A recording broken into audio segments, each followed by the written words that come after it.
All right, your lanes are now coming on for 15 minutes of practice. Please wait for a full set of pins before throwing a ball. The lanes will reset as they come on. Please wait for a full set of pins.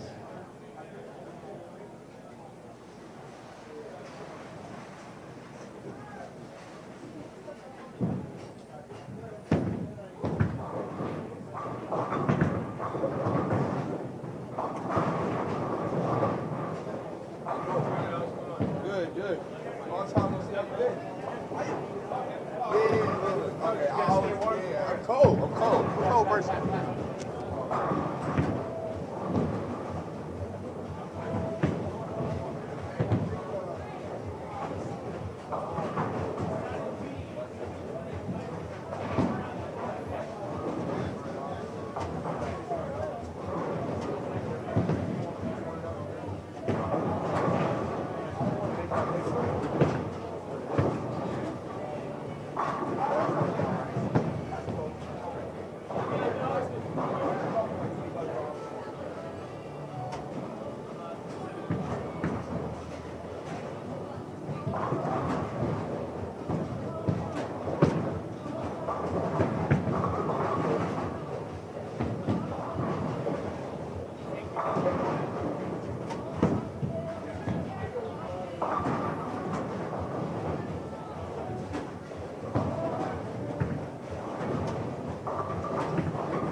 Good morning, everyone.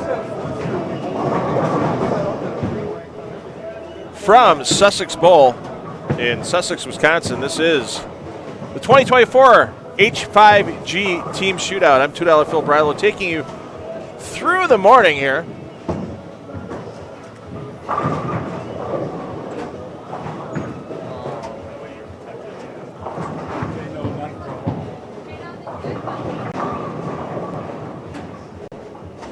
Got about 10 minutes of practice remaining, 3 regular team games and 8 Baker games for qualifying.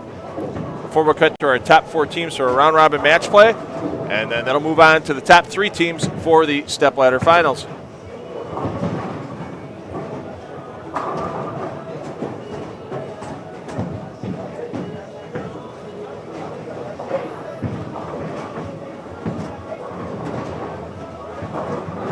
For those of you watching us on YouTube, if you want to double tab us here, because we'll give you score updates, everything you need, but you can see all the other pairs available to you on the 10 on the Deck Productions Facebook page.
Thanks to everybody joining us on the $2 fill page on Facebook as well for this Strike Central feed. Unfortunately, due to the limitations of Facebook, we have to keep all our pair feeds on YouTube. But thanks everybody for joining us this morning. From Sussex Bowl in Sussex, Wisconsin, we'll start playing about 7 minutes.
All right, everybody with lanes 13 through 14, please hold up in your practice.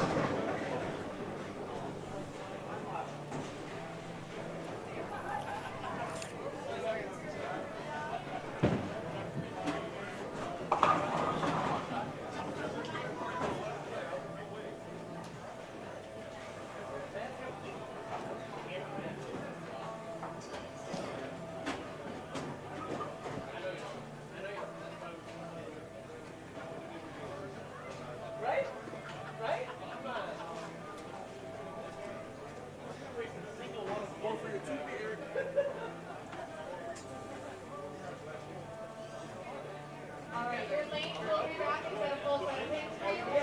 Once you have a full set, you guys are all set. Please follow the lane assignments on your sheet. Your lanes and gates will move for you, so please pay attention to that.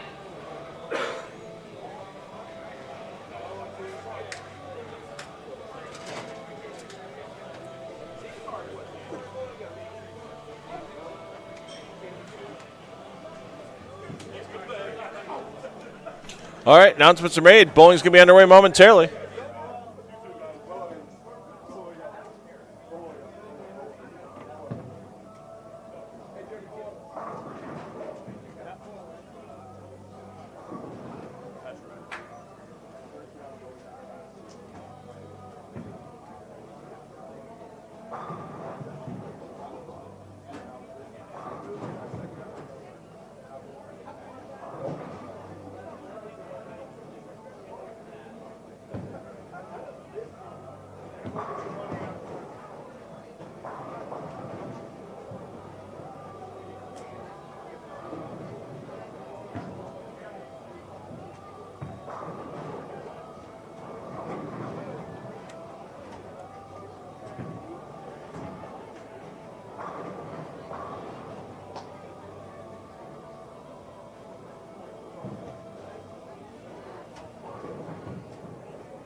Sorry for the lack of commentary, everybody. We'll get you caught up on things here in a little bit. Once again, you have all your pair feeds with the ambient audio on the 10 on the Deck YouTube channel. There's been some last-minute changes to some lineups. Just want to make sure we have the correct rosters to give you as we run down the teams here for their 3 initial games of qualifying. Then there'll be a short break, 5 minutes or so, as the lanes will be reset, and they'll switch to Baker games for 8 Baker games to finish out qualifying, and that'll have us down to our top 4 teams after qualifying is complete. They'll do a round-robin match play, 2-game Baker matches with 50 bonus pins on each match, and then we'll cut to our top 3 teams for a 2-game total pin stepladder.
They can't hear you.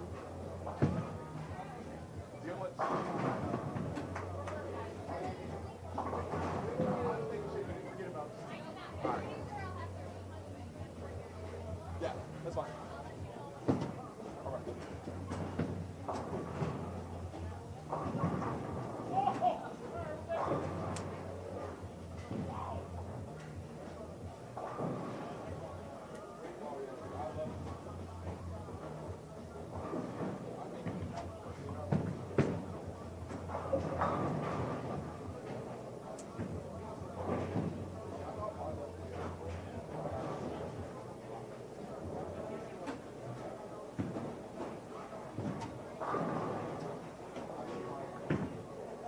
All right, things are rolling. Things are going good. We'll have some lineups for you momentarily.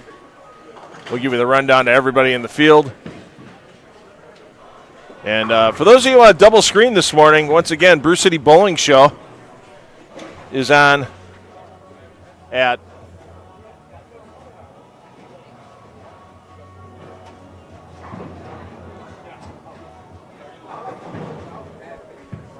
9:30 in just a couple of minutes. So feel free to double screen us or set that DVR.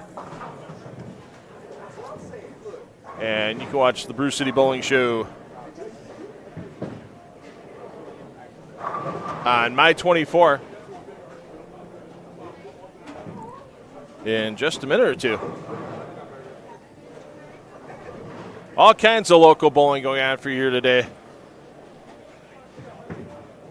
in the Milwaukee area.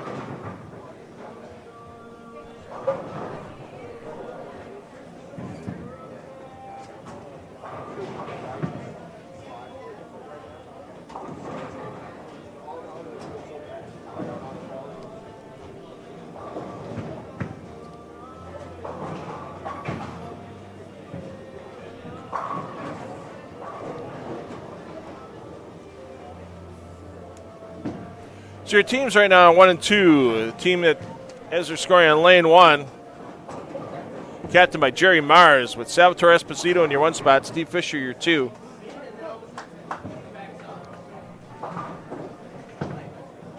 Elliott Smith your 3. Darren Bloomquist your 4. Jerry Mars your 5. On lane 2, team captained by Matt Gasson, with Greg Young, Kevin McCune, Jesse Buss, Matt Gasson, Ryan Zagar. On lane 3, team captained by Jim Schroeder, with Ryan Greenwood, Zach Wolfel, Jim Schroeder, Alyssa Pearson, Chris Wiley in order. And on lane 4, team captained by team captain Brent Boho, with Billy Hibbard, Ben Sobel, Kyle Kroll, Brent Boho, and Josh Powell. Your foursome.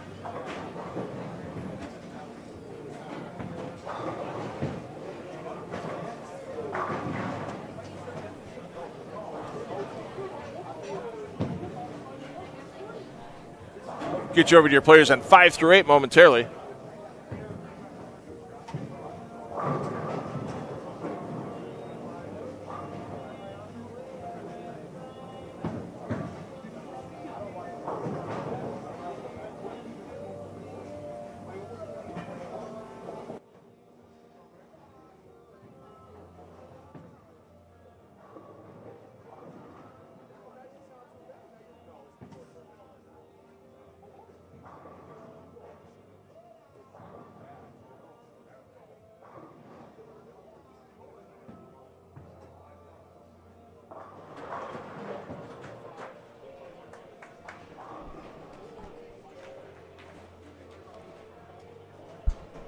Let's get you over to 5 through 8.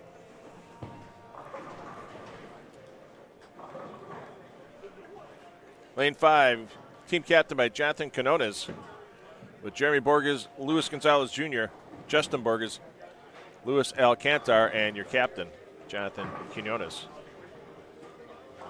Lane 6, team captain by Joey Borges III, with Richard Echeverria, Astrid Valente, Bobby Van Houten Jr., Dan Brown, and Joey Borges III. On lane 7, team captain by Peyton Naback. Your rundown is Alex Peglow, McGuire Hanch, Tanner Osek, Peyton Naback, Tristan Albrecht. And on lane 8, we've got team captain by Dick Geppel, Geppel, I guess, playing team manager today, as Dale Trester, Scott McDougall, Steve Brinkman, Matt Spanos, and Randy Grimm round out the 5-some on lane 8.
Once again, you can watch any of these pairs on the YouTube channel for 10 on the Deck. You'll see all the pair feeds, all 4 feeds, 1 through 4, 5 through 8, 9 through 12, and 13 through 16. That'll just have the ambient audio, so the best thing to do double tab is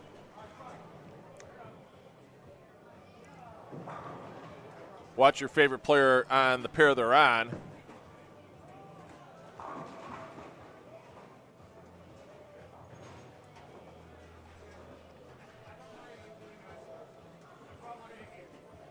And then we'll get your score updates. We'll switch around. We'll follow hot hands. Big strings to strikes.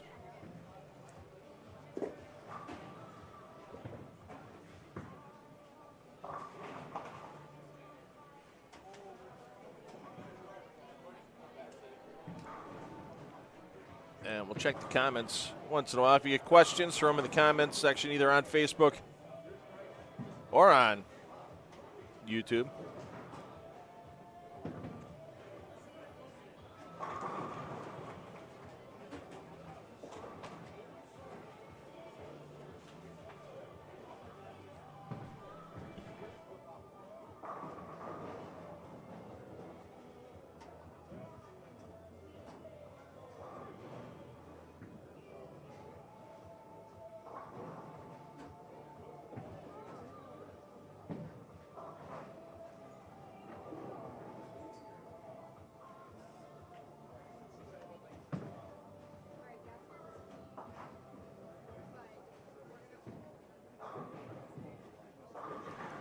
Let's take a run over to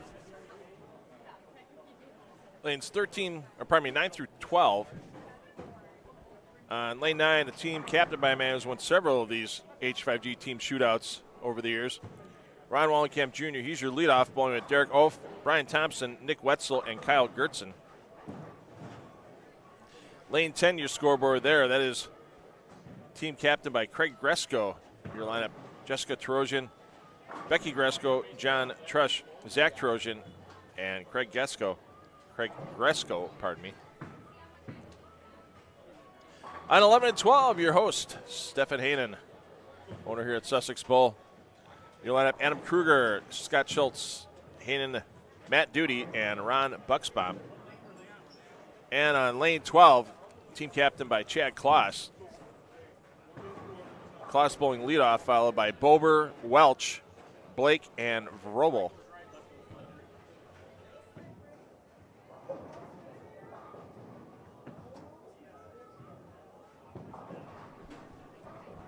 Travis, pattern they're bowling on, it's on the tournament page. Let me go back and get that on Facebook.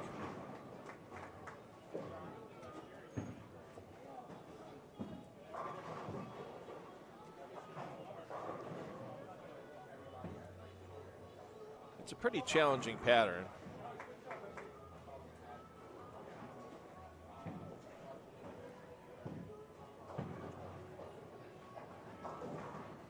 So the pattern, 42 feet in length with a 36-foot reverse drop brush. There's about 28.5 milliliters in the pattern. 16.5 going out, 12 coming back. And your inside to outside ratios are about 3.8 to 1 on both sides of the lane. Slightly asymmetric between the left side and the right side, which isn't a bad thing. As much lane play as happens on the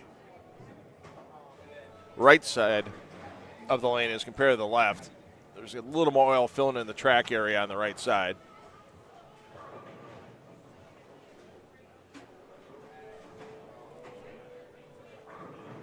So, team that takes down the $5,000 today, they are definitely going to earn it.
I'll say it once, I'll say it again.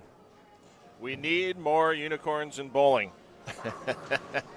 For those of you that might be double tabbing us right now or watching on your TV set, the Brew City Bowling Show. That is Sparkles the Unicorn making an appearance. They're trying to get Sparkles to bowl, but Sparkles wanted no part of it. She was just there to cheer on her team. And I'm going to say it again. We need more unicorns in bowling.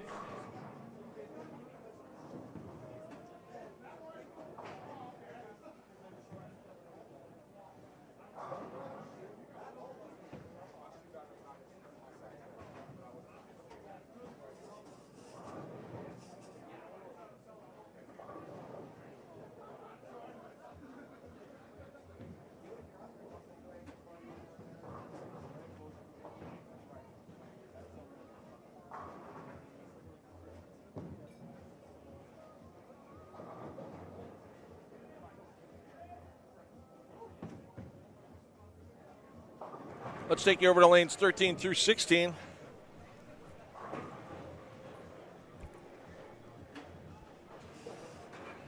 Lane 13, team captain by Scott Surdick, with Mike Scalf, Jim Knobloch, Steve Barron, Corey Rocktashill rounding out that lineup. Team Bear is also known as Team H5G. On lane 14, Matt Hibbard, Dave Barris, Andy Mills, Chris Pearson, Chad Moss in that lineup. Great cover there by Jeremy Wolf for the team captain by Andrew Ewig, with Wolf, Ewig, Svensson, Shallow, and Boak. That's on 15, and on 16, team captain by Eric Pollock, who was the previous winner of this event. Smith, Marazzo, Crow, Pollock, Martinez.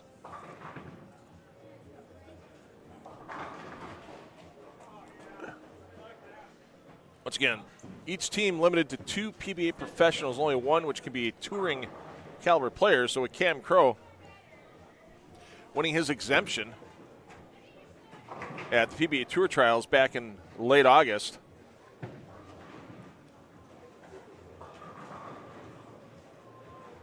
Crow filling that tour player position on the team.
In bowling.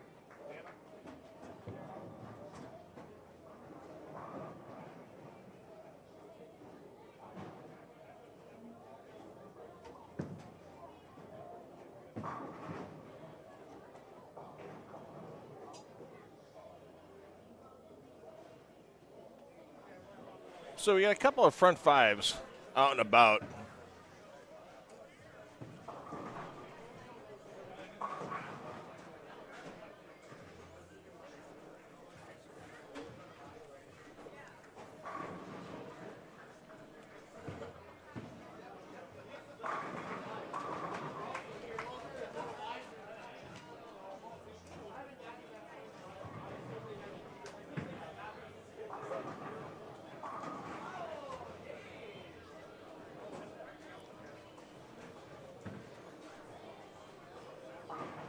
You see Joey Borges.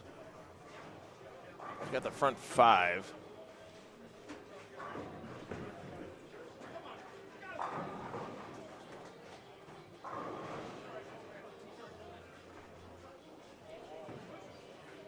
Tanner Ausek down in 7-8 with a front 5 as well. So if they get in like 7th, 8th frame, we'll go back. We'll kind of bounce around. That's what we're here for with the Strike Central coverage. Bounce around, follow some hot hands.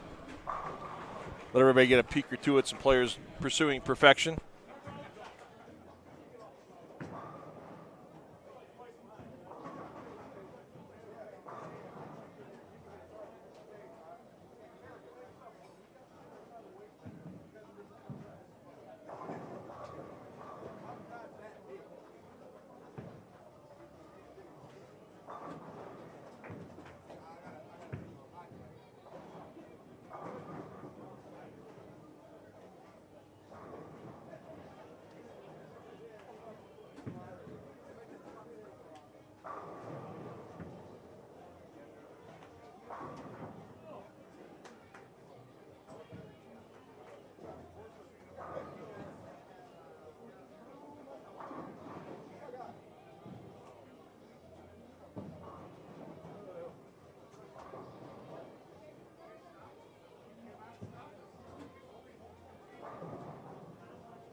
Get any questions, drop them in the comment section.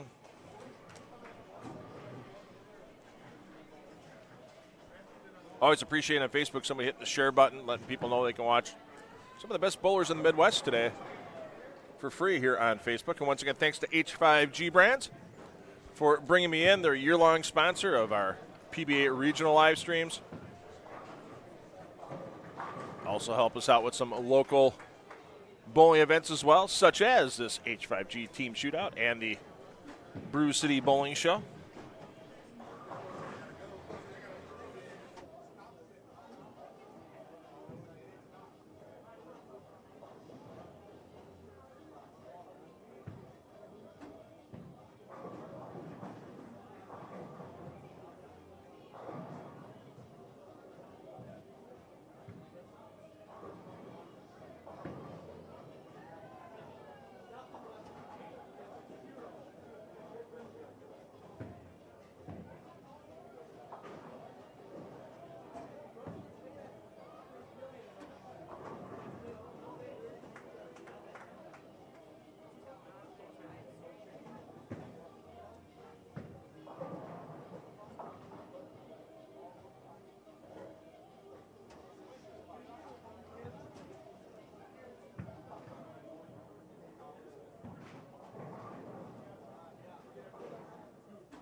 All right, let's take a peek back down on 1 and 2 as Kevin McCune's going to be stepping up. He's on the front 6. There's a surprise. A PBA Tour major champion can run strings of strikes on a tough condition.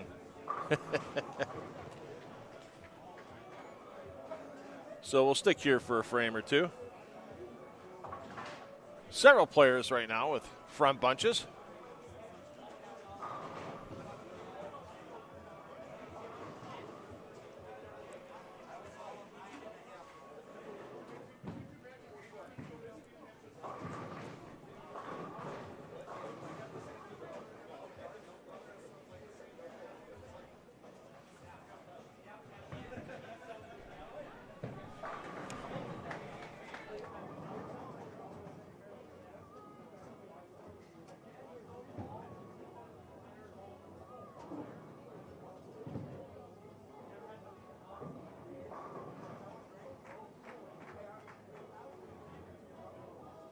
Greg Young, former PBA Tour player.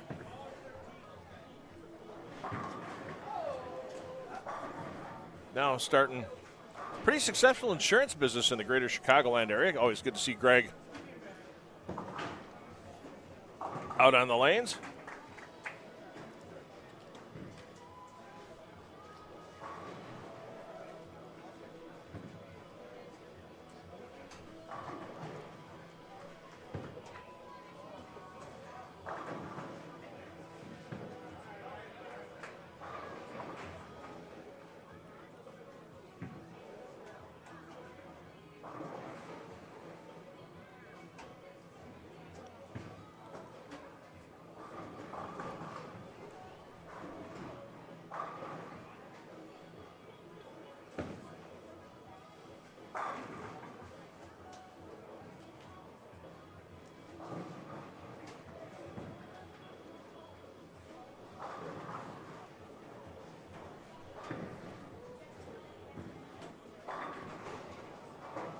Something that's kind of funny, guys joke around sometimes, especially gentlemen that are phonically challenged, going, hey, sorry about the shine off my head.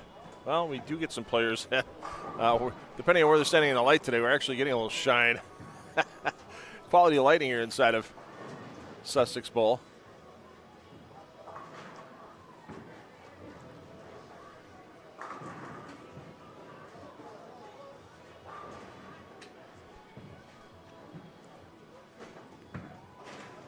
Oh, somebody just got the jackpot shot on the Brew City Bowling Show. $100 in free play from American Place Casino, one of our great sponsors.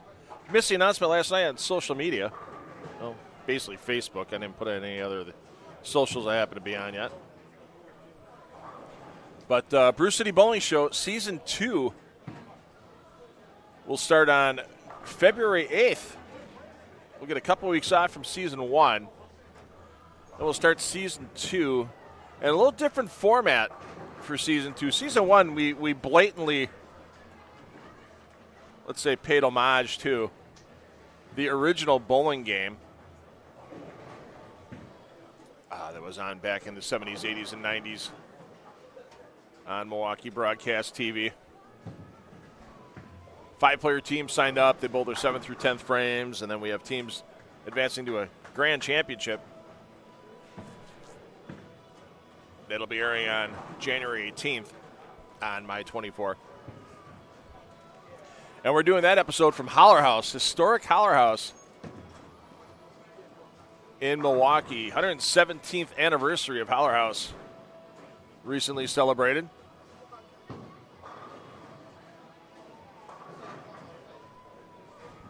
And the top team from that Grand Champion show is going to take down $2,000 in cash, and each team member will receive a PBA LBC National Championships entry for 2025. That's a $200 value for each player. Here's McCune. And will the Messenger take the 7 down? Yes, it will. McCune with a nice finish at another PBA regional event we live streamed a few weeks back from Foxview Lanes, one of the test regionals for the PBA on certified USB-C string machines. That a Cubica AMF Edge string pin setter. McCune made the stepladder there, finished in 4th place. Josh Blanchard knocked him out in the first match of the stepladder. And if you want to go back and check that out, if you haven't seen the string pins fall yet, well, you get a couple options. You can watch that regional action from Fox U on the PBA YouTube channel. Just look under the live tab because it was live streamed. Otherwise, in a couple of weeks, actually, yeah, in 2 weeks from today, the first 2 shows on the Brew City Bowling Show from Fox U Lanes will air on My 24 Milwaukee. And you'll be able to see a bunch of contestants take on the Cubica AMF Edge pin spotters. Continuing on for the Brew City Bowling Show Season 2. So as we mentioned, this season, the homage to the original bowling game. Next season, we're going to run qualifiers at our host bowling centers. And those qualifiers, that'll be on social media in the next week or so. Many of our host centers from Season 1. And we're adding a couple centers as well that we're in contract negotiations with.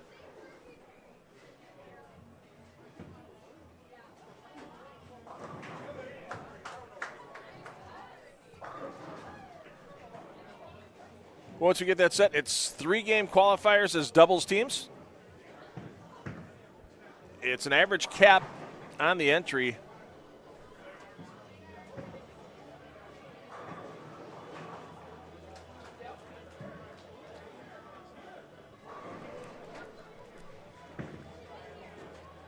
$400 for a 2-man team if you're a mixed 1-woman, 1-man, or a 2-woman team. You can go to $410 on your average. That's last year's high. Bowl a 3-game sweeper. It's a scratch sweeper, and the top 3 teams off each qualifier will advance to an episode of the Brew City Bowling Show. They'll bowl that 7th through 10th frame format as their match on TV as a doubles team, and the highest of the 3 doubles team scores on TV will battle our defending King of the Hill champion. That's right, we're changing it to a King of the Hill at the end of each show. So you win, you move on to the next week.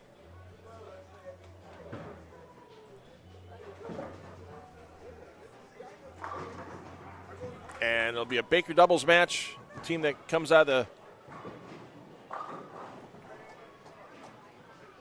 TV show Shootout takes on the King of the Hill return. And the winner of that match not only comes back the next week, but they also get to split $250 in free play and $150 in dining credit at American Place Casino in Waukegan. So I want to thank American Place for coming back on board again for Season 2 of the Brew City Bowling Show.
So McCune with the front 8. Yeah, we just had somebody bump a camera.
Well, we got a front 9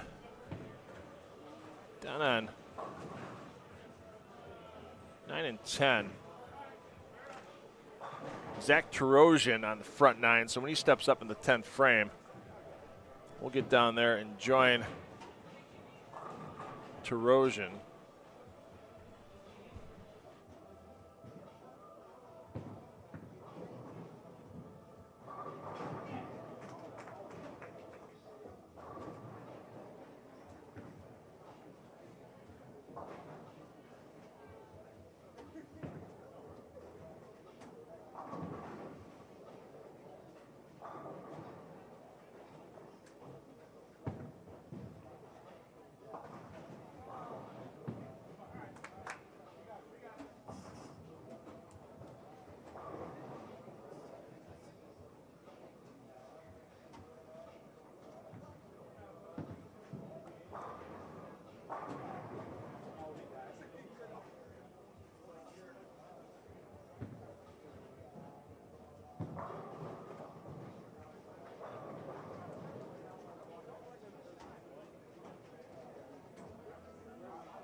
All right, so we got McCune front 9. We have Tarosian front 9.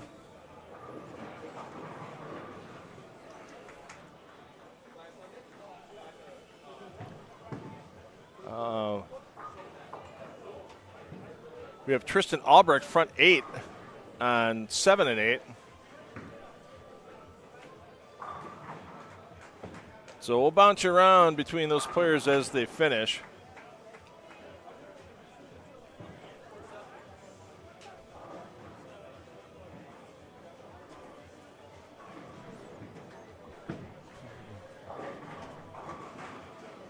So Tarosian yet to step up.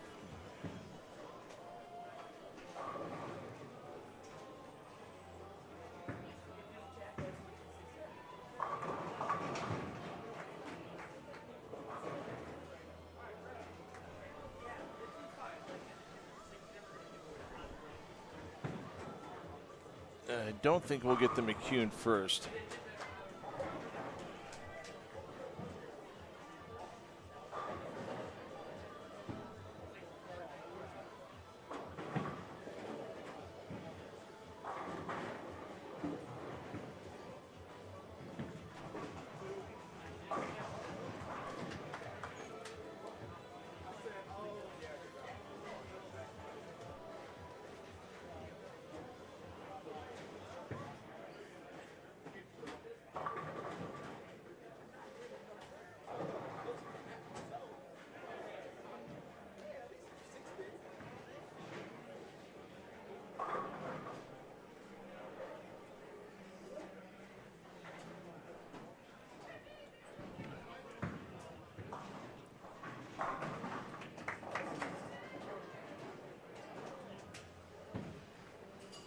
I bet you Elliott Smith would like to get that 8th frame back. Not too often you see a 4-1 on the score sheet.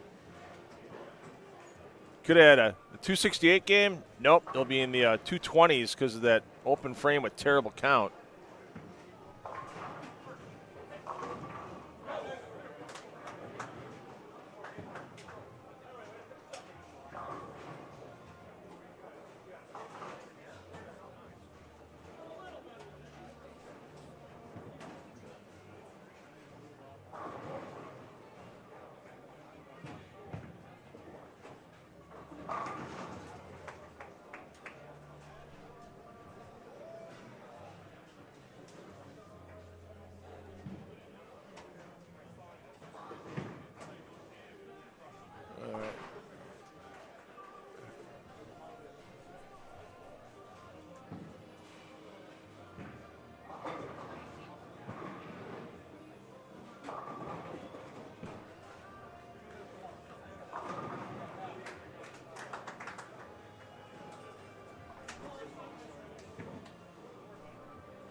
Tristan Albrecht also got to the 9th frame, so we have 3 players going into the 10th. All with possibilities for perfection here in our opening game.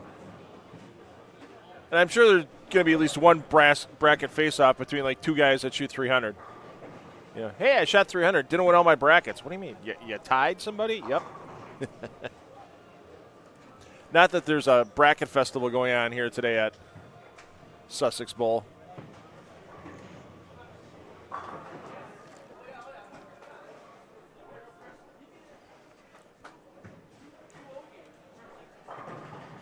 But hey, you can't beat the entry fee. I mean, $500 entry fee for your team, $100 a player, and you get $5,000 on top. Yeah, that's a pretty good return on investment for these teams. Of course, H5G brand's adding a bunch of money to the prize fund, and also every player on the winning team will get a H5G full custom jersey. All right, we'll get over to Zach Tarosian here. You'll see him coming up on the left side of your screen on lane 9. There's Tarosian on the front 9.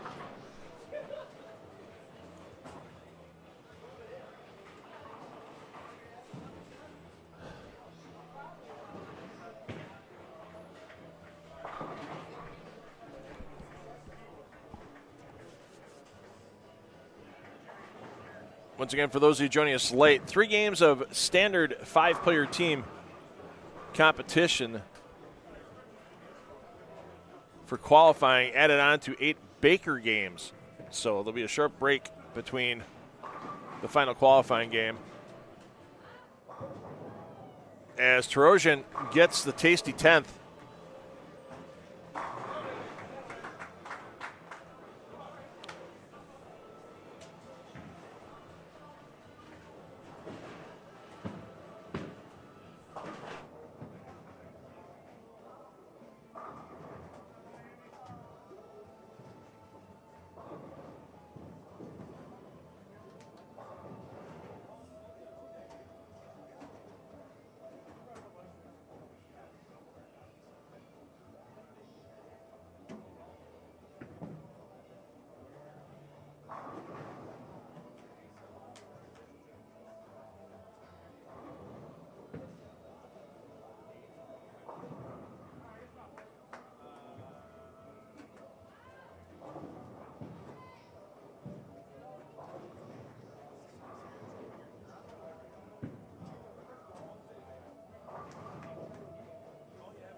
So Tarosian comes up light, so he'll go for 289 max.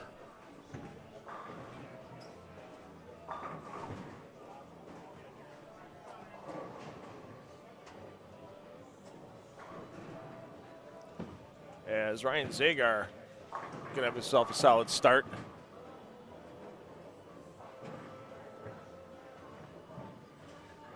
Getting the 260s. With decent count on the fill ball.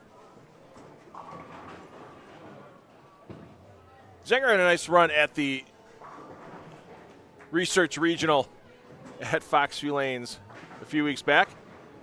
Advanced to the match play round on Sunday morning. Just missed out on getting to the step ladder.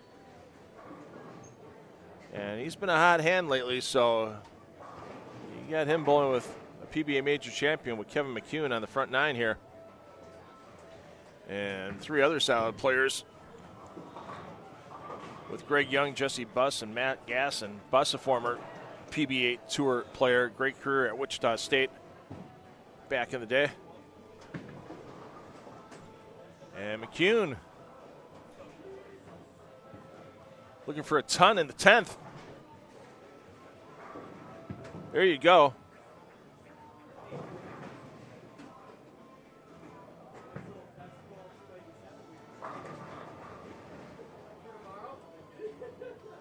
Kevin looking forward for the 2025 PBA Tour to get underway,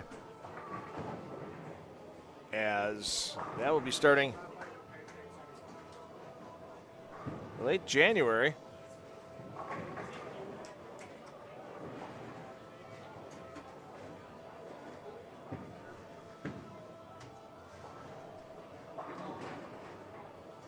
And of course, PBA playoffs will be hitting the airwaves in October. That's the goal of every PBA Tour player. Oh, come on.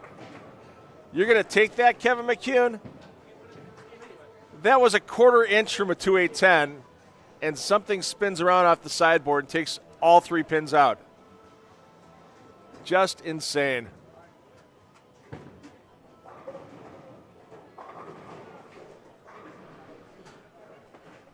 Well, if that arm swing isn't loose on the 12th ball here, after that remarkable break from McCune, I don't know what else you could do to have a loose arm swing.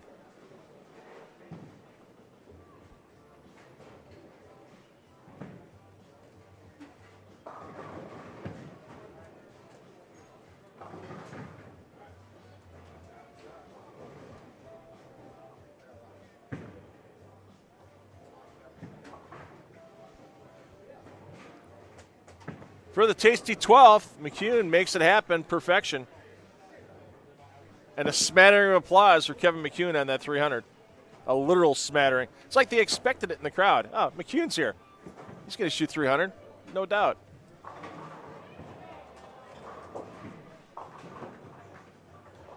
Tristan Albrecht, you'll see him stepping up.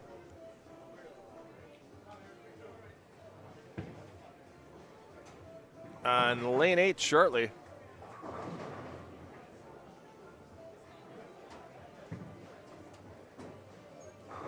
as he's also looking for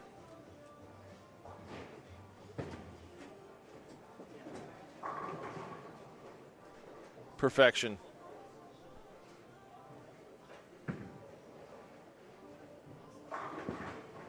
There's already quite a few dejected faces walking off the lanes early on, but it's a sprint today. I mean, 3 games of Baker or 3 games of regular volume before 8 games of Baker. It's a sprint for you as an individual and as a team.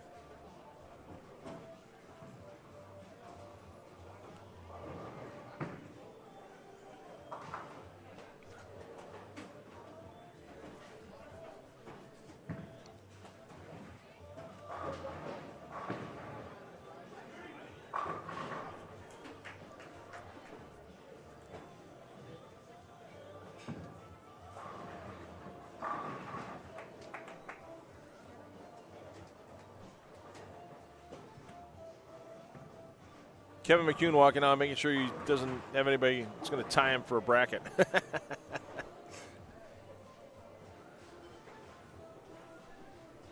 Once again, I want to thank Cassie Haanen and her staff from H5G Brands for bringing us in today. I want to thank Stefan Haanen and his staff here at Sussex Bowl for great organization of this event. Came in yesterday to get some cabling laid down, all the behind-the-scenes stuff on live streaming. People don't get to see. And tell you what, they had a couple of parties in here. Little work Christmas outing. Seen both these companies here in the past. Definitely an annual thing for these 2 companies. And, oh, yeah, lots of people having fun. Staff right on top making sure the food was fresh. As Albrecht gets another X, first ball of the 10th.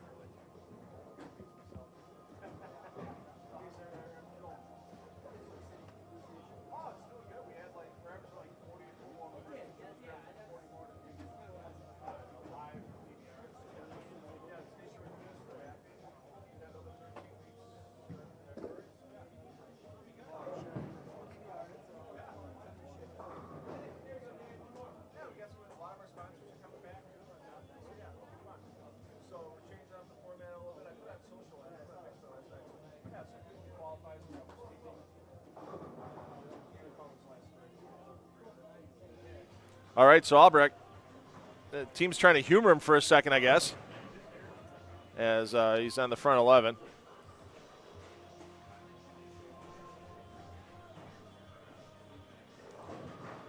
Will we have our second perfect game of the morning here in game 1? Albrecht makes it happen. Another 300 out here in the lanes. So most teams finishing game 1, that can only mean one thing. Game 2 will be coming up.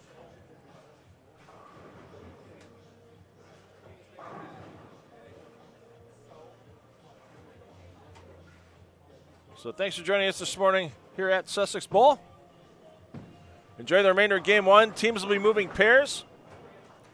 And we'll give you the rundown where everybody's at in game 2 once team movement's completed.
So for those of you watching at home,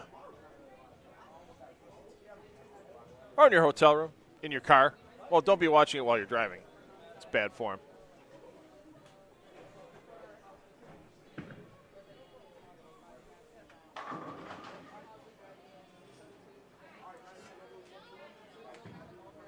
We'll get some information about some 10 on the Deck live streaming that'll be coming up in January and February.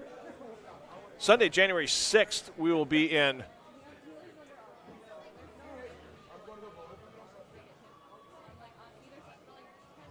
Freeport, Illinois. I'm sorry, January 5th, Sunday, January 5th. We'll be in Freeport, Illinois for the King Bus Classic, the King Classic in honor of Richie Buss. We'll be live streaming that from Four Seasons Bowling Center in Freeport. It's a one-day event. Pretty simple event. 8 games of qualifying, cut to a stepladder. So you can add that to your calendars. We'll get that out there on the information superhighway as we get closer to the event.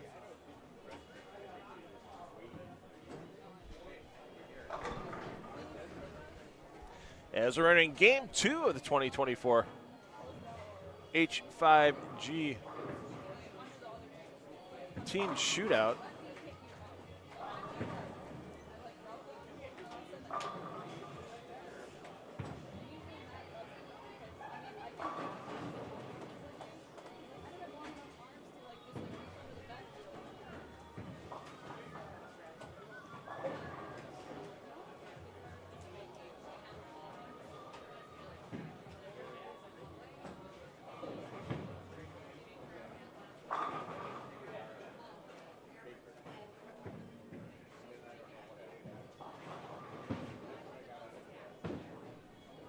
And don't forget, with H5G, you can build your own jersey off their H5G builder styles. You can do that right on their website. You can see the different styles of jerseys that are offered. Almost 2 dozen. And when you go on the builder style, all you gotta do is click on the jersey that you like. Select your colors.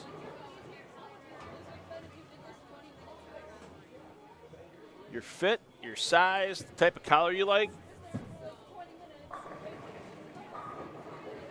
If you want to represent a bowling ball company, you can do that as well.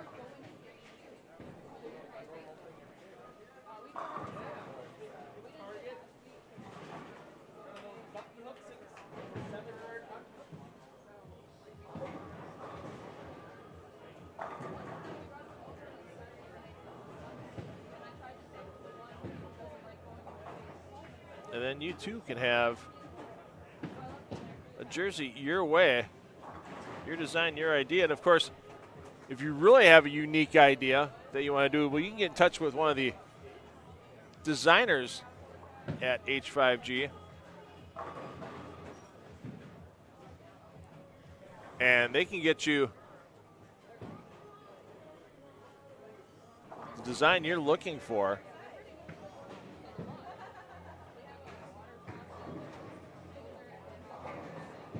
And they've done some great things for me.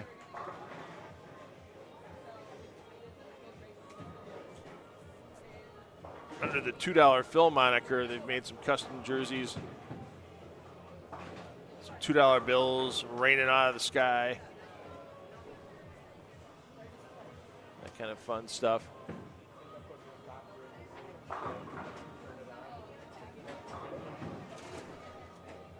So let's walk you through here, since we're just getting underway. Let's walk you through with a builder style here from H5G. There, you're on the page.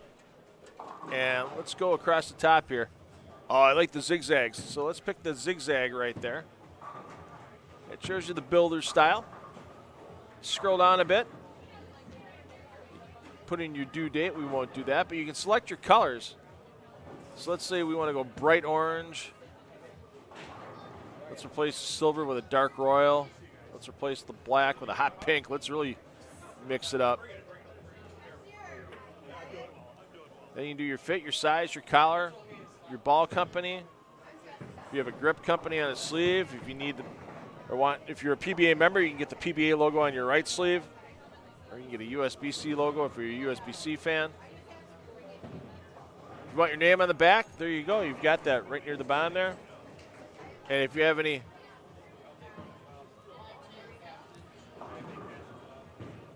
notes to the designers, you can do that there. It takes about 4 weeks to get your jersey from the time you order it to when you receive it. If you need it a little faster, they have a 2-week and a 3-week rush available to you. Then you just add to your cart. Away you go. And you can get yourself a jersey that reflects your style, colors you like and such, through that H5G builder at h5gbrands.com. So it's really neat that way, because then you see the ID in front of you, change the colors to the ones that you prefer.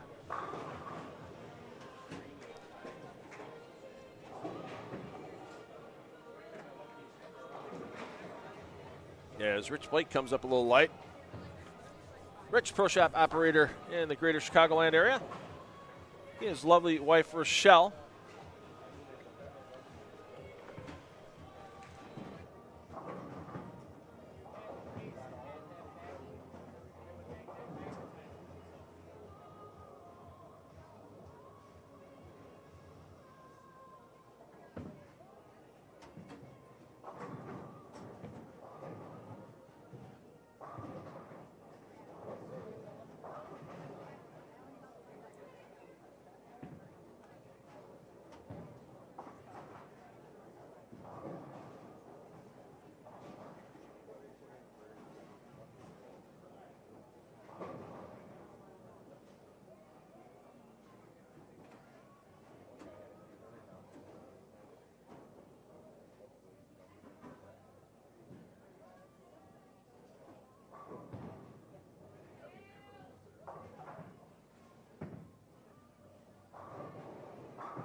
So as soon as we get some Game 1 results, we'll get them out your way here.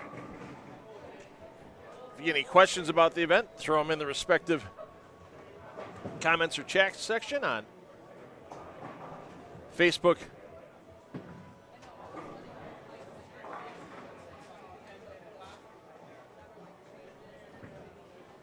Or YouTube.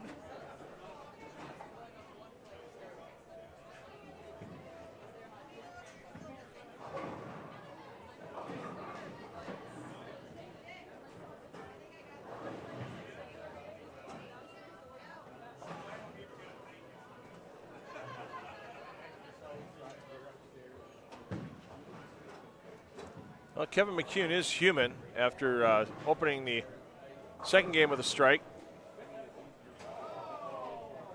Nice messenger there.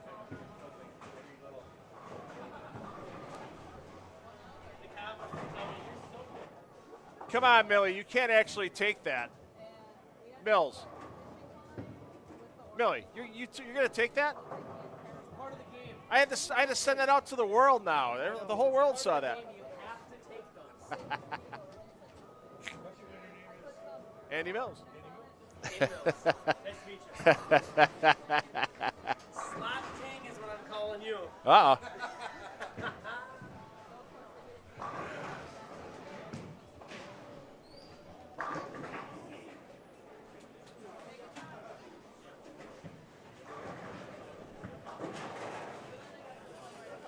Yeah, it doesn't matter what pair you look on in this bowling center today. There's some powerhouses. There's some hot hands.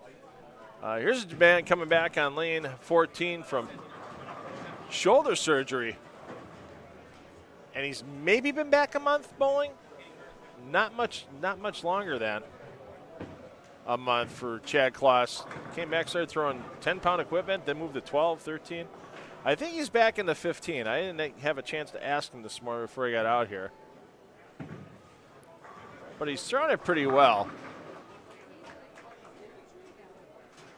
As, pardon the tilt on our cameras, as, yeah, we're on the same tables that spectators are at, so you'll get some rounds of applause with elbows on the tables, and unfortunately it's going to shake our stuff. You know, a lot of bowling centers, honestly, not designed for crowds. You know, you get 5-player teams, maybe a spouse or two that comes along. That's one thing, but now you get some younger players that have the friends and family show up, and it's a pretty decent crowd in here this morning at Sussex Bowl. And for those of you that weren't able to get here, and we're glad you're joining us over the interwebs. Yeah.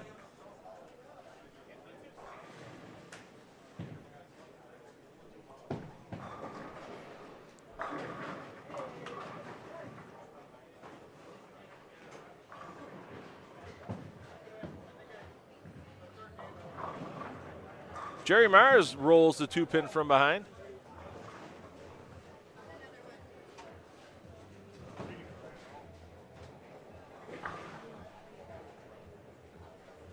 Let's make our way back down around the house for a little bit here. Let's go back down the lanes 9 through 12.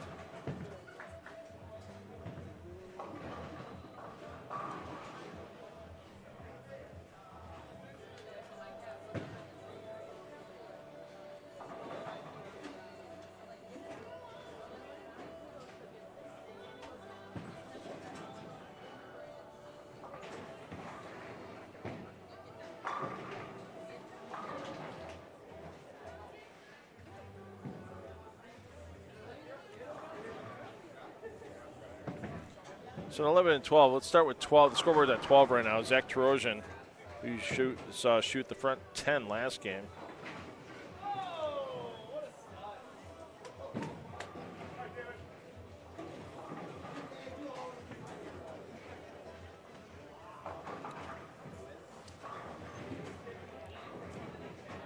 Tarosian bowling with his wife Jessica, and then Becky and Craig Gresco, and John Trush.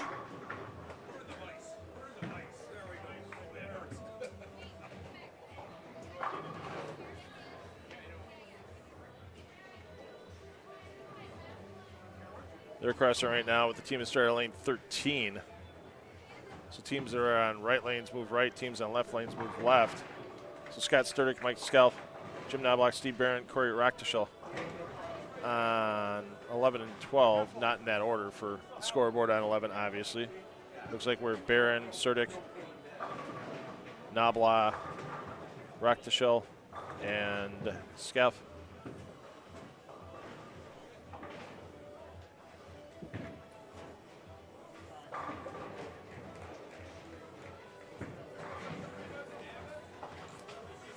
Scoreboard you see right now in lane 10. That's a team managed by Dick Geppel with McDougall, Grimm, Trester, Spanis, and Brinkman. And they're crossing with on lane 9.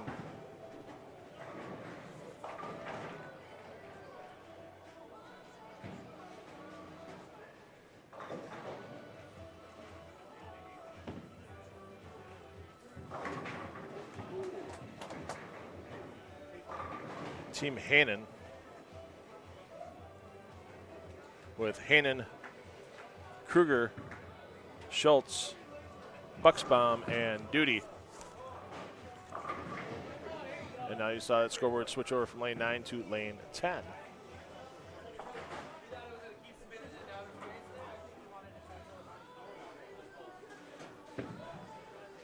So I like the reverse cross where left lanes go left, right lanes go right. I mean, any way you look at it, bowling with different teams every game. It doesn't let you prick as much with who you follow, where you're going to need to play. Keeps these bowlers on the toes a little bit more as they move from pair to pair.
And just to warn everybody right now, when we get to our Baker games, after this third standard team qualifying game is complete, if you're going to be following your favorite team, you're going to have to be on your toes on those YouTube pair feeds, as they are going to keep moving lane to lane to lane after each game. So there's going to be a lot of movement those 8 Baker games. And we'll try to follow them here in the Strike Central feed.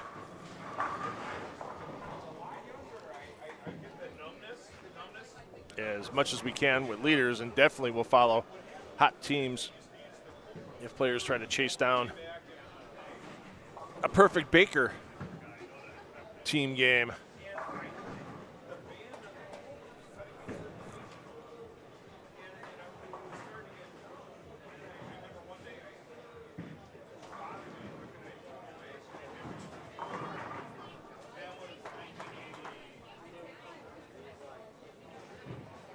Nothing to get excited about yet out here in game 2.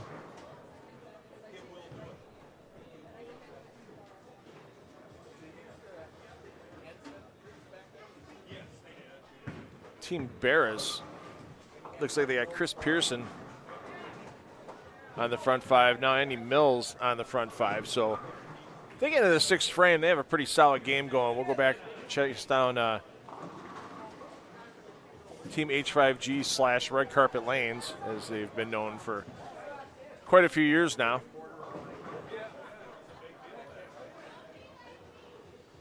The core has been pretty similar for the past few seasons with Pearson, Barris, and Moss. Matt Hibbard's been a pretty solid player for them for the last 3 seasons as well. And now Andy Mills tagged in for this event.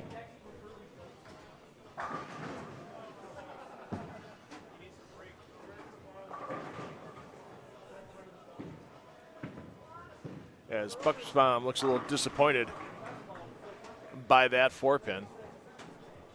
Let's take a run down to the low end, 1 through 4.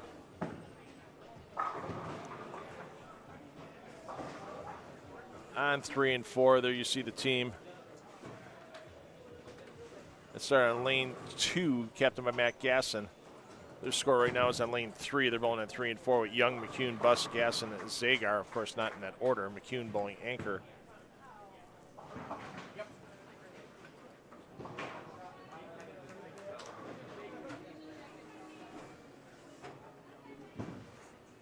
They are crossing with Team Quinones with Jeremy Borges, Jonathan Quinones, Justin Borges, Luis Gonzalez Jr., and Luis Alcantar. Your team right now on 3 and 4, their score is on lane 4. Over on 1 and 2.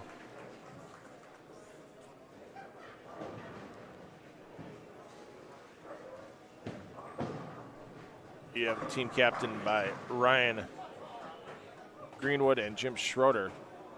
Their scoreboard right now, you see on lane 2 with Alyssa Pearson, Ryan Greenwood, Zach Wolfel, Jim Schroeder, and Chris Wiley. They're bowling against the team captained by Eric Pollock. There you see Pollock right there with the cover.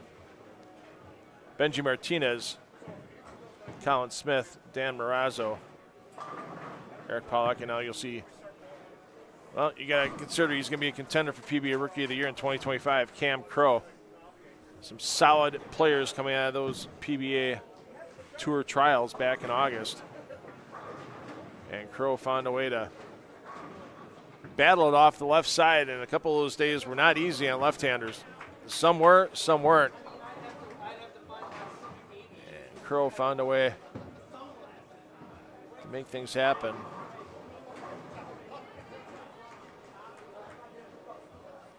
And get one of the coveted 12 exempt spots.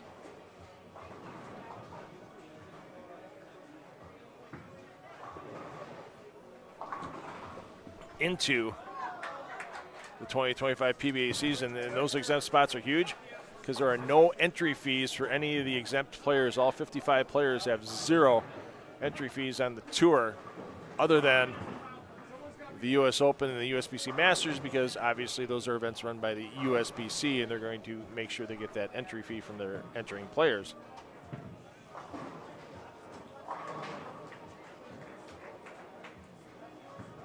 So Hayden Stippich will be a rookie on tour. Brandon Runk will not be a rookie.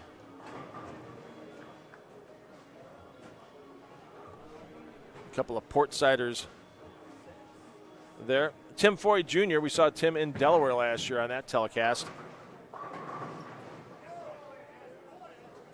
Nate Purchase, who should be, in my opinion, the 2024 PBA Rookie of the Year. Player vote still coming in and being tabulated. That announcement should be made relatively soon for Player of the Year and Rookie of the Year. If I had a vote, I used to have a vote as a media member. They no longer let the media vote. but I would vote E.J. Tackett and Nate Purchase. Ryan Barnes, another favorite you got to think of towards the Rookie of the Year battle. Established veteran Kim Balabi. We already mentioned Cam Crow. Bailey Maverick. Bailey will not have enough, he's bold enough previous events that he won't be eligible for Rookie of the Year. Andrew Hall, Rookie of the Year possibilities. Chase Nadeau, Rookie of the Year possibilities. And a couple of grizzled veterans rounding out that top 12 from the PBA Tour Trials, Nathan Bohr and Chris Sloan. You talk about a gut-out performance by Sloan. Knew he needed the last 5 strikes to be exempt for 2025, and he smashed them all. Other players ahead of him.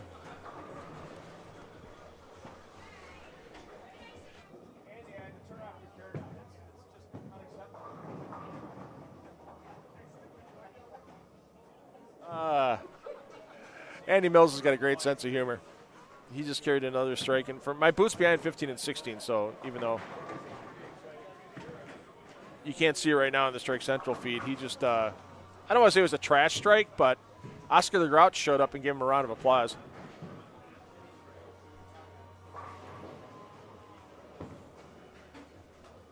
We'll get back down to Mills and Chris Pearson as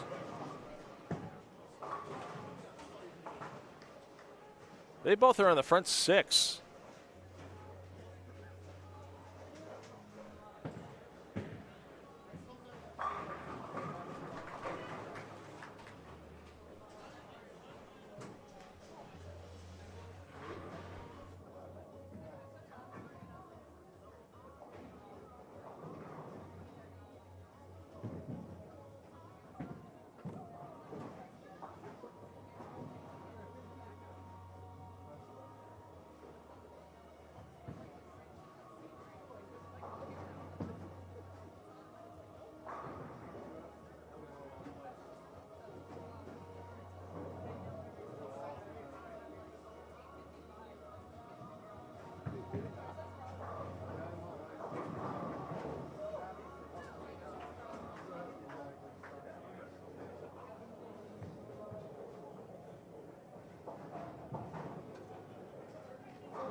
Tell you what, Cassie Hayden has a nice tournament staff here today. Her sister Melissa handling brackets. A couple of other H5G people here getting things done. So let's give you a rundown on the team scores after your opening game. So Team Naback with Alex Peglow, McGuire Hanch, Tanner Osek, Peyton Naback, and Tristan Albrecht. Albrecht with perfection helps get that team out to 1187. Another team with a perfection on it. Kevin McCune's 300 has Team Gasson with Greg Young, Kevin McCune, Jesse Buss, Matt Gasson, Ryan Zagar. In second at 1168. 1128, team that's won this event a few times before. Team Wallenkamp Jr. with Ron Wallenkamp Jr., Derek Oaf, Brian Thompson, Nick Wetzel, and Kyle Gertzen at 1128. Team Ewig, a few UW Whitewater alums with Jeremy Wolf, Aaron Drew Ewig, Chad Svensson, John Shallow, and Devin Boak in fourth at 1122. Team Boho in fifth at 1100. Billy Hibbard, Ben Sobel, Kyle Crow, Brent Boho, and Josh Powell. Team Bears in sixth. You'll see Pearson and Mills off that team, both going for the front 7 here. They're at 1095. Team Pollock in 7th, 1089. Team Gresko in 8th, 1076. Team Mars 9th, 1067. Team Quinones at 1023 in 10th. Team Class 11th, 1014. And then Borgers, Schroeder, Hanen, Surdick, and Geppel round out our standings. Individually, McCune and Albrecht, 300. Tarosian, 289. You saw the ends of all those games here on the Strike Central feed. Other big games, Brent Boho, 279. Ryan Zagar, you saw the finish of his 268 in there as well, just ahead of McCune in the lineup for that team Gasson. As Pearson didn't look real happy with it out of his hand. Leaves the week 10. Chad Svensson, 267. Benji Martinez, 258. Dave Bears, 258. Derek Oaf, 257. Your players with games over 250 in game number 1.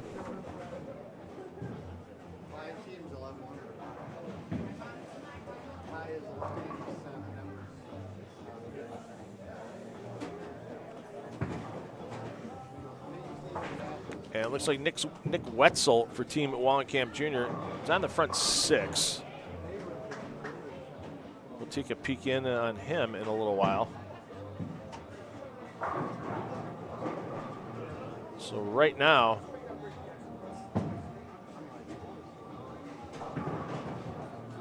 two players at the front 6 with Mills and Wetzel. We do have a player at the front 5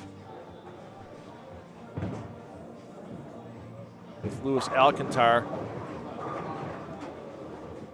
down on 3 and 4, but Alcantar front 5. If he gets to the 7th or 8th, we'll take a peek in on him as well.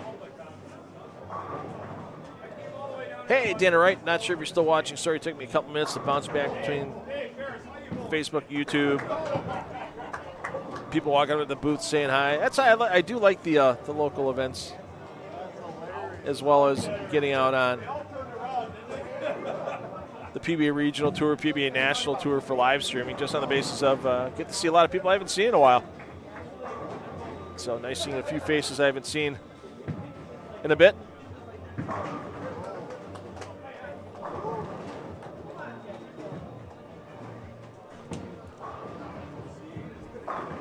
Jerry Mars making it happen. Mars, I'm sure, will make an appearance at the King Classic on January 5th. He won there a couple years back, a few weeks after having a heart attack.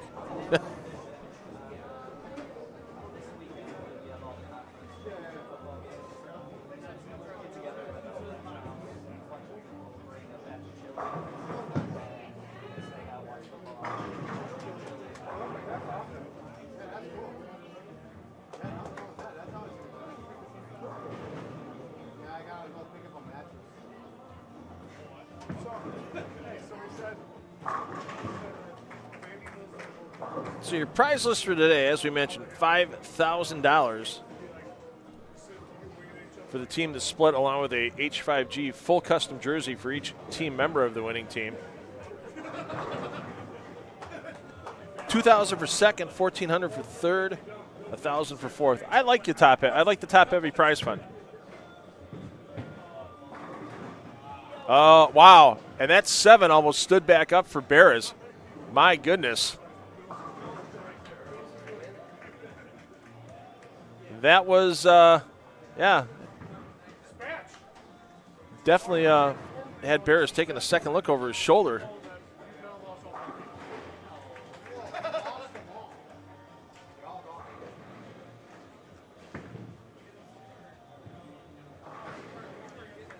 Dave Barras, Chad Moss last week took down the Midwest Championship doubles for the second time in their career. Of course, that tournament well established over 30 seasons of that event.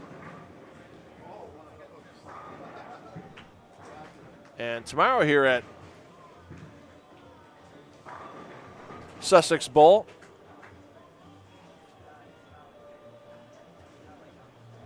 they're going to have a doubles event run by Eric Pearson. I believe there's still openings. I know the other day it was posted that there was still some room. I think they're maxing out at 24 teams.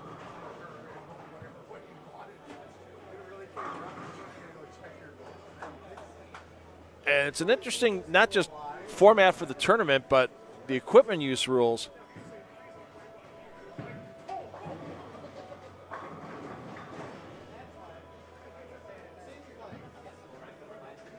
So the equipment rules are no urethane, urethane-like or plastic bowling balls can be used for a first ball delivery. So they'll have a list of bowling balls that will be ineligible to be used for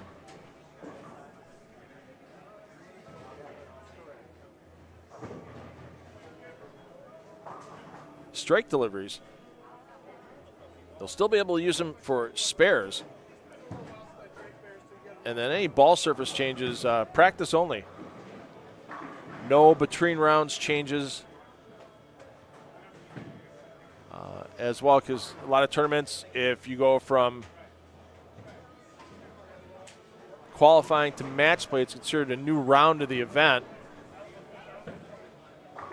And so surface changes can be made, and Mills stays perfect.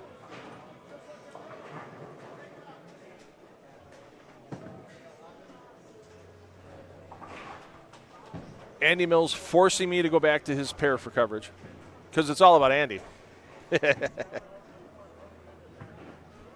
So no, once, practice starts, that includes even the advancers round, as it'll be elimination format once we get through qualifying. So qualifying, first 2 games are standard doubles scores.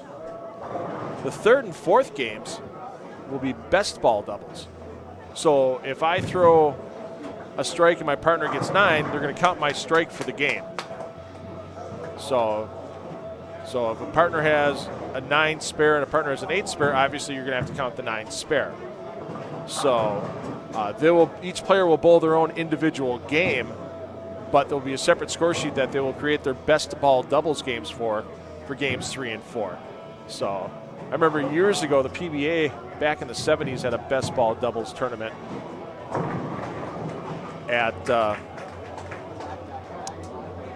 Showboat in Las Vegas. And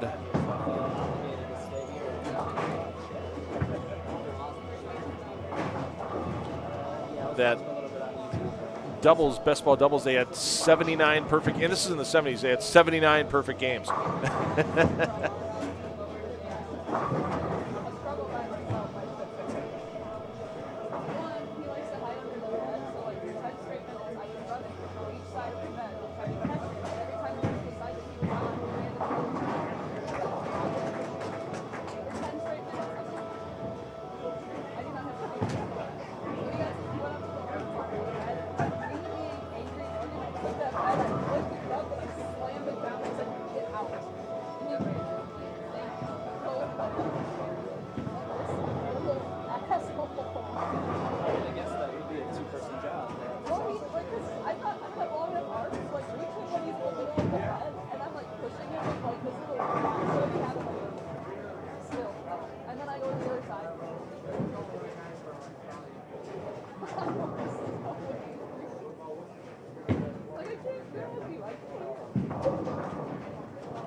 All right. Sorry for the delay. So let's go over that doubles tournament tomorrow. So we got games 1 and 2 standard doubles games. Games 3 and 4, that best ball format we just talked about. Game 5 and 6, alternate shot. So not Baker, alternate shot. So if you have a player throwing first shots that struggles for 3-4 frames, can't get a strike, and their partner has to keep shooting spares, that can get real ugly real fast. You can lose a lot of pace on the tournament.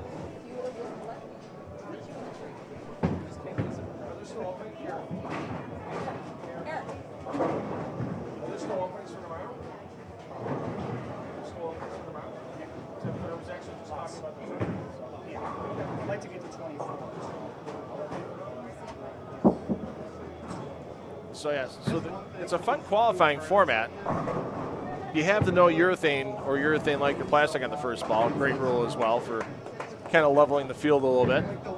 And then they'll cut to the top third of the field for the rest of the tournament. After qualifying's done, you get your Baker games, keep cutting the field in half for a couple of times, and once you get to the top 2 teams, then you'll have the Baker finals, best 2 out of 3 games.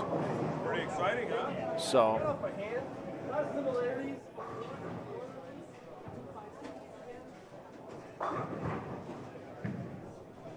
Yeah, still openings. You can walk in tomorrow. Check-in starts at 9:30. Practice will start 10:15. The mark for score 10:30. So right here at Sussex Bowl, Pearson's Reaper doubles. We won't have any live stream coverage of that, unfortunately, as Andy Mills now on the front 9 while we've been chatting.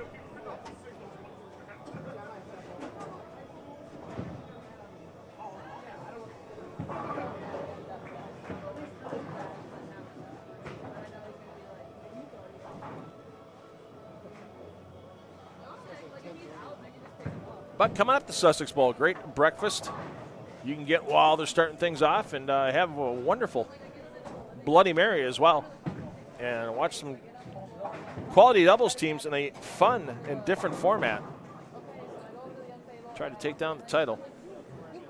Entry fee is only $200 per team, so you get a lot of bowling in as well for your entry fee.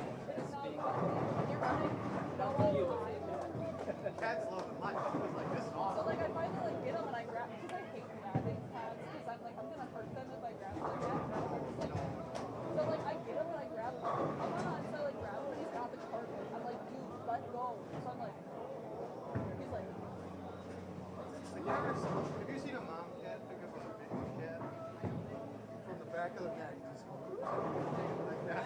They like go limp as soon as you grab them.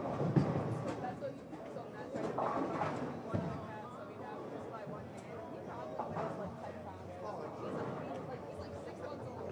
Wow, that's a big He's like chunky cat. So Matt tried to pick him up and he just like his body just went straight down. I'm like, okay, Matt, guess you need 2 hands. I think he might be part raccoon because his tail is Oh wow, crazy. he eats with his hands. It's like we're just Oh, so he grabs it.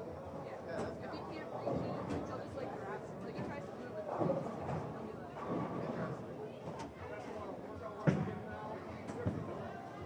yeah, these cats that were outside, like now they're inside, and they won't let me take them back. Doing it for years.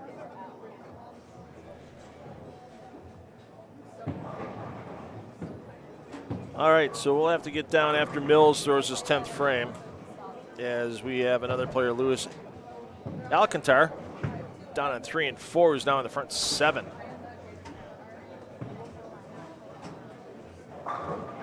And Dave Bears is going, what do I need to do to strike? Well, it's team bowling. It's not every day that all 5 players are all striking at the same time. I mean, Dave had a great start. Dave was in the 250s for his first game. You move pairs, you struggle a bit. He's staying clean. He can still put 200 on the head on the scoreboard, so he's not costing his team a bunch of pins. You know, seasoned professional right there. Dave knows. Sometimes you hit a pair, you got to be happy to get 200 off of it, and that seems to be the case right now, as he and the rest of his teammates are all kind of talking things over about what Dave might be able to do in the 10th frame. There you see Andrew Ewig. Unfortunately for Ewig, leaves a washout back in 2007 and 2008, that season that UW Whitewater had to put him on a map. 3 of those teammates bowling right now with Ewig, Svensson, and Shallow. And tell you what, the man that, I mean, Shallow and Svensson are phenomenal players. If they would have had 5 Shallows and Svenssons, yeah, there would have been no problem making the intercollegiate team championships for that team. Ewig, though, I mean, the last 3 months, I got a chance to work with him on the lanes before they went to the intercollegiate sectionals, and the performance that Ewig put on in Fairview Heights, Illinois, the changes we made in this game, the amount of time we worked on them, they would have never made the ITC championships in Wichita here if it wasn't for the efforts and the selfishness of one Andrew Ewig. And I will die on that hill until it's my time to go. He was a phenomenal team to coach.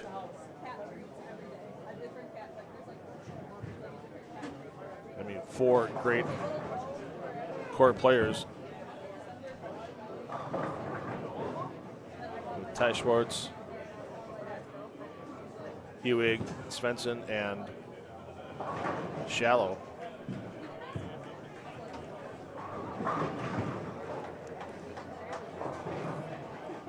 And those 4 players put up with a lot of stuff from teammates that fell academically ineligible, didn't show up when they needed to show up. And another freshman at the time, Jared Robski. I don't even know if Jared bowls anymore, but Robski was a big contributor to that first ITC championships advancement for UW Whitewater. And of course, that team's been so strong for a lot of years now. And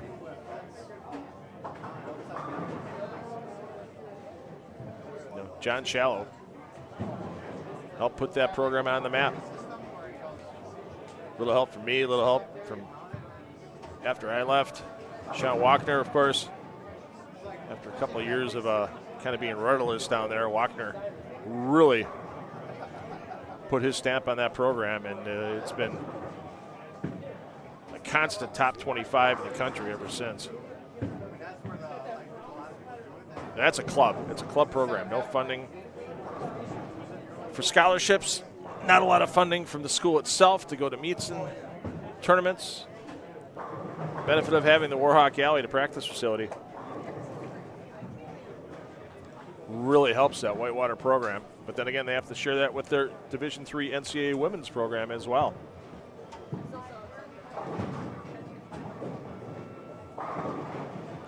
So let's see what Andy Mills can do here. Can we make it all about Andy? I'm sure the ratings, I'm sure he's just texted everyone in his contact list to tune in.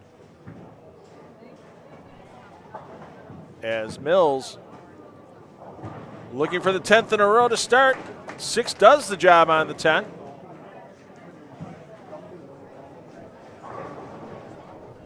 My only question is, if Mills gets 300, do they get him a matching jersey to go with the rest of the team?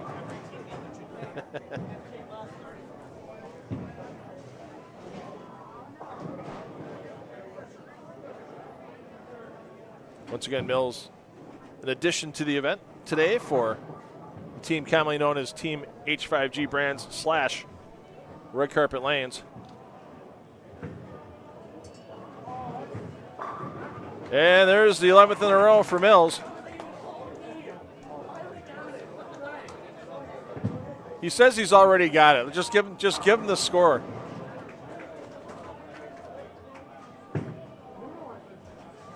Like I said, I'm just wondering if they're actually going to get him a jersey once he's done. Get him a commemorative jersey. I mean, one would think this has to be one of the most special 300s Andy Mills has ever thrown with the company he's throwing it with. Stalks the line. Will he get them all? Yes, he does. And even with a couple of questionable hits in there.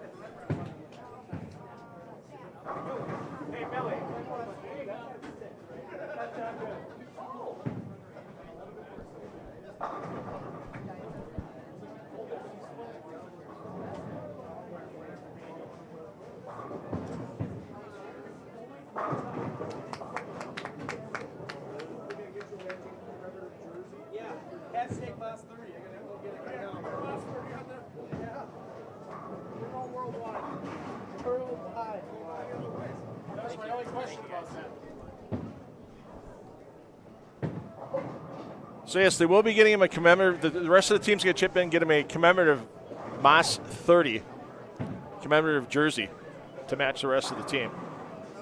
So Andy Mills is having himself a good day. Through 2.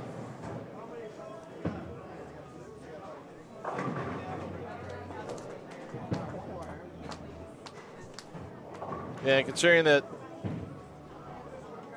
the team captained by Bears was in 6th place after the opening game of qualifying, they will definitely find themselves in the top 4 after this game. We're going to get down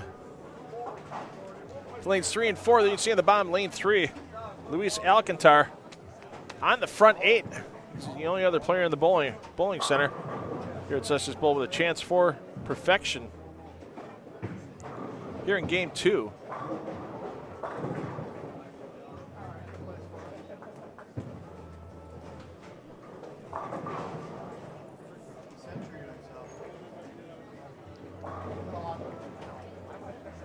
Alcantara with a bounce back game, as he started with 184 his opening game. You know, we mentioned Andy Mills. Mills having a heck of a morning. Mills at 546 after his first 2 with 246 and 300. So Team H5G / Red Carpet Lanes definitely picking a quality player to add to the lineup this morning for their 5th.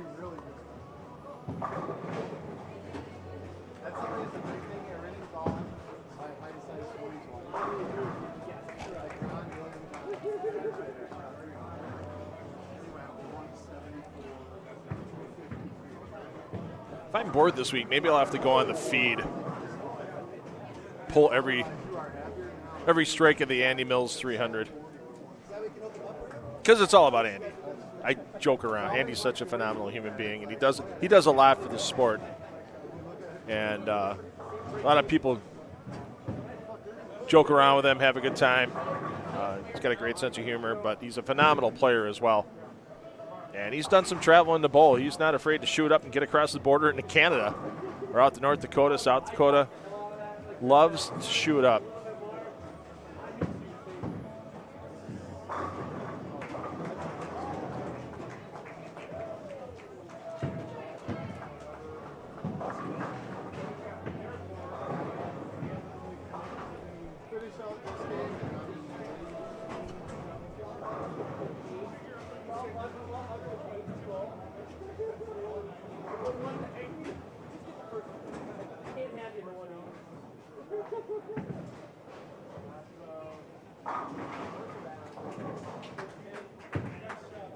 Once again, glad to be bringing you the full house feed here. That's right, every pair in the house here at Sussex Bowl covered, thanks to the support of the tournament sponsor, H5G Brands.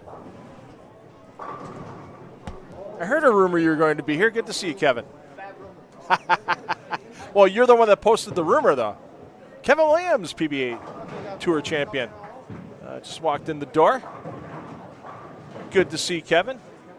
It's got to be a little chillier than California for him right now. I mean, he is originally from the Springfield, Missouri area, so he's used to some cold and some winter weather. Now lives in the greater Sacramento area.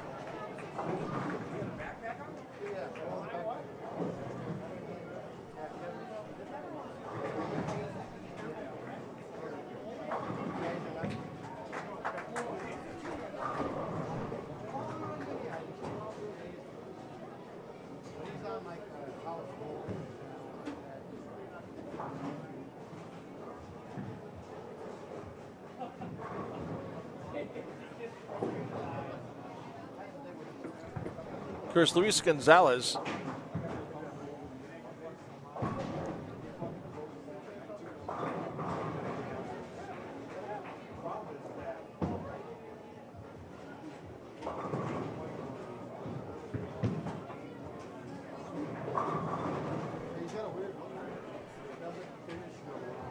a few years back. God, has it been 5 years already since Gonzalez took down the inaugural Bolero Elite Series tournament? Of course, bowlers entered through video submissions.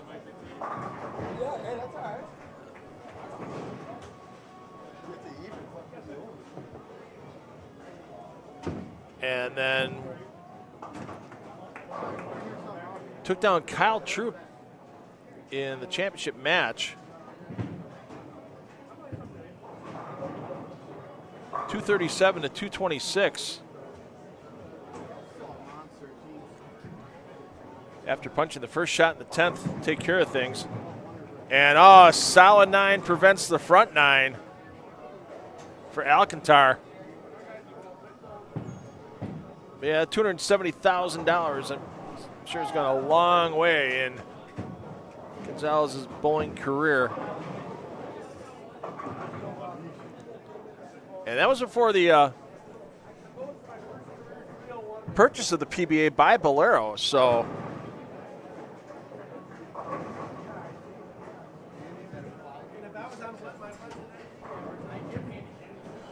that was the first big prize money that Bolero's put up. And now with the PBA Tour, the prize money in every major, $100,000 for first place.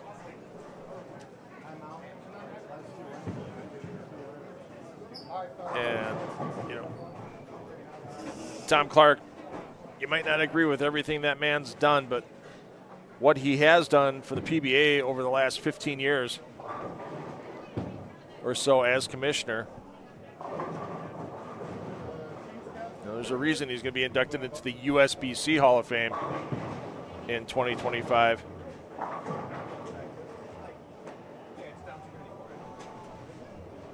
There you see Matt Gasson. Matt, owner of Top Notch Bowling, pro shops inside of Foxview Lanes in Waukesha, and with the recent purchase of Bowler's Choice Pro Shop inside of Castle Lanes, that's now Top Notch Bowling Castle Lanes.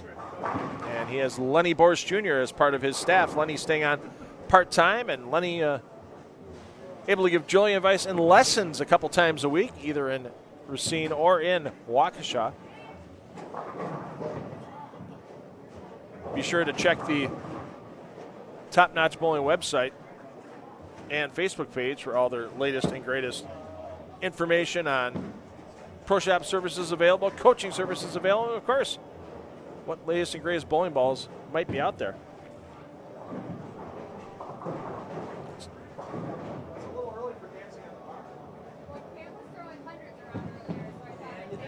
Why not? I gotta get my angles right. First a selfie.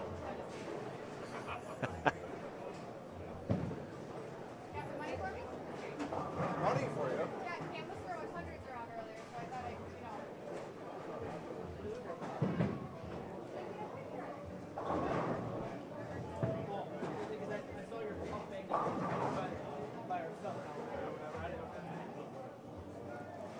So we're going to have these players finish game 2 here.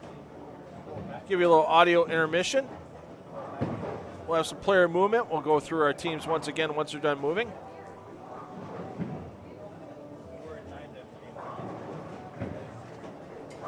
And then we'll be into our third and final standard team qualifying game. That, of course, will be followed up by 8 Baker qualifying games before we'll make the cut to our top 4 teams for match play.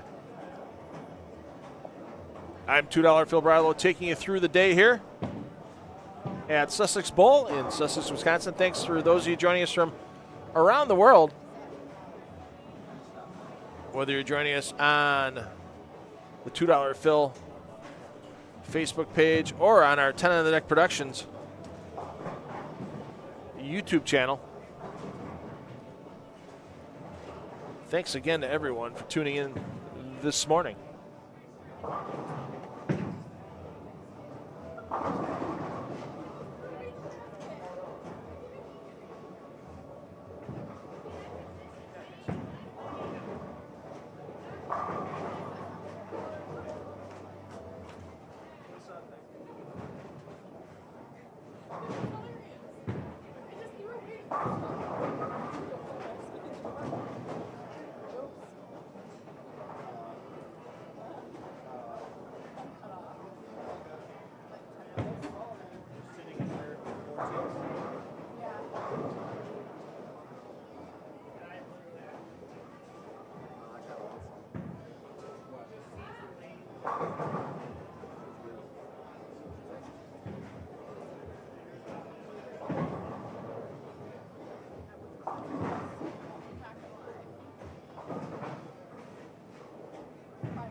I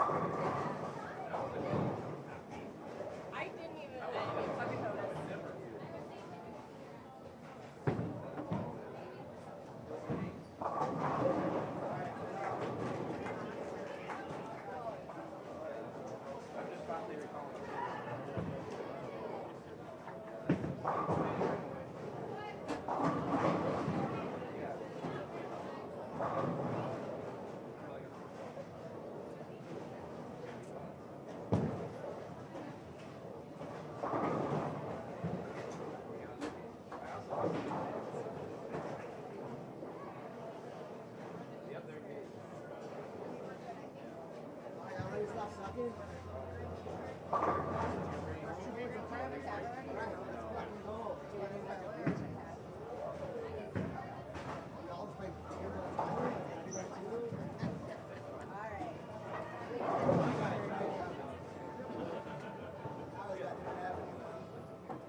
All right, waiting for lane movement to finish. Let's take you to the middle of the house here.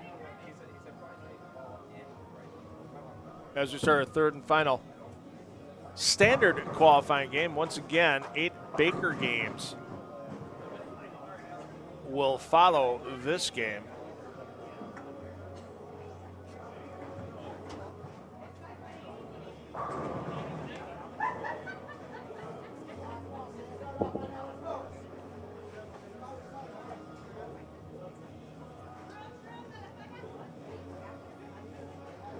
So this game on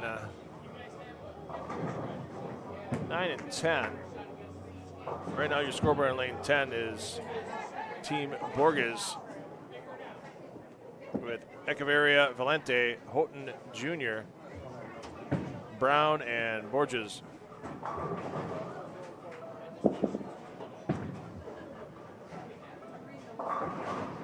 They are crossing with Team Cerdic. Cerdic,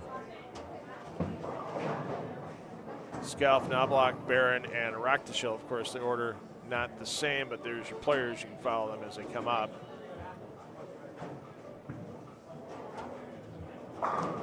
Team Ewig on 11 for the score right now. Wolf, Ewig, Svensson, Shallow, and Boak. And on lane 12, team captained by Geppel, I should say managed by Geppel. As there you see Dale Trester bowling with McDougall, Brinkman, Spanis, and Grimm. There's your 4 teams on 9 through 12.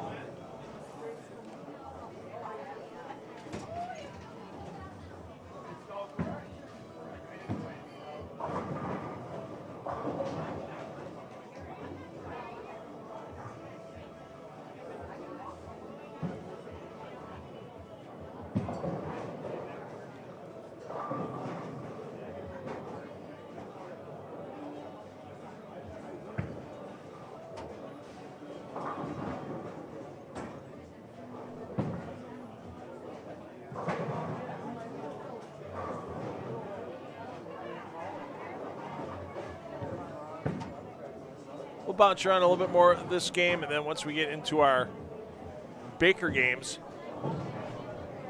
we'll get you following some of the leaders. We'll do the same thing here at the end of game 3. And of course, we'll always follow those players that have a chance to shoot 300 at any point in time. Right now, those players with 300 this morning are Kevin McCune, Tristan Albrecht, and Andy Mills. McCune and Albrecht did it in game 1, Mills in game 2.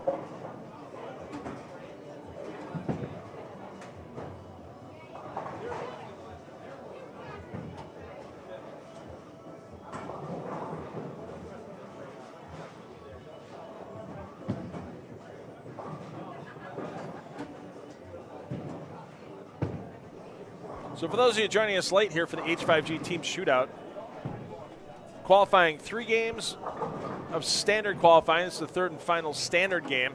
Then we'll switch over for 8 games of Baker team qualifying. And then we'll cut to the top 4 teams. Pinfall will carry over. And the teams will go into round robin match play. 2-game Baker totals in each match. And the highest total in each match will also win 50 bonus pins. So a lot on the lane, a lot on the line as well with those matches.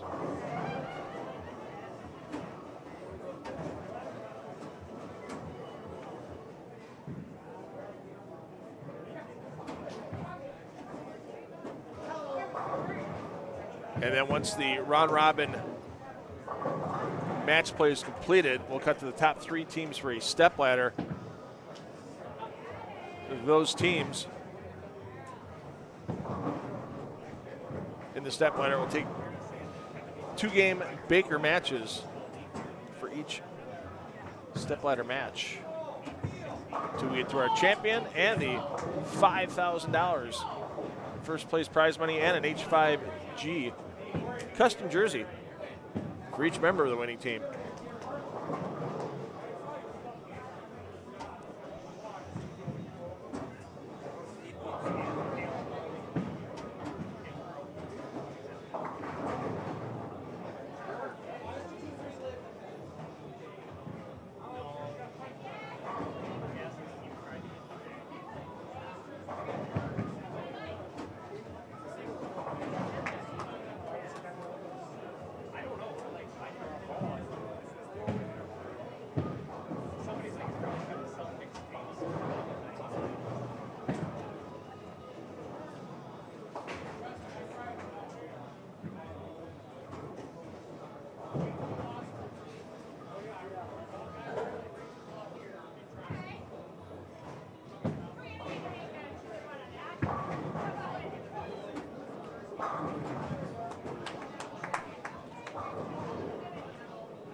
Just a reminder, too, if you haven't followed the H5G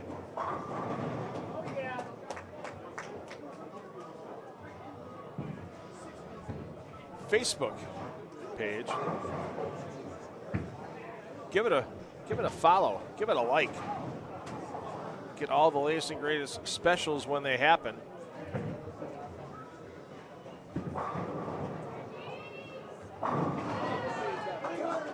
On the H5G Facebook page.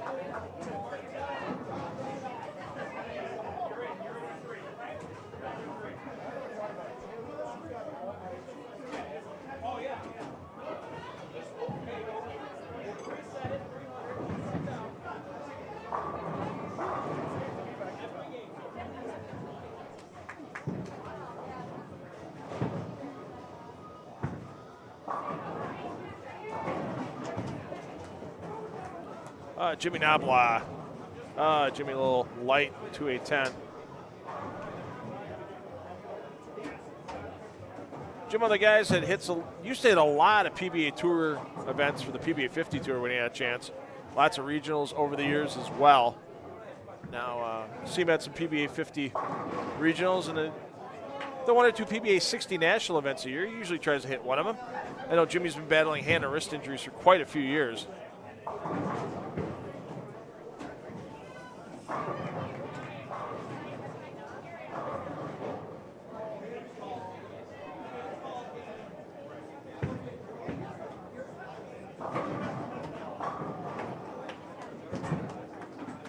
See what he can do here to try to get 2. You know, you got to get that lucky bounce on the 2-8-10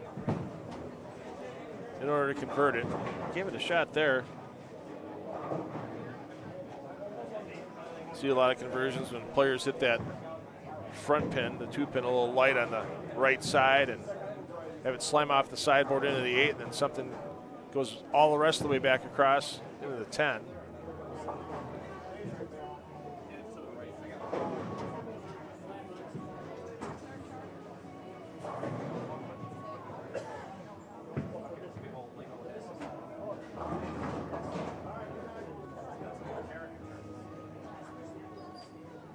Yeah, it's one thing looking across the 80 players in our field today here at the H5G Team Shootout, which is one of the things I think still makes bowling a great, not just recreational activity for a lot of people, but when it gets to the competitive sport type level like you see here as well,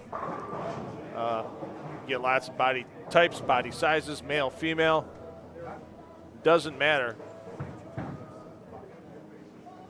Pins don't know the gender of the player throwing the ball at it. They know the speed and the rev rate, let's be honest. But there's more than one way to knock 10 pins down. We've seen it over the years. And Trester knew that one.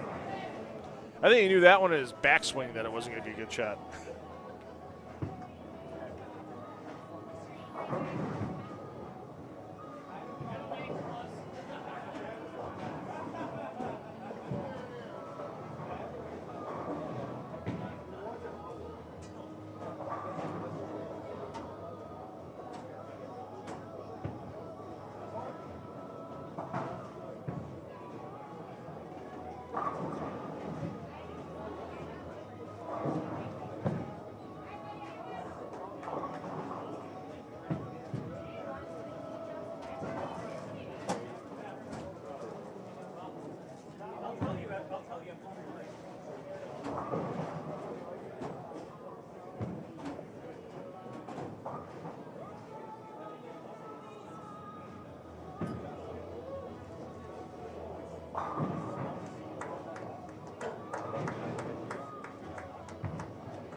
I think they got the last score sheet, so we should have a score update for everybody coming up shortly. There's no online scoring, unfortunately, for this event, but we'll give you the top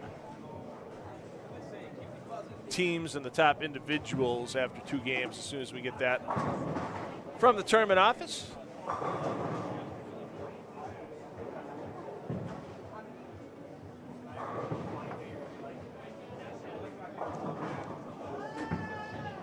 I don't think there's any better way you can spend a Saturday afternoon in December here in Wisconsin other than shooing up and trying to take your chance to win $5,000.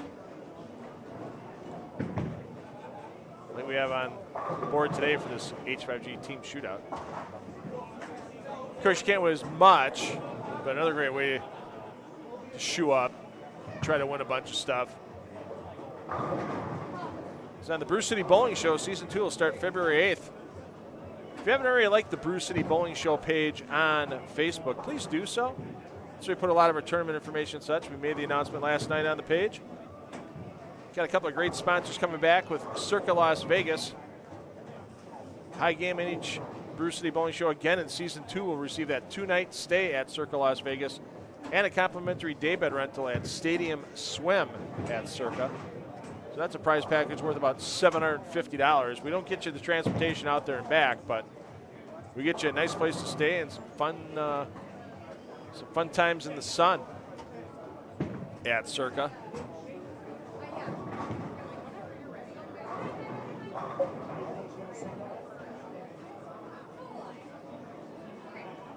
And then American Place Casino as well. We're still going to have that $100 jackpot shot whenever the red, white, and blue stripe pin is in the head pin position. Bowler strikes. It's $100 in free play at American Place Casino. If they happen to leave just that red, white, and blue pin as a spare attempt, doesn't matter if it's 10 pin, 7 pin, 2 pin, 3 pin, and they spare it, they'll get $50 for the spare for dough. And for Season 2 of the Brew City Bowling Show, our final match in each show will be a King of the Hill match. The winners from the previous week will come back and bowl the advancers out of the shootout round on TV. And they'll bowl a Baker doubles match. And the winner of that match not only gets to come back the next week to try it again, but that doubles team will split $250 in free play and $150 in dining credit at American Place Casino in Waukegan. So if you've yet to be to American Place and you like a good gamble and a good time, phenomenally clean casino, the Canoe Bar, great place to hang out and play some video poker if that's your thing. And the restaurants are, Asia Azteca, the Asian and Latin American fusion. The hot wings are, so good. They're sweet, they're hot, they're sticky, so good. And there's North Shore Steaks and Seafood, La Americaine for breakfast or lunch. Hey, if you need a quick bite, hey. We got the Airstreams. Get your favorite beverage. Grab a quick snack. Even if you just want a hot dog and a bag of chips, they got it for you at the Airstreams at American Place Casino in Waukegan. Just off Highway 41 at Highway 120.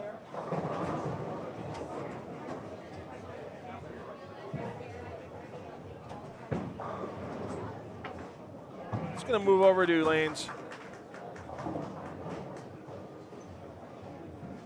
5-3. There you see Kevin McCune. McCune in the 560 or so range after 2.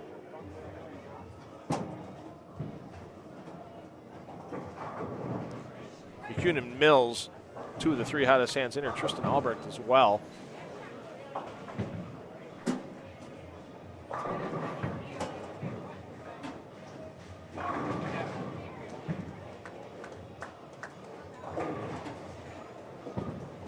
As Mills sitting at 546 after 2 on games at 246 and 300.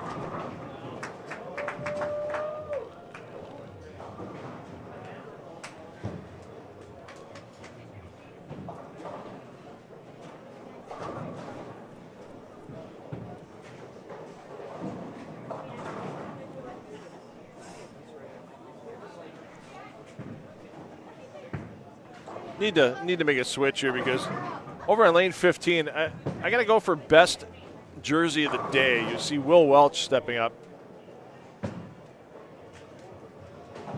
on lane 15, wearing the Christmas sweater-themed jersey. I wouldn't exactly call it an ugly Christmas sweater-themed jersey.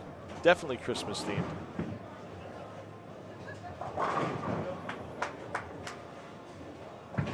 As Will takes 10 back.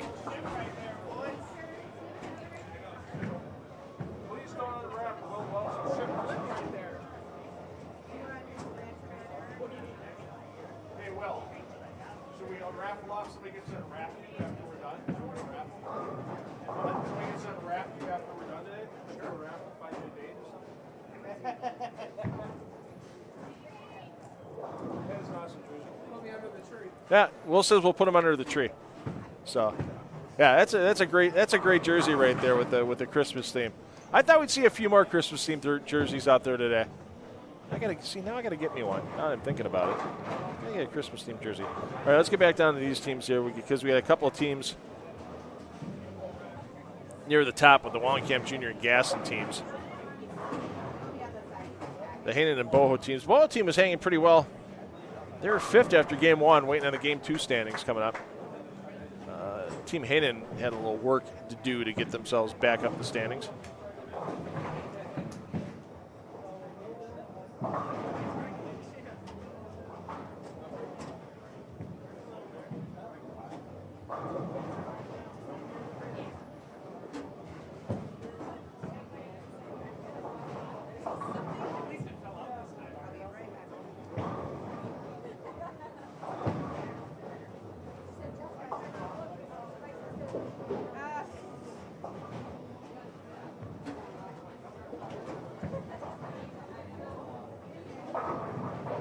So I have a top 4 right now. Team Beres 23-33, Team Gaston 22-14, Team Wallenkamp 22-06, and Team Pollock 21-82.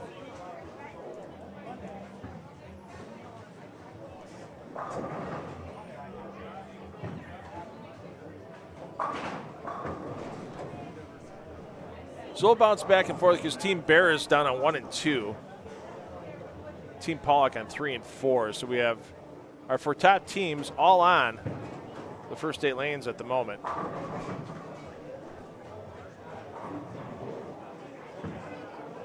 They're pretty tight at the top of the standings. Top 3 teams separated by less than 30 pins. Top 4 separated by about 50.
Wow, and Bus with the whiff. Yikes. That's really unusual. Let's go down to 1 through 4 then. Let's check out the team in the lead with Beres in lane 1. Team Pollock in 4th. And Team Nabak, they were in 1st after the opening game. So one would assume they're still somewhat close to the top 4.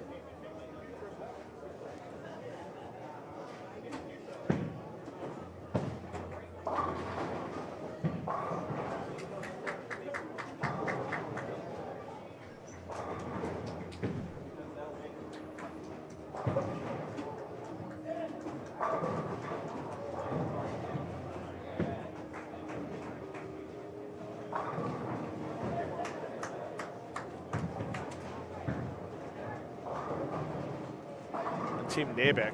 Tristan Albrecht, 300 in game 1.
Taking a look across the center here.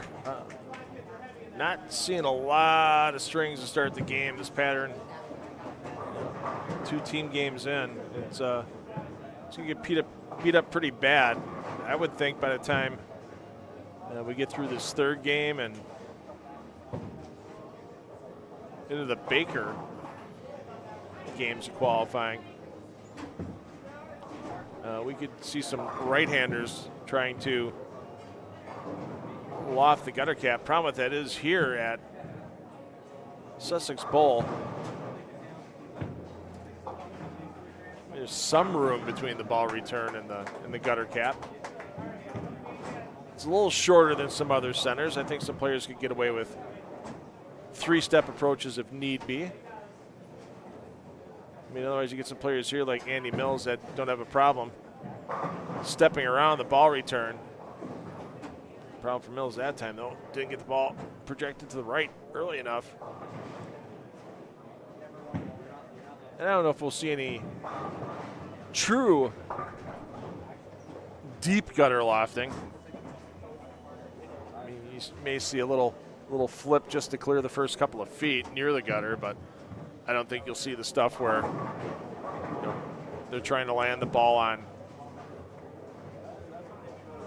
7th arrow from sliding into the gutter on the lane to their left.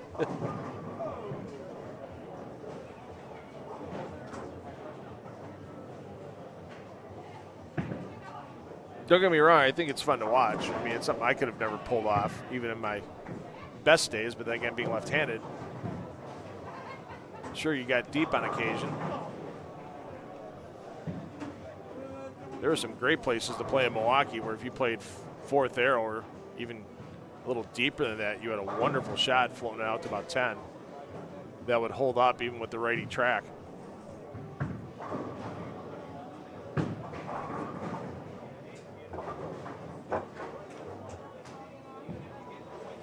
But with the number of lefties in the field here today, I don't see a lot of them getting too deep. On the left side. Namick happy about that shot. Let's get back over to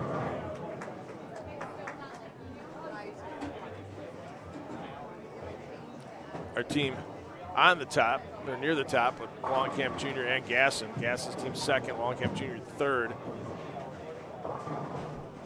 after 2 games.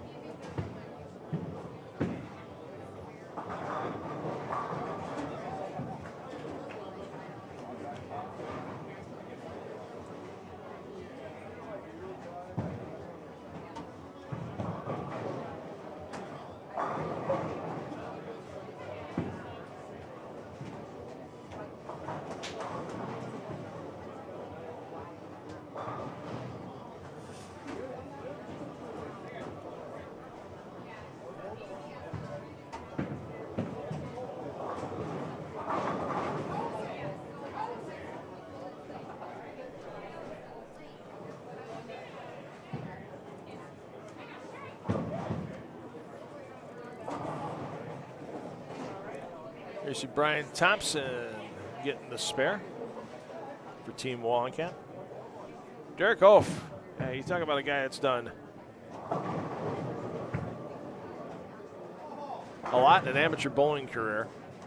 He's approaching 50, a couple of years down the road. Wouldn't surprise me at that point in time. He started taking some shots at some PBA 50 events on the national tour.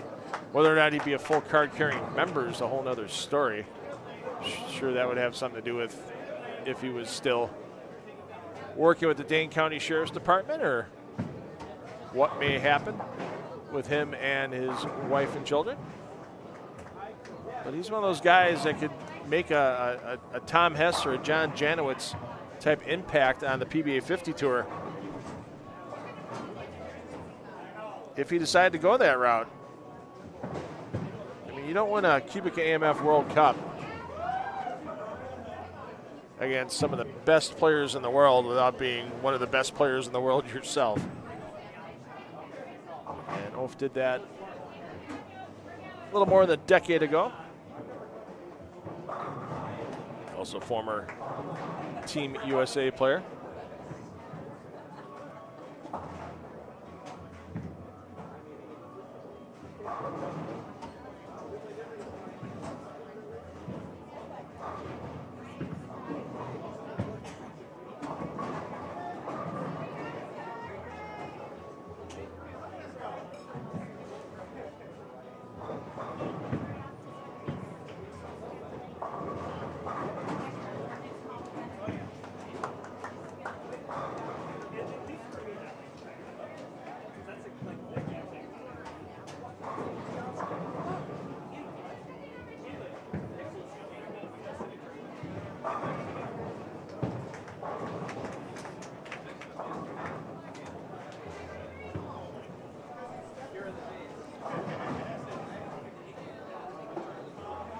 Couple 5-baggers out there. They start getting a little farther. We'll switch over to those players. Of course, we have one right here on 7 and 8.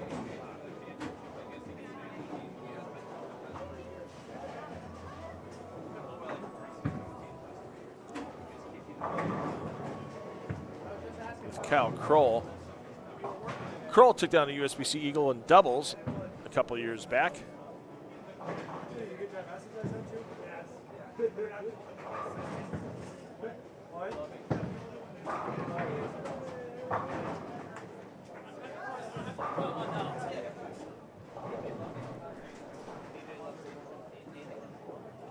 Curlaway for Ben Sobel, his teammate. Sobel, a PBA regional player, and also Sobel missing a 10-pin.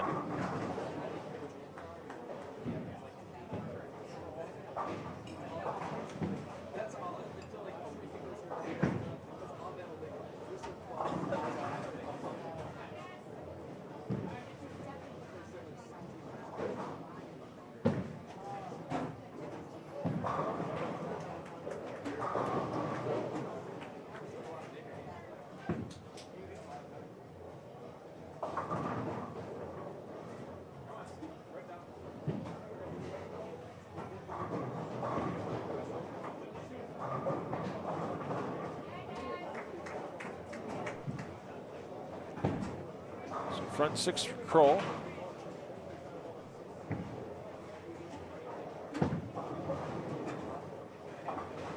Got a front 6 on 1 and 2 as well, with Jeremy Borges on the front 6.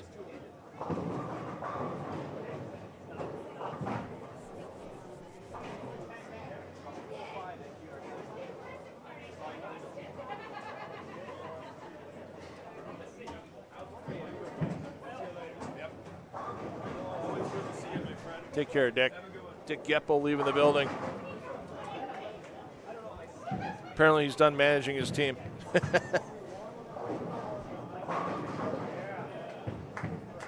Jim, hey, if the Bradley will have me and wants to get me down there and make some arrangements, I'd be more than happy to come down. But that's been kind of a Bowl Stream TV event for quite a few years, so I would assume it's going to be Emil Williams Jr. Taking care of the Bradley. I know it won't be the last year of the Bradley. It'll be the last year at the center it's in, because that center is closing. But that's an Emil thing. I mean, if he wants to tag me on, bring me down, I can bring all the equipment down. We can get every pair in the house covered. But it's an extra cost unless tournaments have sponsorship. It's a lot of little extra cash that some tournaments, unfortunately, or bowling centers just don't want to part with. So, the good news for me here at Sussex Bowling in Sussex, Wisconsin is I'm about 15 minutes from home. Came up yesterday, taped all the cables I needed down, tested everything. Slept in my own bed, didn't have travel expenses, didn't have shipping expenses, and we've got every pair in the house covered. It's only 16 lanes here, but we can do up to 40. Actually, we could probably do up to 48 if I wanted to really stretch things out a bit. And the bandwidth on the internet was available. But yeah, if hopefully Emil's doing it. If there's something where it hasn't been announced that they don't have a live stream for the Bradley, have them get a hold of me. Find me in a couple of different places here on Facebook. $2 Phil page and of course my personal page. Be a fun tournament to stream.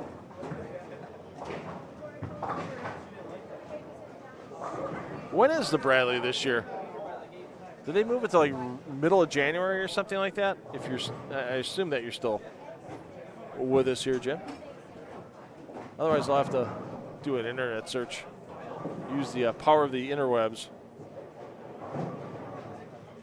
Find out when it is. Plus, I got a pretty busy schedule coming up with tapings here on Brew City Bowling Show.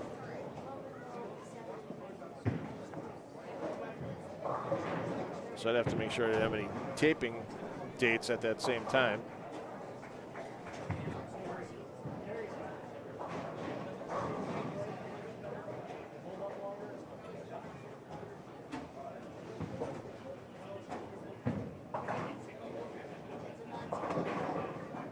Yeah, Bradley Open, the 11th and 12th. I think that weekend's actually open on my schedule. But that's something, once again, I know that's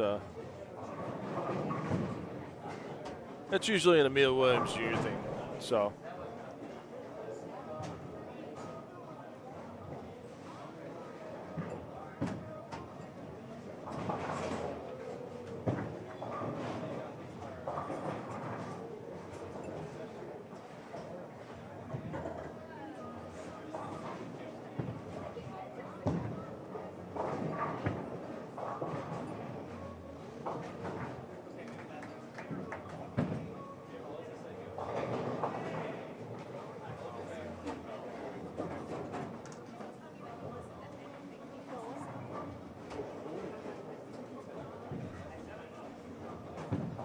Yeah, January 11th, 12th. Thanks, Jim. Appreciate that.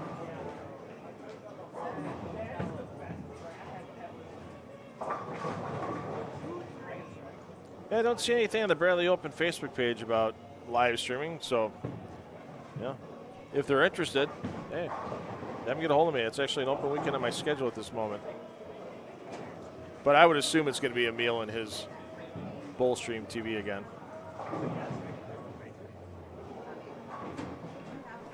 mean, back in the days of Craig Elliott, before Craig sold Bowl Stream TV to Emil.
So we'll see if Kroll can get his 7th here. Then we'll go down to 1 and 2 as we have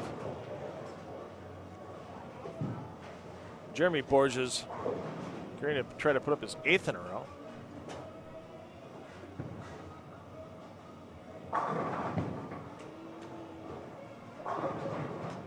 There you go. There's 7. You'll see the leadoff there on lane 1.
For the front 8 and the week 7 hits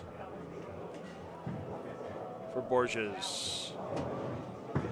Get down here to Kroll. Actually, let's get down and check out Jerry Mars here. As Mars on the front 6, make it front 7.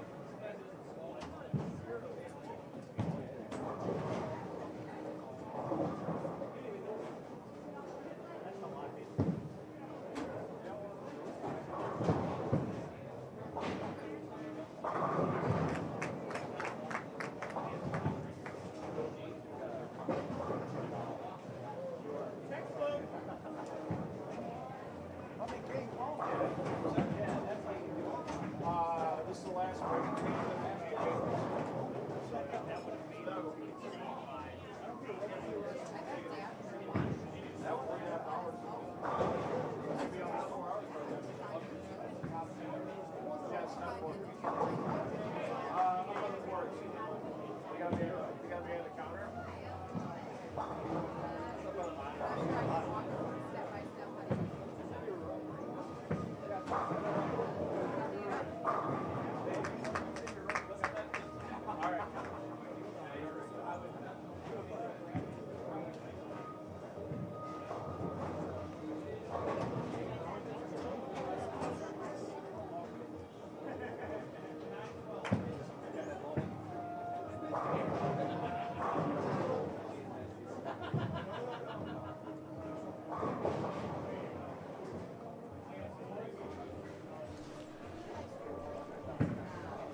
All right, let's see if Kroll can get his 8th. So we have 2 players still with a chance for perfection.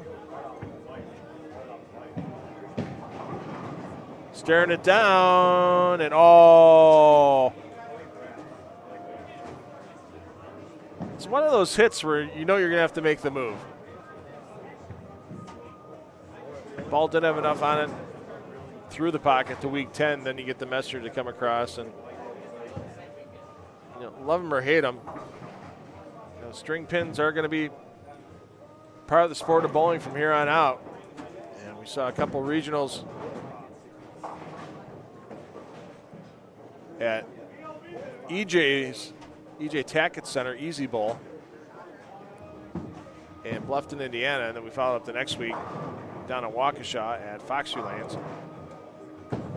Both centers with Cubica AMF Edge string pin setters, the certified version, USB-C certified. And from talking to the professionals that bowl those regionals, especially higher caliber ones like EJ Tackett, Kyle Troop, Josh Blanchard, Kevin McCune, shots you can get away with.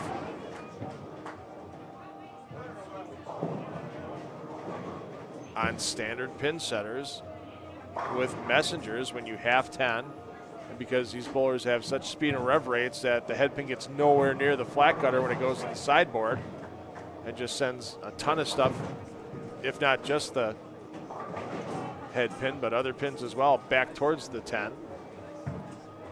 You don't get that hit as much on the strings.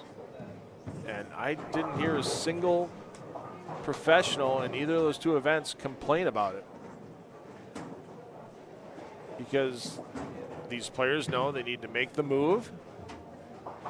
They need to stay in the pocket. They need to have the ball go through the pocket properly. And you're not going to get you'll get an occasional one. And I saw him do a little experimentation after one of the days of the Foxview event, where they made some changes on the pin setter, and there were a few more messengers. There weren't a ton. It wasn't like every shot, but there were a few more.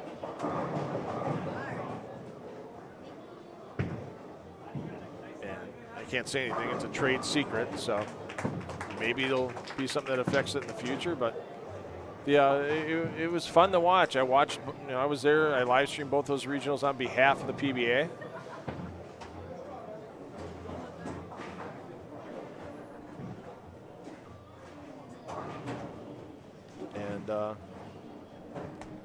cream rises to the top. You look at the step ladder at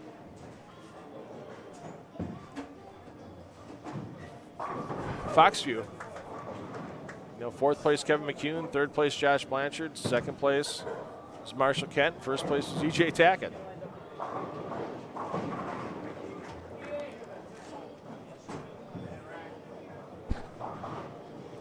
It's a hell of a regional top 4. It's a hell of a PBA Tour top 4. I mean, sure, Josh Blanchard not on a tour anymore as he is working with Cubica AMF now.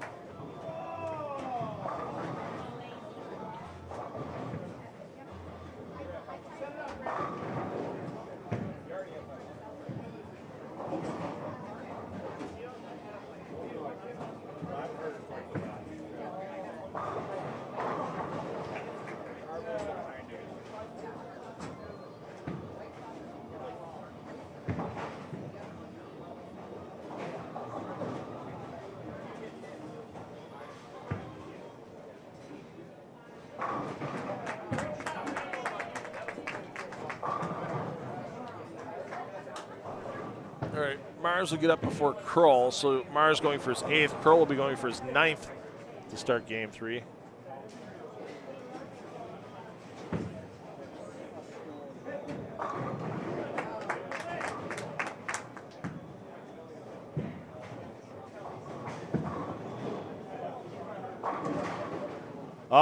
Blower 7, yikes.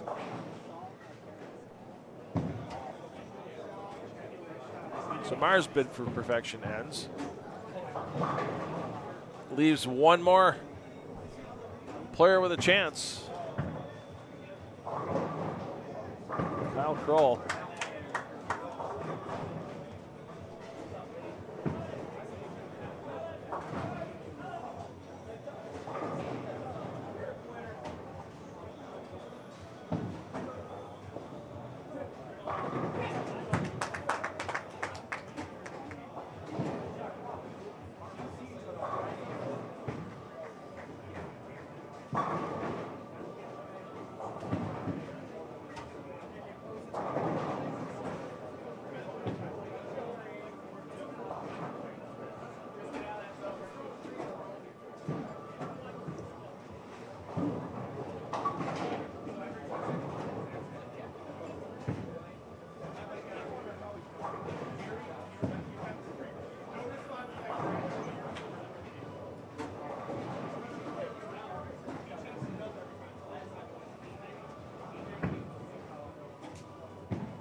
So will we see a nifty 9th in a row for Kroll?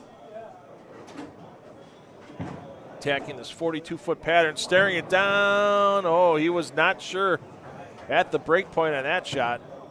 Kyle Kroll's going to have a chance to step up here in the 10th frame and put perfection on the score sheet.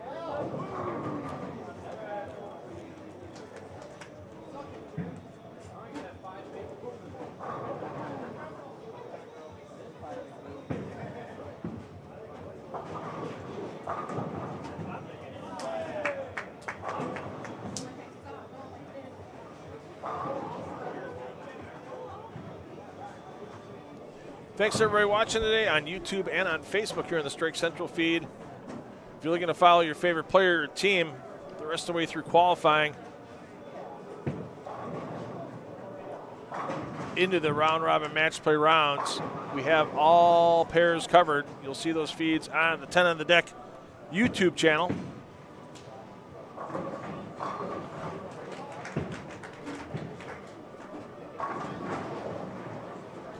And McCune, hot hands kind of cool off a little bit here on 5 and 6. As he started 300 and 260. And he's going to be lucky to get to 211 this game.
So once again, next event you'll see streaming for 10 on the Deck Productions.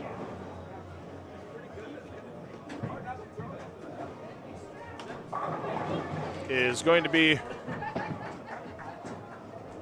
the King Classic from Four Seasons Bowling Center in Freeport, Illinois. Thanks to Jeff Johnson, Diane Johnson, and the Johnson family for bringing me in for that event. Great one-day event in honor of Richie Buss. I'm sure that event, if it's not sold out yet, it'll sell out soon. They'll fill the 40 lanes.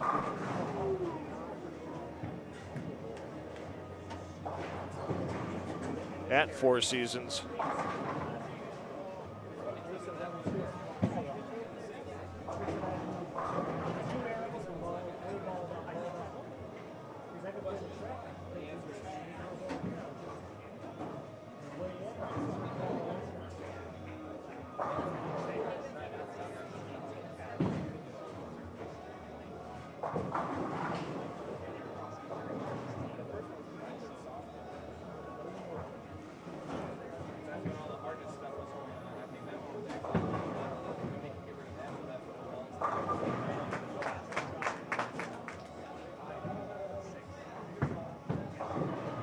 King Classic is $1,500 guaranteed for first place.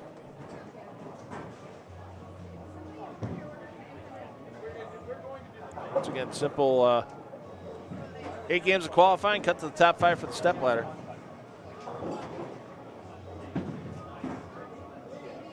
And high senior bowler, high female bowler will each receive a cash spot as well, outside of the standard 1-in-5 cash ratio for that event.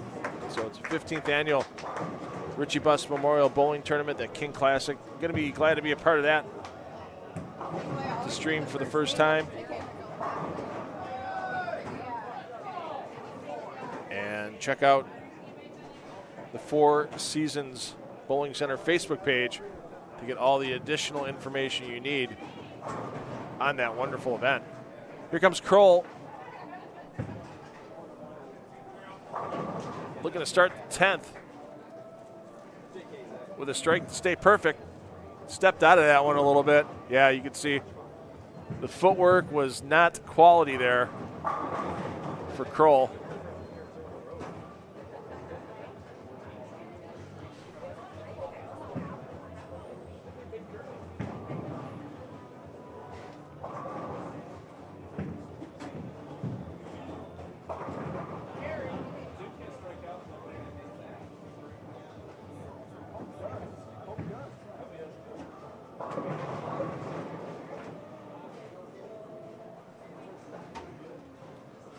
So it'll be a few minutes once everyone's completed with this third and final standard game of qualifying,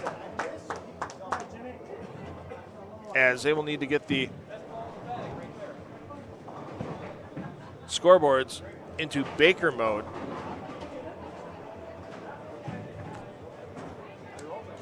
And then we'll be underway with our 8 games of Baker to round out this qualifying for the 2024 H5G Team Shootout. I'm $2 Phil Brylo taking you through the day, start to finish. Appreciate everybody tuning in. If you're watching us on Facebook, give us a share. Let everybody know that we're going to crown a champion, pay them $5,000, and give them all an H5G fully customized jersey at the completion of the tournament today.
I win differential. I won differential. Don't be sorry. Make up for it. Never miss again. I won. 36. We'll go 6 and I will not miss. Okay. I will not miss. Wait, you will go 6. Correct, like $200. That's correct. I will not miss.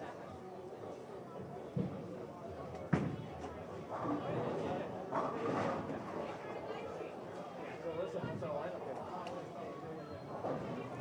I think our lane cost is best. No, I don't think it's right because we're supposed to have it here. We hit 7, 8. Oh, that's right. It's the only.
All right, those of you joining us a little late, we're going into some Baker games. We'll get the scoreboards changed over, player movement, and we'll get underway with 8 Baker games to round out our qualifying here for the 2024 H5G Team Shootout.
Most of our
Bowlers, as we're finishing up, we have to wait for all the lane scores to move before we can put the Baker names in. So please do not start your fourth game yet until you get the okay.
Jeff Johnson's bringing me in for the King Classic.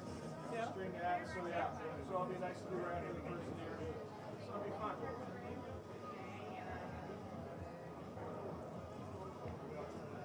All right, bowlers, as you're moving to your new lane, we are going to be blinding the bottom 4 bowlers on each lane, so only the top bowler will be where you're bowling your Baker under. You can change your lineup after each game.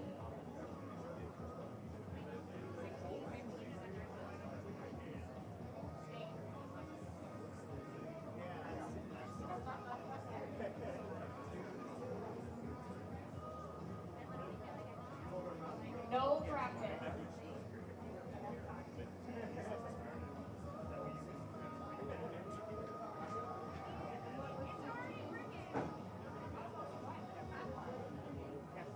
Just in about 30 more seconds, we'll be able to start Baker. We just want to make sure all the blinds are, and then we got to switch the lanes to the open play style.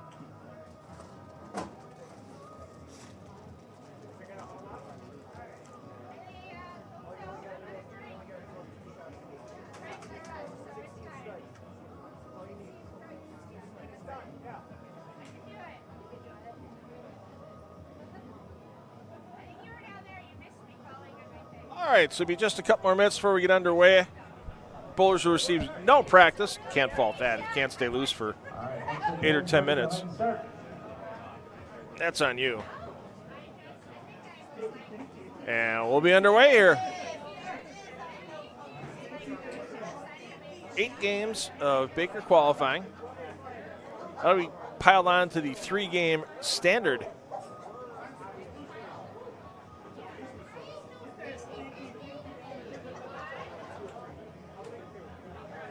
Three games we just completed. And after that, we'll be down to our top 4 teams.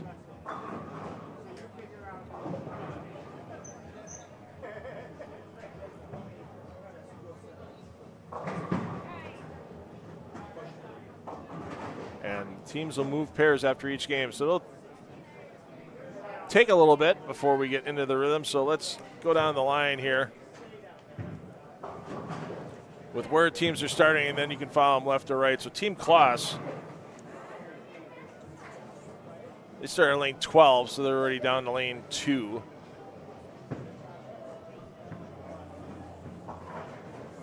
On lane 1,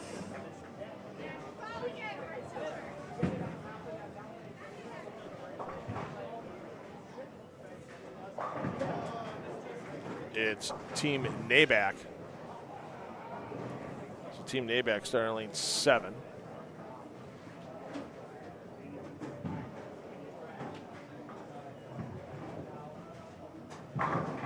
Team Wallenkamp on lane 3. Team Barris, lane 4.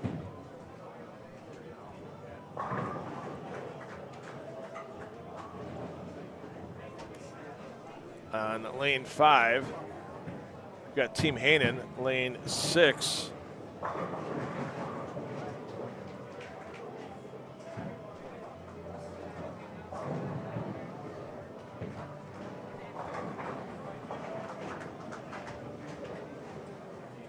Is Team Pollock.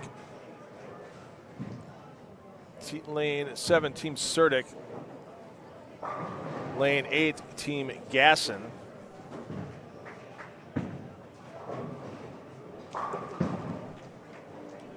Over on lane 9,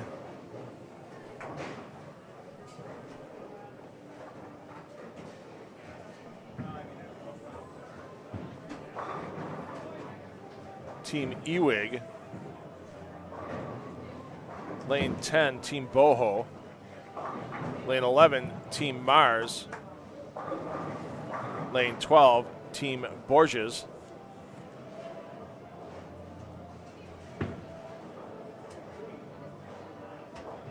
Lane 13,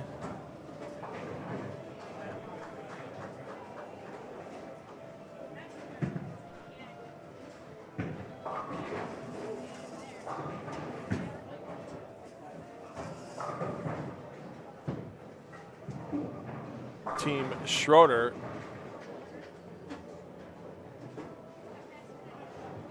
Lane 14,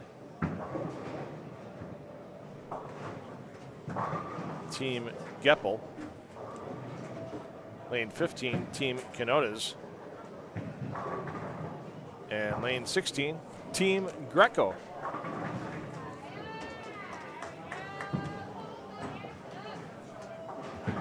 Pardon me, Team Gresco on lane 16. And then you'll see after their first game, whatever direction they're moving, they'll keep moving in that direction.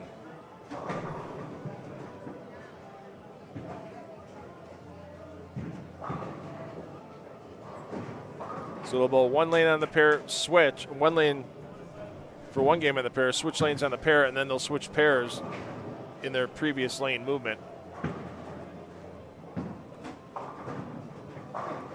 So that would mean that, for example, Team Gresco will end up moving down to 1 and 2 next, while Team Quinones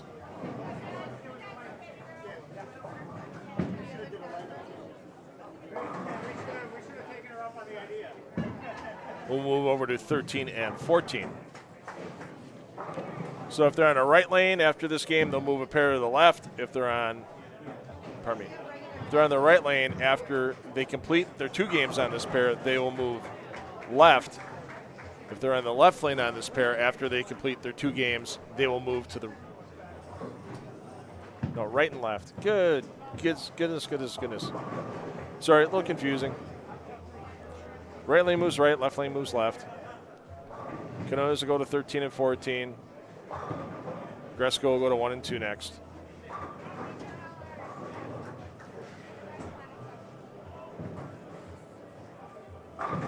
Sorry, the divergent crossing doesn't come into play too often. I love a good divergent cross, don't get me wrong.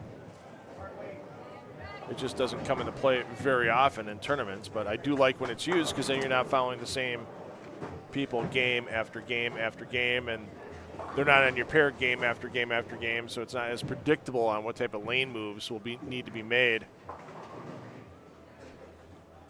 from game to game, from shot to shot, and especially here during Baker. You can't waste time trying to get sighted in. You better be sighted in within a shot.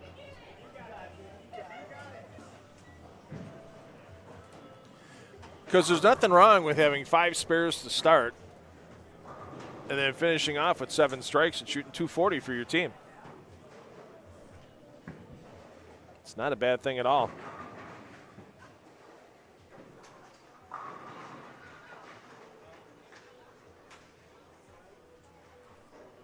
One of the great benefits about the bowling scoring system, you are rewarded for consecutively stringing strikes. So I wasn't a fan of the World Bowling Tour scoring system. Sure, it made it easy for everybody. You got 30 for a strike, 10 plus your first ball count for a spare, and whatever you had for an open. Makes it easier for newbies and such, but you get rewarded 30 for a strike when you're not piling strikes on top of it. You need to pile strikes on top of strikes to get to 30. You know, 10 for your strike shot plus the next 2 balls. So.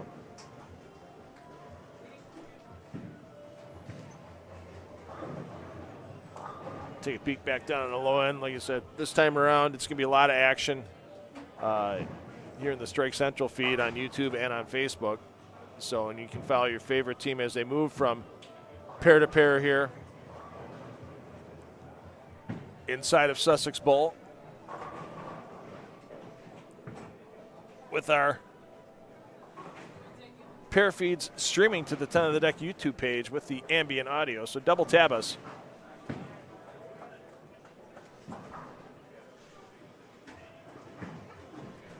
So your top 4 teams, we've got a quick update here. Team Barras, 3381 is first. Team Kloss moves up in the second, 3356. Team Ewig makes a nice move for 3284 for third. Team Pollock gets themselves back into the top 4. Team Pollock at 3214.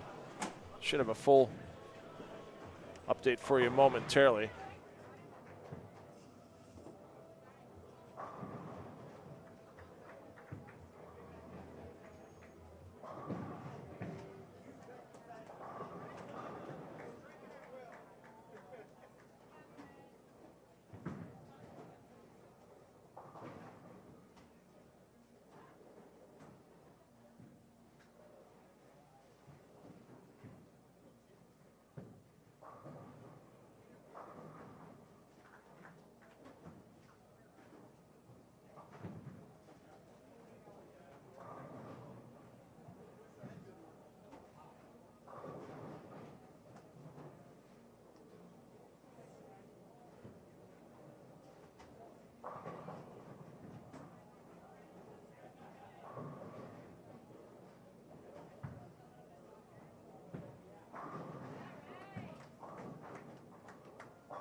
All right, it's going to be the full rundown of the top 10. Team Barras, 3381. Team Kloss, 3356. Team Ewig, 3284. Team Pollock, 3214. A little bit of a drop back to Team Boho in 5th at 3172. Team Nabak, 3143 in 6th. Team Myers in 7th, 3140. Team Quinona is in 8th, 3132.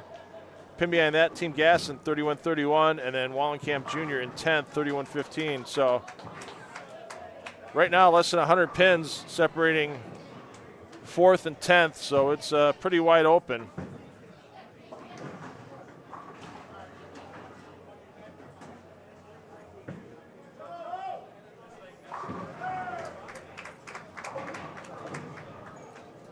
For teams to try to get themselves in the top 10 here, and it won't take much if you see a team like Team Kloss right there. Yet the strike.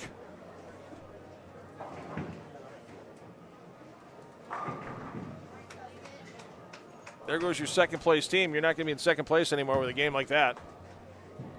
So these standings can still change quite rapidly. From game to game, team shoots 250, just as easily as team can shoot 150 here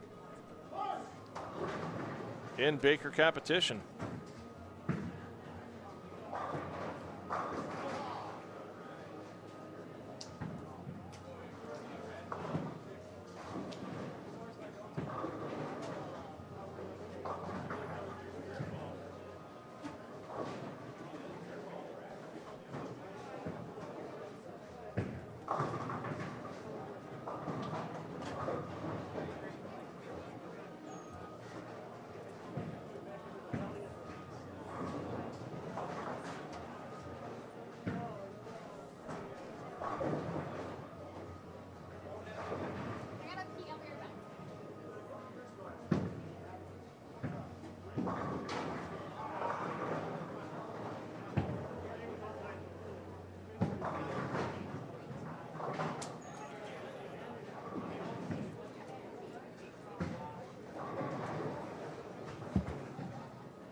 So Will Welch on the bottom here for Team Kloss is there, rapidly descending the leaderboard. Of course, looking around here, there's some other scores out there that aren't great as well. On the high end, I see a 178 on the board. I see a 180 on the board. I see a max 190. I see a 170. So, yeah.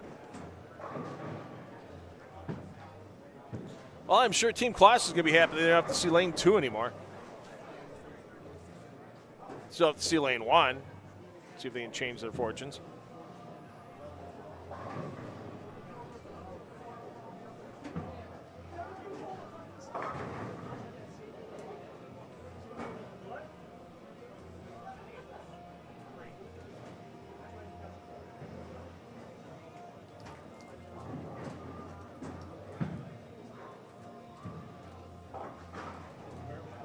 Team Bear is going to make a nice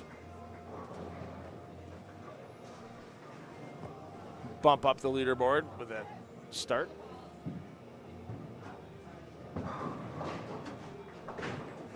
Here in our Baker games. As we're done with game 1, let's move on to Baker game 2. Oh, graphics department on the ball today here for the H5G team shootout.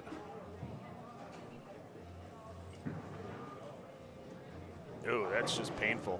158 for Team Kloss. That's going to drop them out of the top 4 for now, but obviously 7 Baker games remaining. Shooting 150, 250 is just like shooting 200, 200.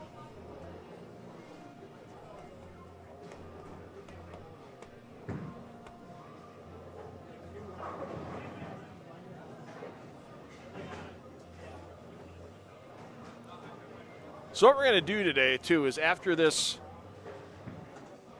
Baker qualifying round, we're going to keep all the streams rolling on YouTube for our pair feeds and for our Facebook and YouTube Strike Central feeds. Just be a little bit of an audio intermission.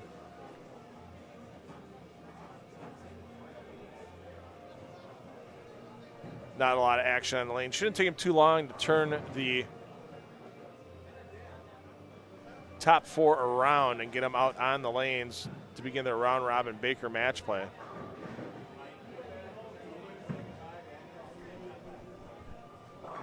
I would think at the pace this round is going, it'll be done by 2:15 or so.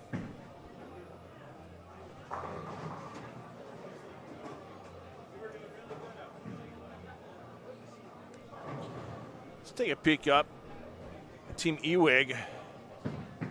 They're the team that was in the top 4 at the conclusion of our standard games. Team Boho.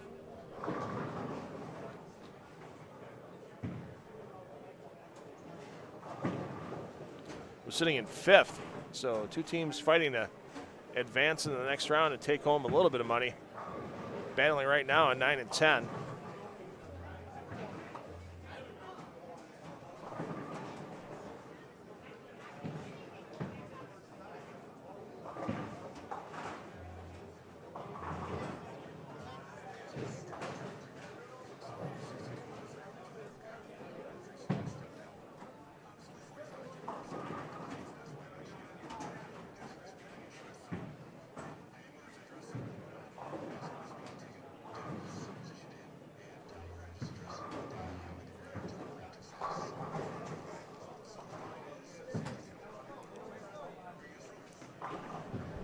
Yeah, probably 2:30, a little bit of a break, maybe 15 minutes will be the turnaround. But we will start a brand new stream on both Facebook and YouTube for the 3-team Stepladder finals after our match play is complete.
We'll see if we can get you score updates after each game in Baker. Let's go take a peek here and see if I can grab something.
You have to love automation and great computer scoring systems like they have here at Sussex Bowl. It's a beautiful thing. So after our first Baker game, Team Bear is in the lead. 36-02, Team Ewig second, 35-31. Team Kloss jumps up, or drops in the third, 35-14. Team Pollock jumps up in the top four, 34-48. And a bit of a gap there. Almost 100 pins now between Pollock and Gasson in fifth. So some teams not with quality starts. Team Gasson and Team Nabak tied for the 5-6 spot, 33-54, just 2 pins back. Team Mars, then Team Boho, another 2 pins back at 33-50. Put Team Wallenkamp Jr. at that same 33-50 number, so things really tightened up after that first Baker game. And once again, sometimes it's just a matter of if you have a not-so-solid start, stopping the bleeding as quick as possible. You look at Team Borges right there. Not in the top 10 currently, but yeah, you just watch it. Watch the bleeding happen. We'll get back down and check in on Team Barras.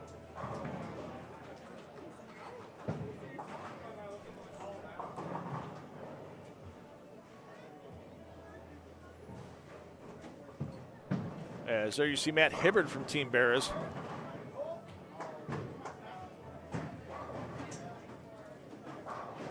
Facing a 4-10. Solid start for the team, but a little bit of a roadblock right now.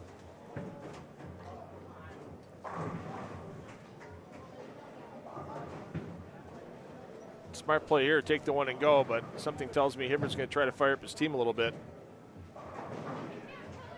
Give it a shot.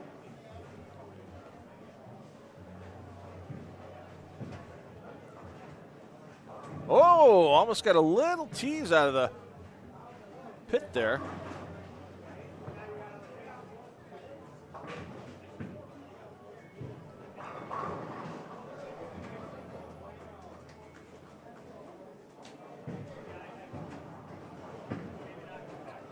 Watch Bears. Interesting. He was bowling anchor during the qualifying parts, the standard qualifying games. And now Bears moves himself into the 3-8 position here in the Baker. Man, so I bet you Andy Mills is probably the man playing anchor at the moment.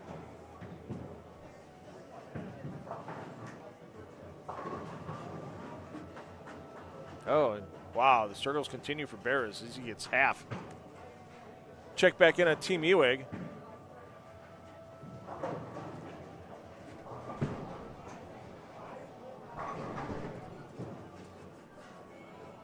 As Wolf stepping up, looking to help pile on to that string of strikes. Currently sitting at 3.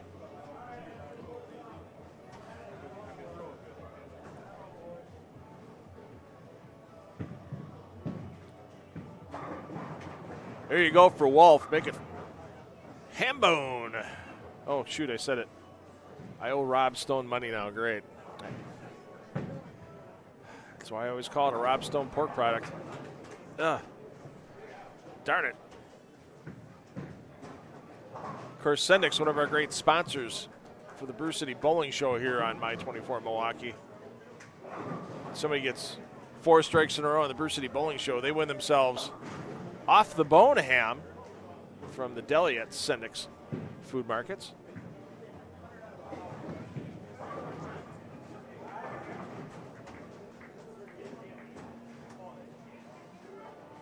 Well, Team Mars sitting in 7th, 33-52. They just piled on a 247 game. That'll move them up the leaderboard a bit.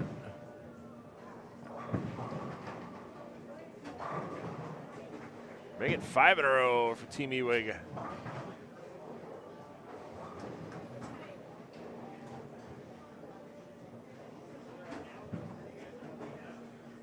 Svensson in the 9 spot.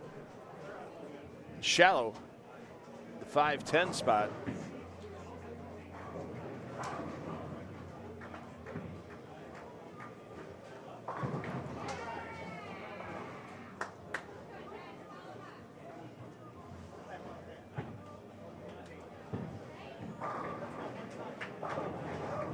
There you go. 6 in a row for Team Ewig. Let's check in on here on Team Bears on lane 3. Open frame in the 9th by Chad Moss means 200's the max for Team Bears. And that gap that was currently 70 pins between Bears and Ewig going to go away. That needs help. Just watch that ball hit the lane and spark. The fronts are starting to get a little frictional.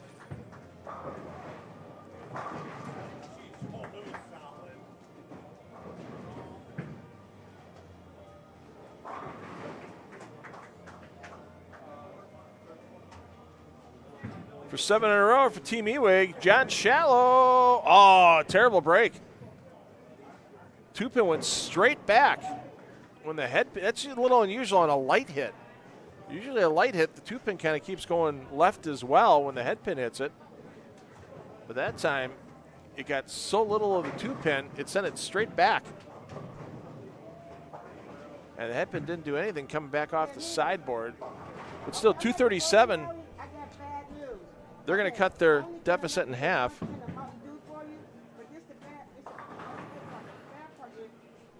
The Team Bears, as I mean, it's a top-heavy prize fund. It's not a lot of guaranteed money if you're the top seed going into the step ladder. It's $2,000 for second, $5,000 for first, and the H5G full custom jerseys to our champions today. Yeah, Shallow shaking his head, but you threw it well. Just the pins didn't decide to agree with you on that shot. So we're going to have some teams moving. It'll be a minute, but we will get into our third Baker game of the 8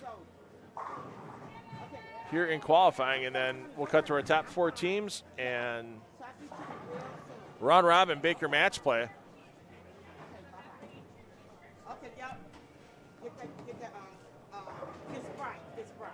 Yep, bring the Sprite.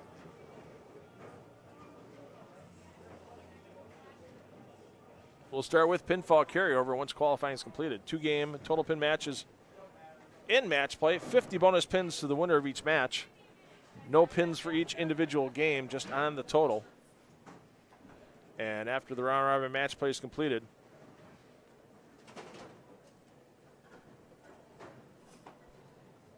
Thank you so much.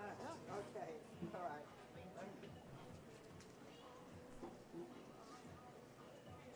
we'll have our top 3 teams for the step ladder. 2-game total pin matches in the step ladder as well. Okay, you help me out. Okay. I'm that's it. Some league going on, huh? Oh, okay, I figured that. Okay. Okay, babe.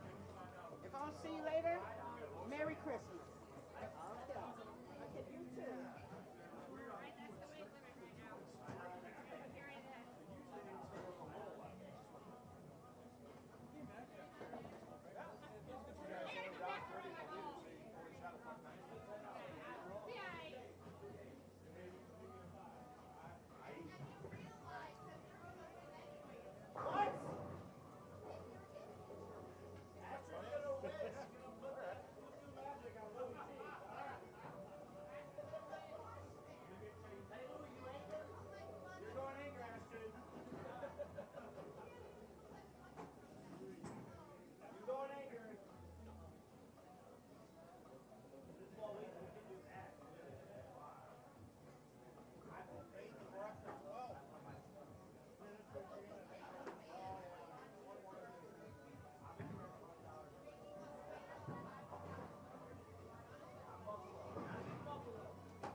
All right, let's get to a couple of pairs that are just getting underway. Team Wallenkamp Jr., Team Kloss.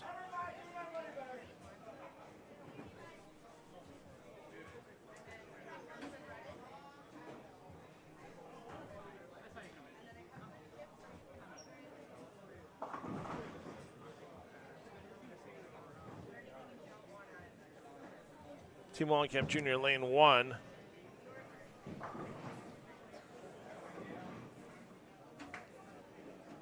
Lane 2 is Team Gresco. Lane 3, Team Hanen. Lane 4, Team Kloss.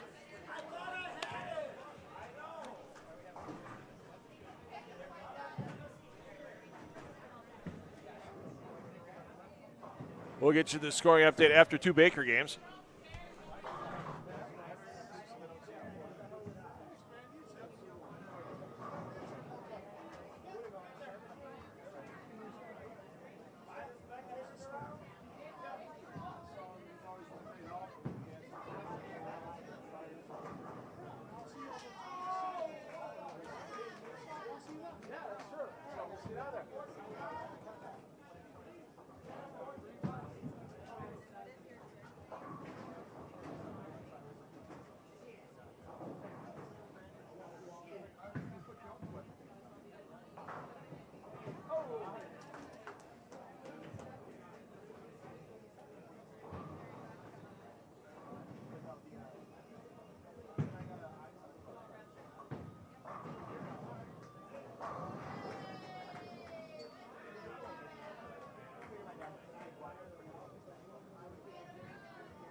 All right, here's your update after the first 2 games of Baker. Team Bears, as we said, the lead is still theirs, but not by much. By only 12 pins over Team Ewig. Those 2 teams have at least a 100-pin advantage over Team Kloss. As Team Kloss is in third at 36.65. Just 1 pin behind is Team Pollock at 36.64. Team Myers 35.99. Team Wallenkamp Jr. 35.60. Team Naback 35.57. Team Boho in 8th 35.44. Team Gasson 9th 35.42. Team Schroeder in 10th 35.12. So yeah, right now 6 games to go. Anybody that's within 120 pins. Wow, and a missed 5-pin. Yikes. That's painful. Anybody that's within 120 pins of 4th place Team Pollock has a realistic shot. So that's all the way down to 9th place Team Gasson.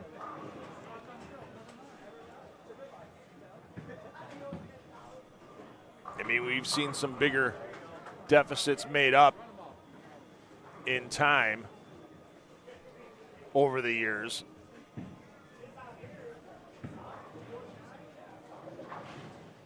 Heck, we had a 60-pin deficit made up in 1 game on TV back in the day on our Time Warner Cable Sports Channel shows. The 5 Horsemen did that. They had no clue. First game of a 2-game total pin Baker match from Motion Plus Lanes, and then they fired 279 the second game to take the win.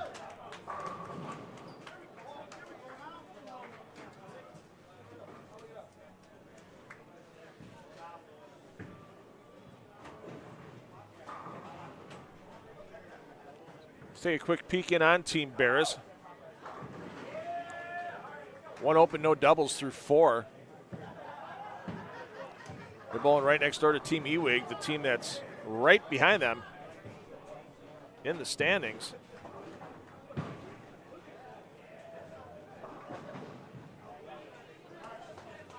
And Team Ewig entering the 3rd frame on an open.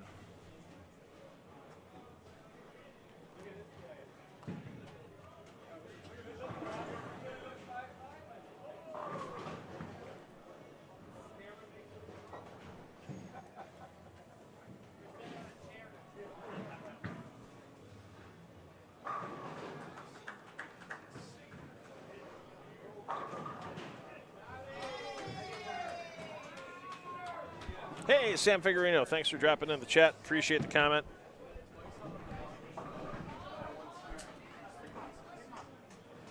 Hope you're staying warm watching today.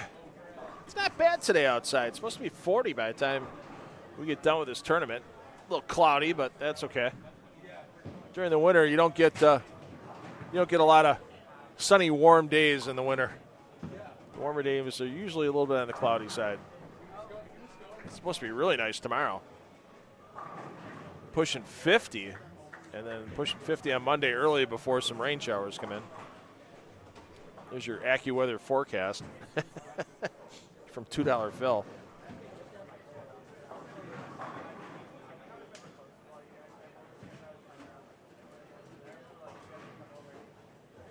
Good cover there by Mills. Let's peek back in on Team Klaus. Klaus shooting at an 8-pin. Team Klaus clean, but no doubles through 6 frames, as they are currently in 3rd place.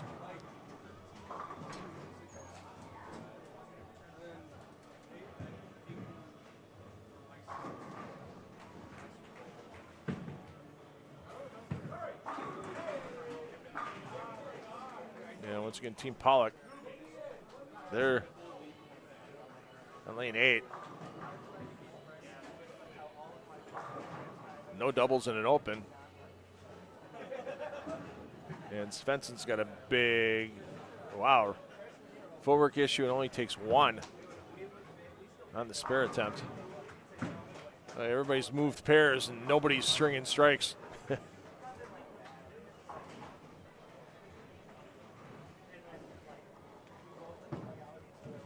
This is the point in the tournament where every shot is an educated guess.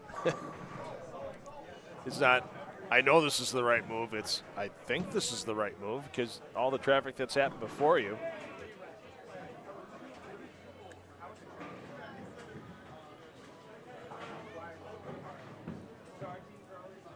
And Pearson almost finds trouble, lucky to leave just the 6.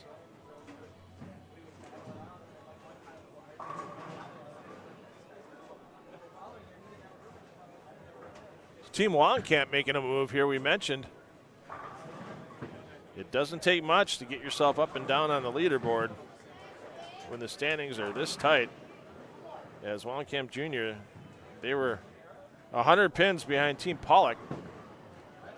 And Derek Oaf with the fill ball for 256. They're going to make a bunch of that deficit up here in this 3rd of 8 Baker games to finish off qualifying. Team Klaus finding some struggles.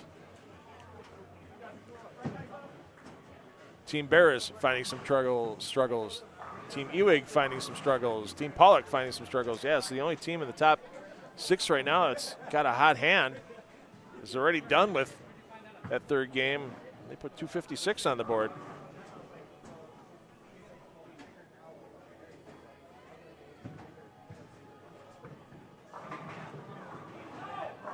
Oh, huge break there for Ewig. Put a double on the board for his team. Huge break. People can say what they like about team bowling, but it's a different kind of pressure in the Baker format, especially when your team is working on that string. You do not want to let your teammates down by being the player that ends the string. Sure, you've got a 5-bagger, it's one thing. The team has a 5-bagger. Yeah, that's a different kind of focus on the approach. There's Wolf taking advantage of that break for Ewig.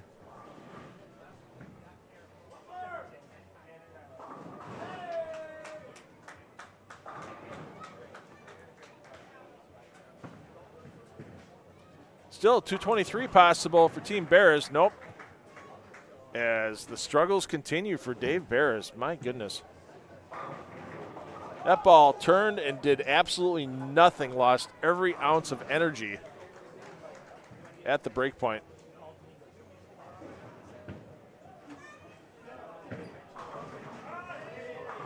That's going to make you scratch your head for a bit, no doubt.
Oh, it's a good thing that pin that fell to the right of the 9-pin stayed there for Moss, because otherwise that messenger pin would have went in front of the 9, hit that deadwood, spun around, took the 9 out. Take a peek over at Team Kloss's scores. So Team Kloss can be in the 178 range with a full fill shot from Welch on the bottom. So once again, these standings are going to be real tight with 5 Baker games to go. And a little too light for Andy Mills.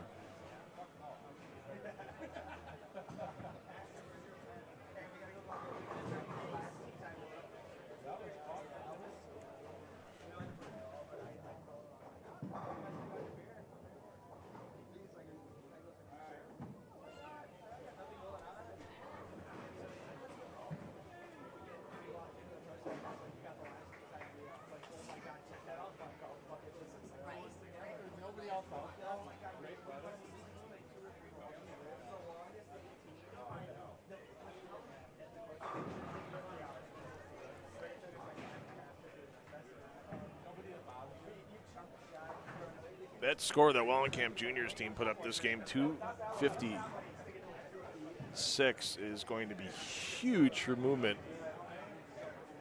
on the leaderboard. They're going to catch up to the top 4. They're not going to get overly far into it, but still. And Shallow gets the first one in the 10th. So after a rough start, Team Ewing gets the hammer back down, and one would think they'd hit 2-0 as a minimum here with the possible 2-11.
Game 4 underway. We'll get you a Game 3 scoring update in just a moment or two. We just had a team finish up and the scoreboard switch over.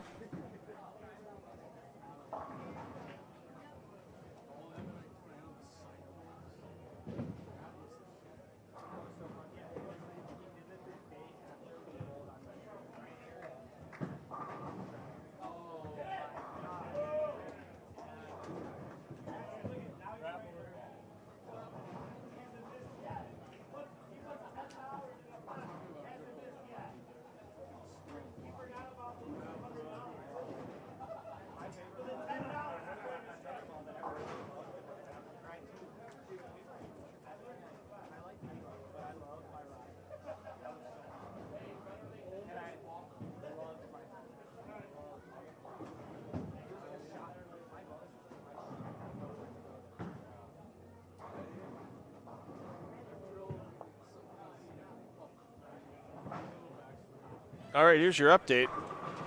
Unofficial after 3 standard team qualifying games and 3 Baker team games. Team Ewig now your leaders at 39-79, 18 pins ahead of Team Barris in second at 39-61. A little bit of a gap back to Team Pollock at 38-90. Team Kloss hangs on the fourth, 38-42. Team Wallenkamp Jr. in fifth, 38-16. Team Myers in sixth, 37-94. Seventh, Team Nabak, 37-82. Team Boho, eighth, 37-61. Team Gasson, ninth, 37-30. And Team Schroeder, 10th, 37-14. So the gap from the bottom half of the field to the top getting a little bit deeper as we keep moving here.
outside. Yeah, I was like, well, she was also driving.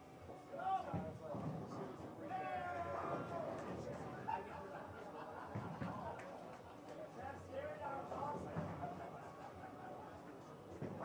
she was freaking for your sake, like, I was almost like, don't let me go, my God. She was freaking out. I was doing the beat. I threw my back on the floor. She said never done that night because I never had to drive that night. I didn't roll it too cold. The one time I did it was we were at a golf tournament. All the way up my back. That one was the worst initial. All the way up my back. This one was the worst. We put up 23 and he said different times I threw my back.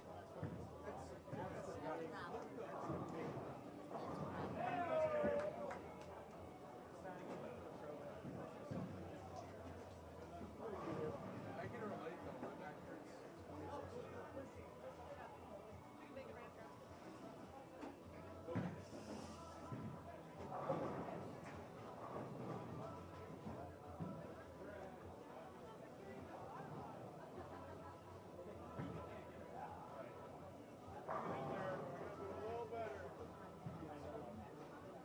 Come on, Jesse. We're hanging in there, but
You guys are doing good at 4-5.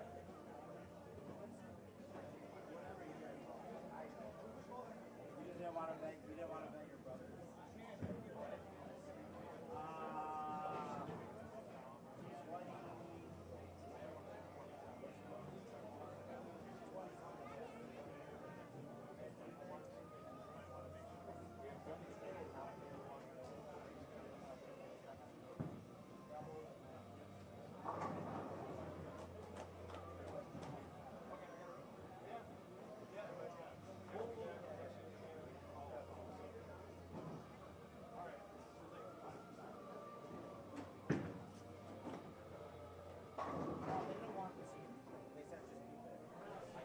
All right, getting through the halfway point.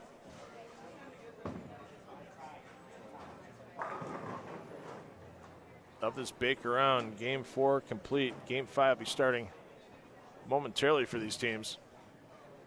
We'll get you the scoring update after 4 in just a moment. Once again, thanks for joining us today here from Sussex Bowl in Sussex, Wisconsin for this 2024 H5G team shootout. Make sure you check out H5G brands over the next week and get yourself some great Christmas gifts for the bowler in your family, whether it's a PBA replica jersey, whether it's some great PBA swag.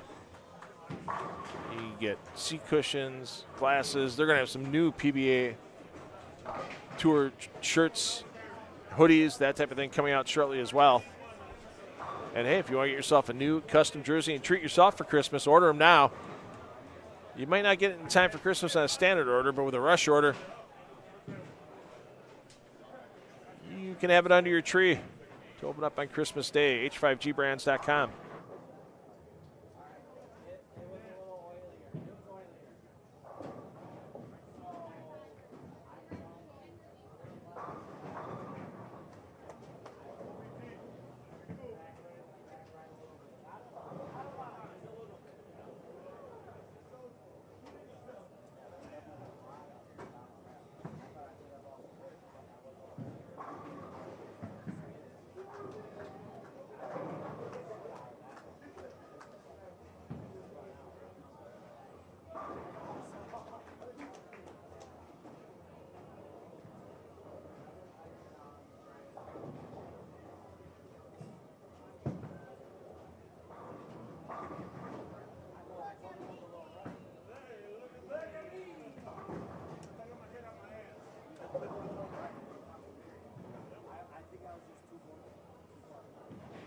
All right, here's your update. After 4 Baker games, Team Ewig hangs in the lead, but only by 4 pins over Team Barras. And those two teams have separated themselves a bit from the field as Team Pollock almost 150 pins behind in third place at 40-66. Team Class 40-63. And a big drop back to Team Wongkamp Jr. 4-0-0-4. And it tightens back up a little bit. Team Mars 39-94. Team Nabeck 39-82 in 6th. Team Boho 7th, 39-50. Pardon me, Team Boho 8th, 39-50. Team Kanona's 9th, 39-46. Team Gaston 10th, 39-40. So 145 pins, pardon me, 155 pins between second and third. 3 pins between third and fourth. And then 59 pins between fourth and fifth with 4 Baker games to go.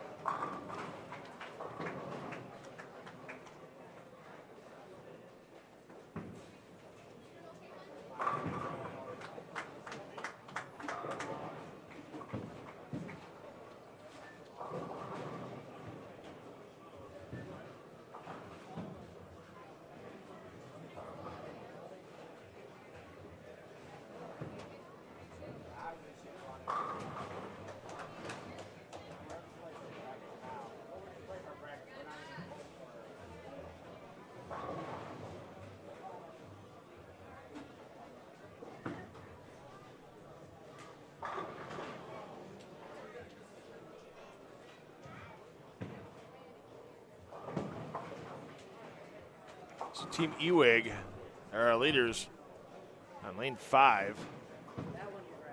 Double.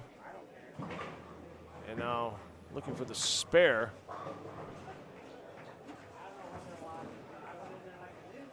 And Devin Boak gets it taken care of.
Team Bears trying to make a comeback this game. There you see the 4-bagger, frames 2 through 5.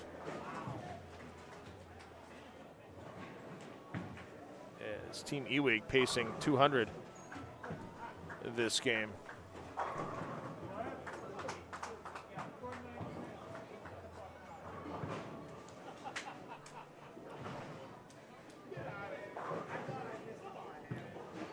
Just 4 pins the difference between Team Ewig and Team Bears coming into this game. 234 the maximum for Team Ewig, but 257 the maximum for Team Bears. Don't count Team Mars out of it yet. They're only 59 pins out of 4th place at the moment. That's going to change as Team Mars looking to put up 266 here in Game 5.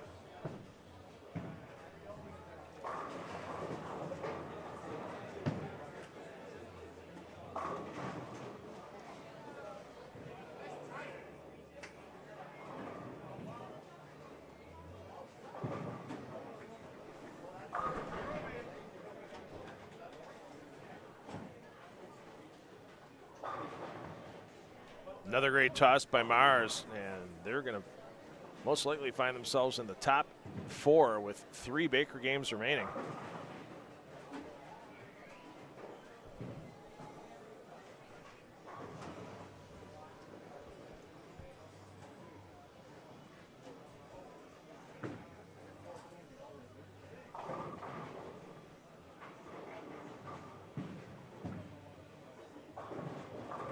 Oh, Buck with a strike. Backdoor on the 4-pin.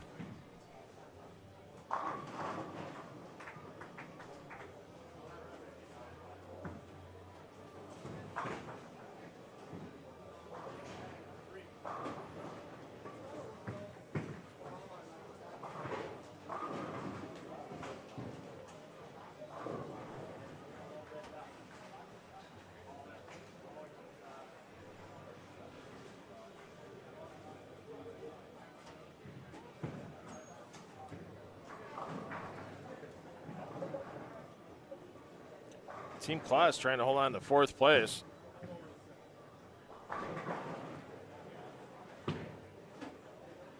But with that 2-0 game, not going to happen. With that huge game by Team Mars right next door.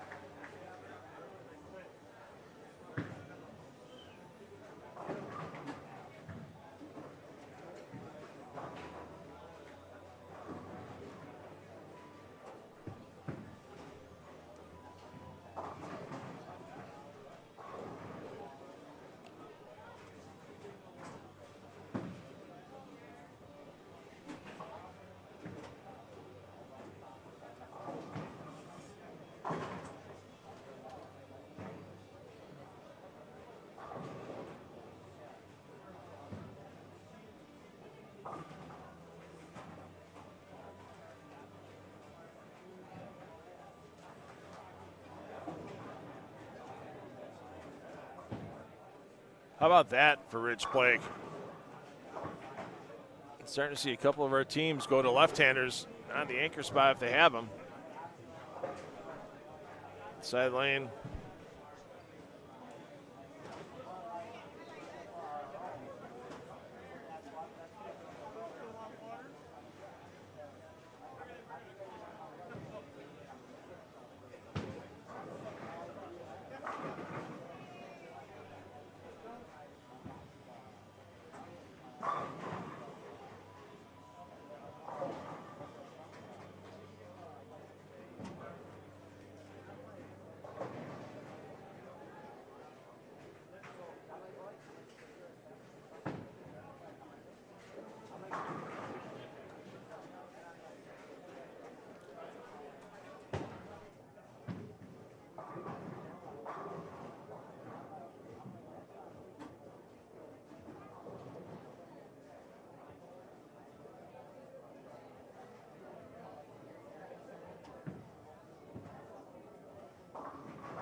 So just 3 Baker games remaining for these teams to make the top 4.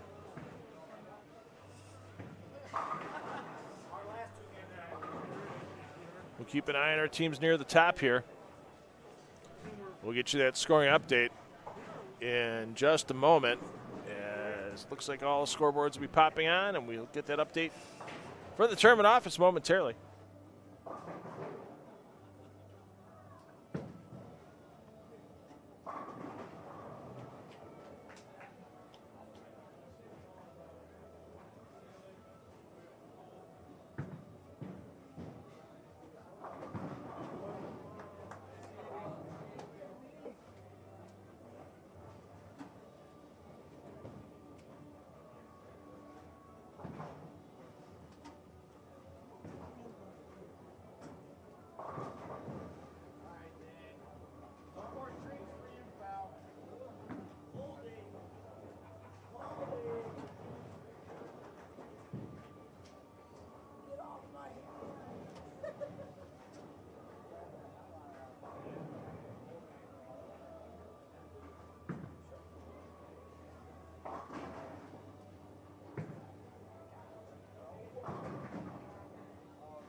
All right, here we go. Your update after 5 Baker games. Team Barris gets themselves back in the lead. 44-46. Team Ewig 44-38. So barring both those teams tying their shoelaces together and setting themselves on fire for the last 3 Baker games, as they're almost 200 pins up on 4th place. We should have ourselves those 2 teams in the top 4. Close battle after that. Team Pollock in 3rd at 42.72. Team Mars up in the 4th at 42.60 after that great game in the 260s. Team Kloss, though, just 3 pins behind at 42.57. A few more pins back behind that. Team Wallenkamp Jr. at 42.20. And don't fully count out 100 pins out, 3 games to go. Team Boho or Team Nabak, as they're at 41.73 and 41.69 respectively, so still within 100 pins of 4th place. They're going to need some big games and a little help, but do not count them out at the moment.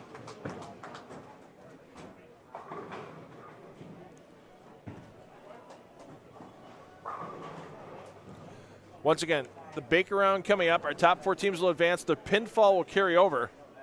They'll bowl 2-game total pin Baker matches.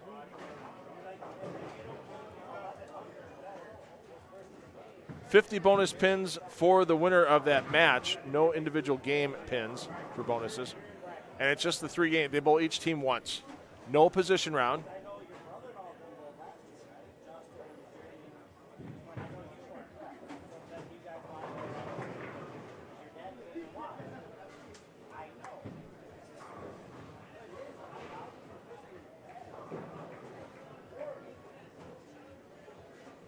And then our top 3 teams will advance to the Stepladder.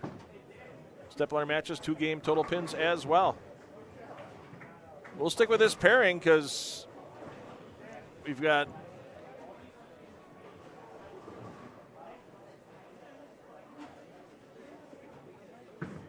our top 2 teams, Bears and Ewig, bowling right next to each other on lanes 6 and 7. 5th place team, Chad Kloss, bowling on lane 5.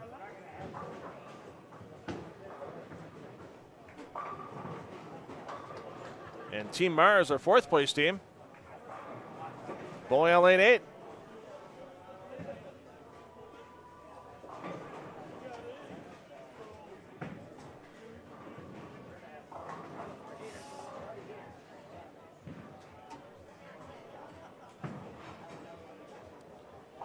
Team Pollock right next door, lane 9.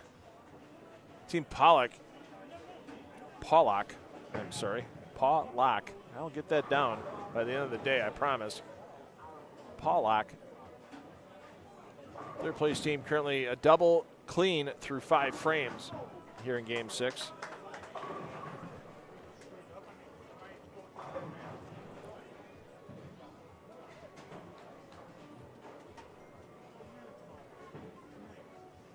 Shallow looking to put his second double on the board for his team, comes high.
Well, Team Bears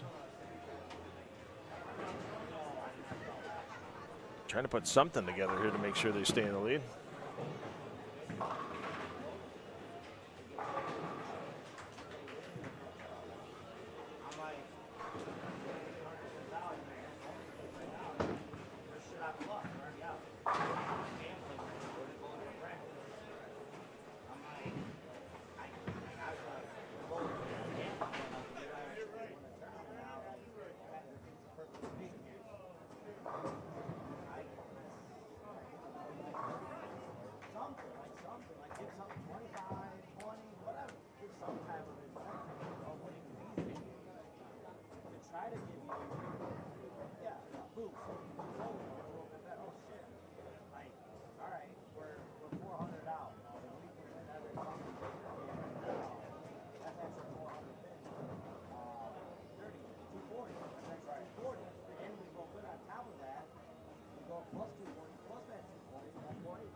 Talk about a huge break there for Team Ewig.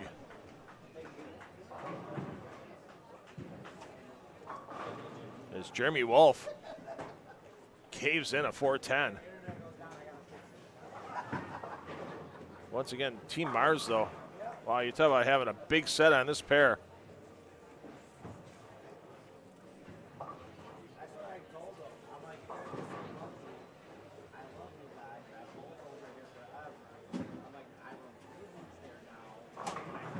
.260 last game, a game in the 260s last game, a game of 260 possible this game.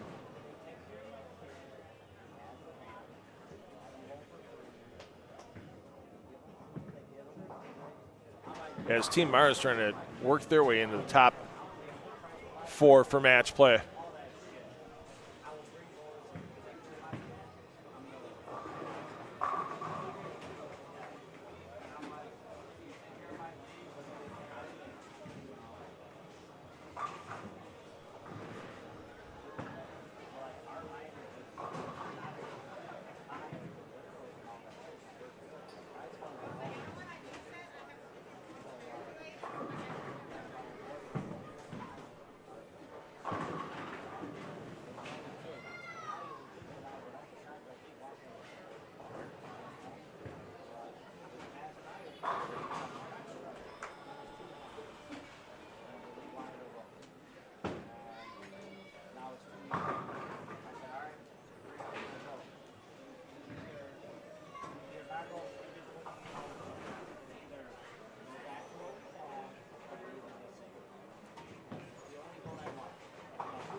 Great toss by Mills.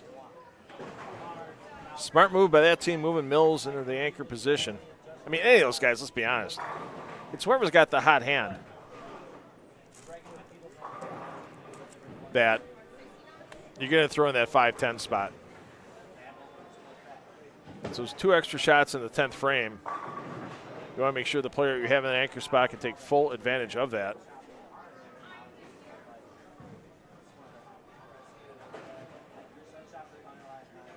Great game, though, again by Team Mars. Wow.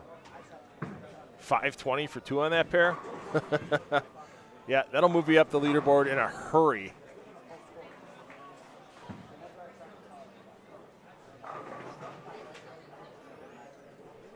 So these teams will move pairs. 2 games remaining.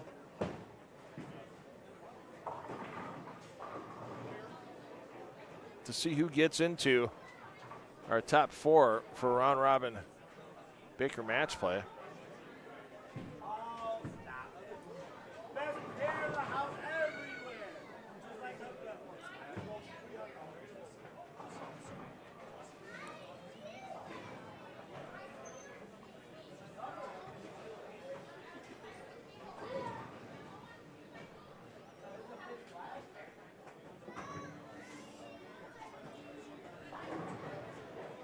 So Bears and Ewig, I mean, those teams separated by just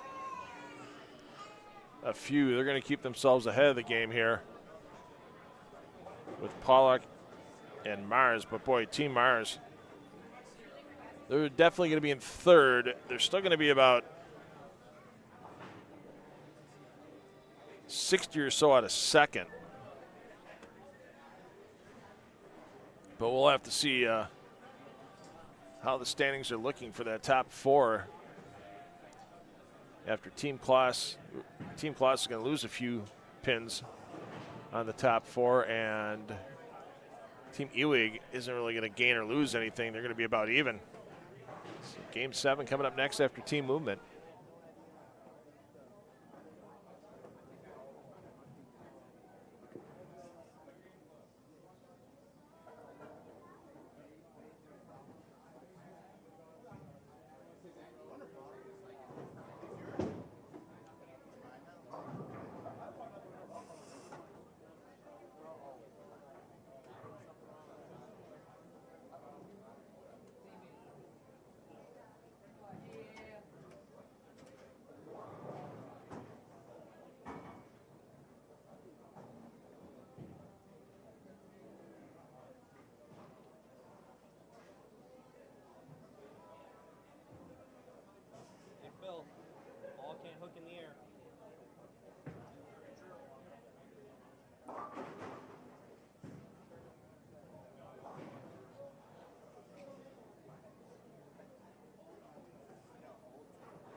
Well, a couple teams here trying to make their way back into the top 4, but a long way to go and a short time to get there with Wallenkamp Jr. on lane 13, Team Boho lane 16.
All right, so here we go. Through 6 Baker games, Team Beres 20 pins up on Team Ewig, 46-61 to 46-41. 125 pins back, Team Mars. They've made a great move the last couple of games. 45-16 for Team Mars. Team Pollock, 44-84. They have a 52 pin advantage over Team Wallenkamp Jr. And Team Wallenkamp Jr. not with a great start so far. No doubles, but clean. Through 4. Team Clausen 6th at 44-30. Team Boho 7th, 44-06. And then it's getting to the point of, yeah, you're kind of done with Kanona's, Gasson, and Nabak. So the fight is on. As Oaf comes up light, and they may be running out of frames. Checking with Team Beres here.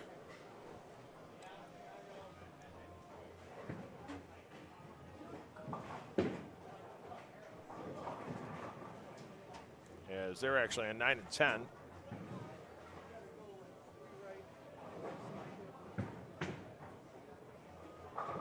Team Pollock in lane 12 as well, so we mentioned Pollock currently in 4th. So with 3-bagger, now the open frame.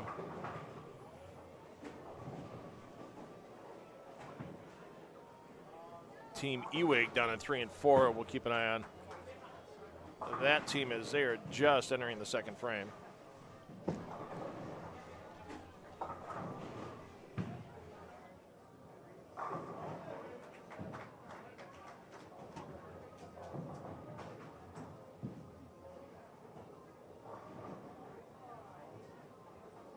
You just saw Cameron Crowe for Team Pollock pop a strike on the board.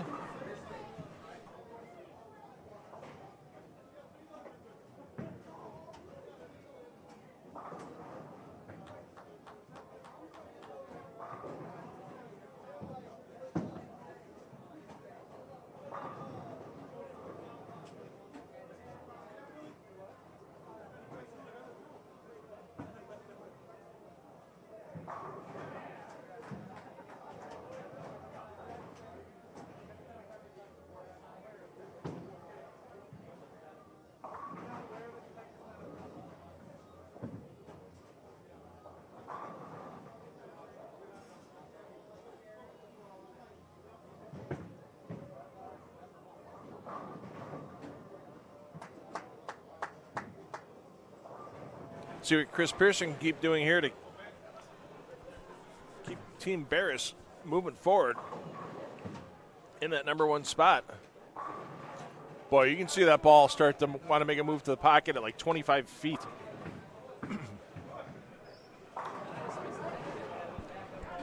hopefully Phil will post those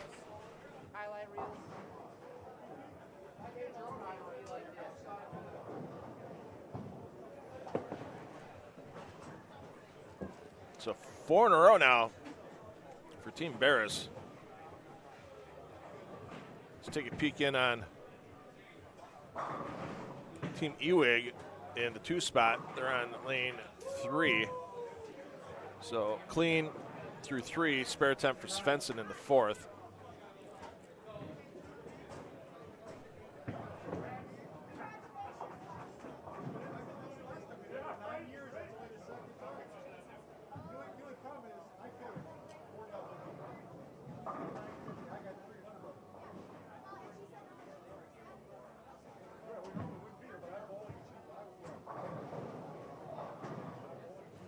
Hibbard steps it out, and you see why. The 10-pin had no chance against that missile of a messenger.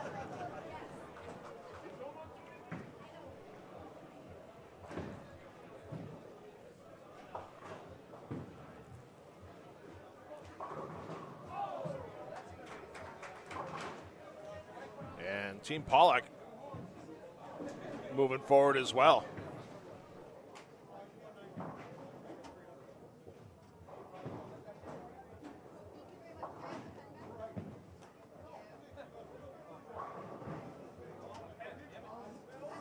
Sometimes you wonder about this game. Wrap 10 for Barris on a shot that definitely looked better at the pocket than Hibbard's did.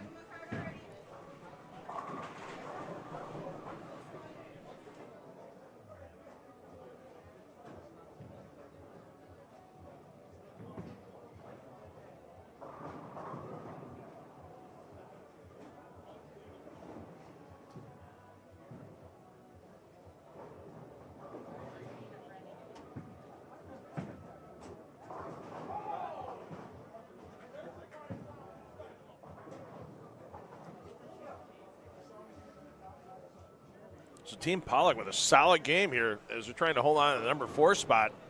Possible 242 with Cam Crow on the anchor. Team Bears looking to stay in the 1 spot.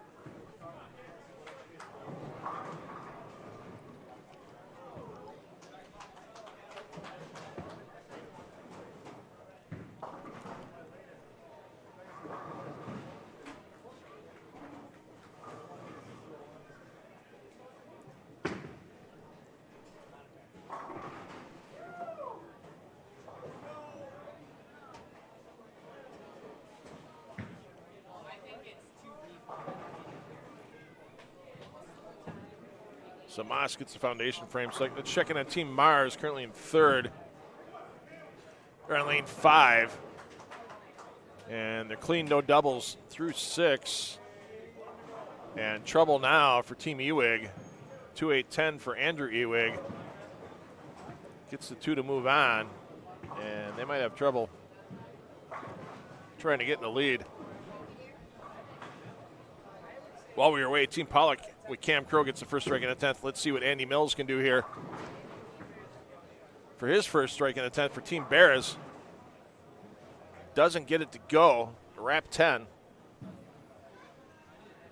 But still, Team Barris has to be feeling pretty good.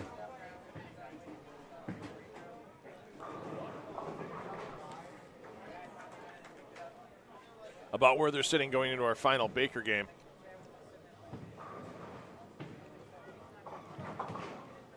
Problem is, they're going to have to wait a little bit as their lane mates right now. Team Quinones only in the 5th frame. As they've got the strike. So a little chance to sit around, and they're going to have to work to keep the body and the mind loose going into that final Baker game. 233 for Team Pollock. Should help them take their lead out a little farther. Only 217 for Team Wallenkamp Jr. that game.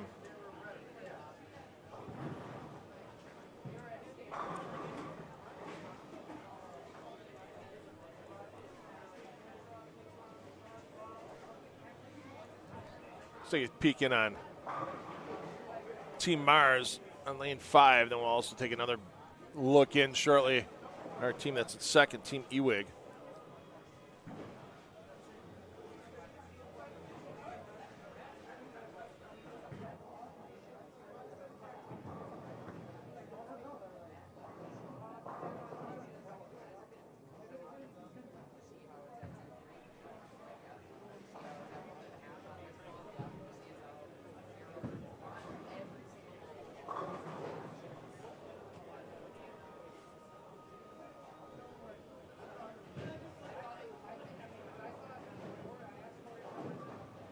Light for Team Mars, 245. So they're going to max out 2-0.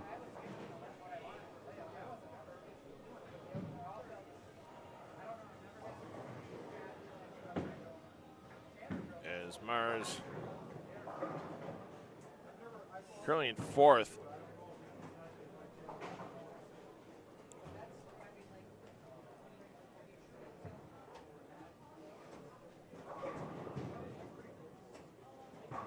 With Team Kloss not too far behind them, just 3 pins. Waiting on a re-rack for Team Ewig. Team Kloss, so you see getting ready for the 10th. First ball of the 10th's been thrown. They can max at 207, so it's going to be down on the wire between Team Mars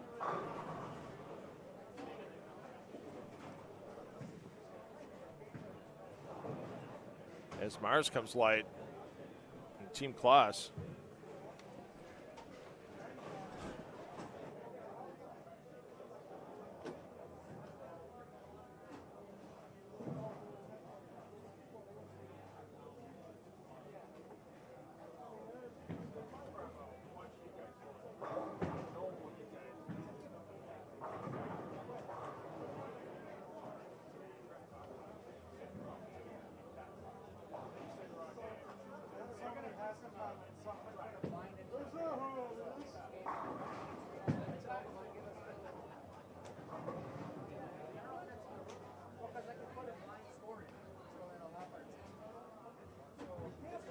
So the two teams battling it out basically for the last spot.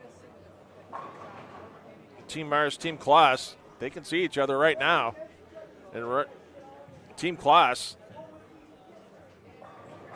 is going to get by Team Mars. They're only 3 pins apart coming into this game. So 13 pins now the advantage for Team Kloss, and they're going to be right on top of each other in game 8. So we're going to stay here. We know that Team Barris, Team Ewig are in. Team Pollock. Why don't you change that? Yeah.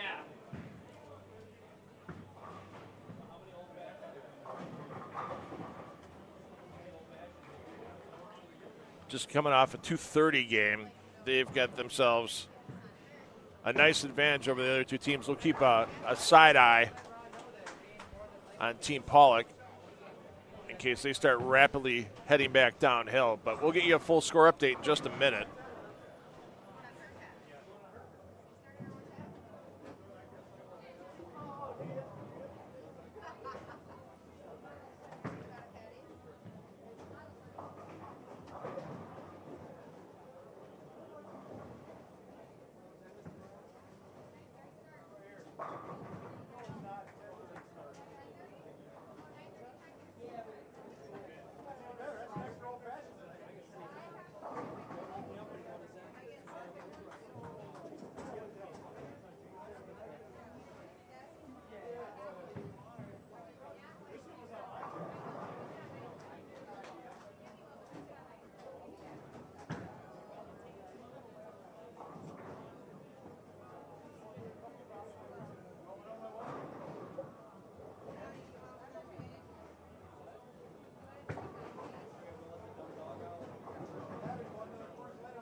Yeah, remember I said we were going to stay here? Yeah, I lied.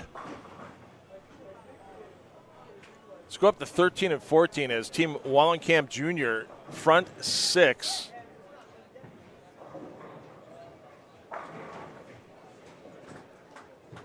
And Team Ewig had a bad finish, which let Team Wallenkamp Jr. jump into 4th. Wow. Oh, no, hold on. Team Ewig did not have their score added in yet. So Wallenkamp Jr. in 5th. So it's going to be Bears, Ewig, Pollock, Mars, and then Team Wallenkamp Jr. But Team Wallenkamp Jr. 57 pins behind Team Mars.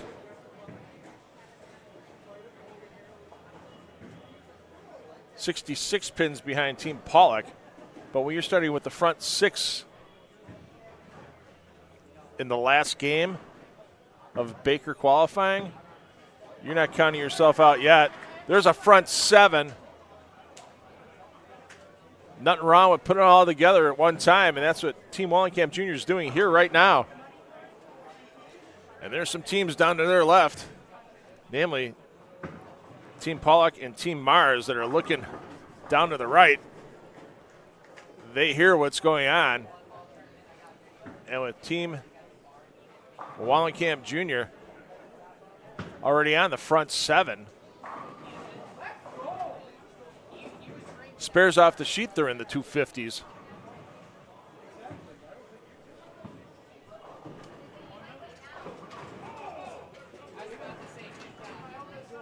It'll be a moment before Wallenkamp Jr.'s team goes, so right here, Team Mars double spare to start.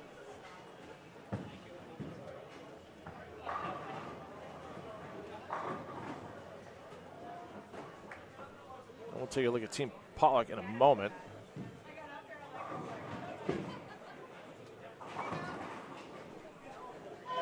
How about that? 8 in a row. But guess what? Team Pollock open next 7. So the pressure is squarely on Team Mars right now.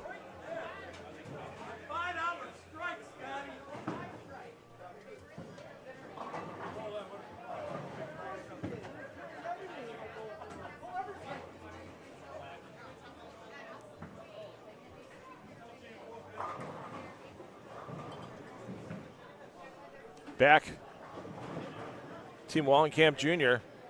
Front 9, yes indeed.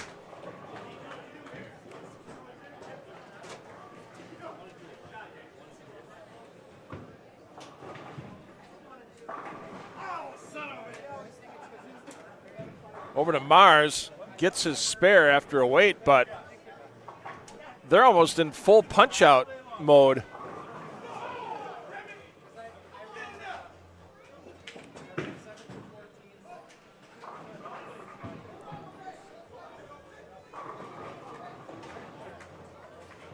Team Pollock got the one in the 9th as well, but we're going to stick here with Oaf.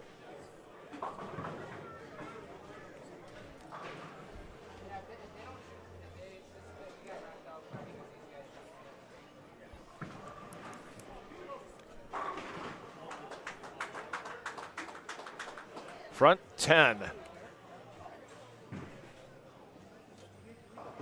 Cam Crow stepping up. Oh, ring 10, but they'll still be in the 250s. That leaves a lot of work for Team Mars as they got another spare on the board, and it's mandatory strike mode now for Team Mars.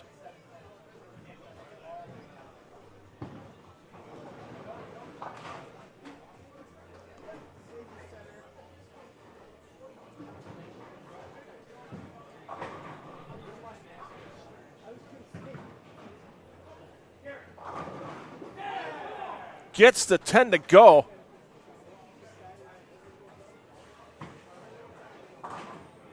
Waiting on Cam Crow to get his spare ball. Check back in on Team Mars. Their max now, 246.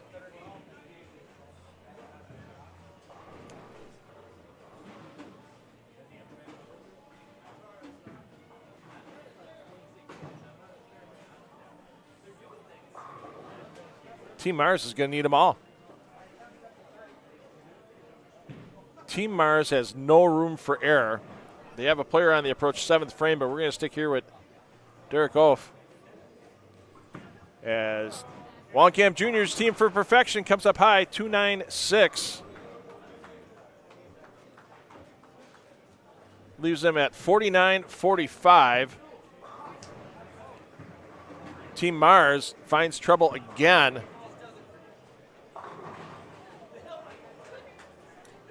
Crow missed the spare for 245. It's 49-60.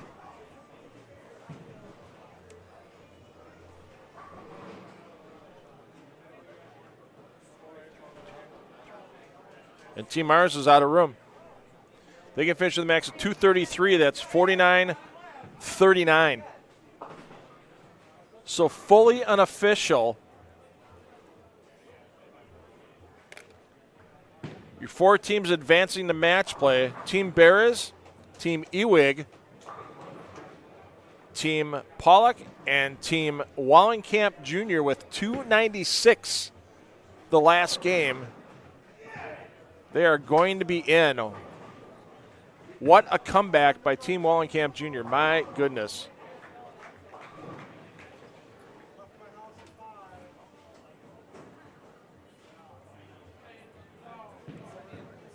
So our players are going to finish here. We're going to have a short break. We're going to keep the streams rolling. Probably be about 10 to 15 minutes as totals are verified. And then we'll be back with round-robin match play here. 3 two-game Baker matches.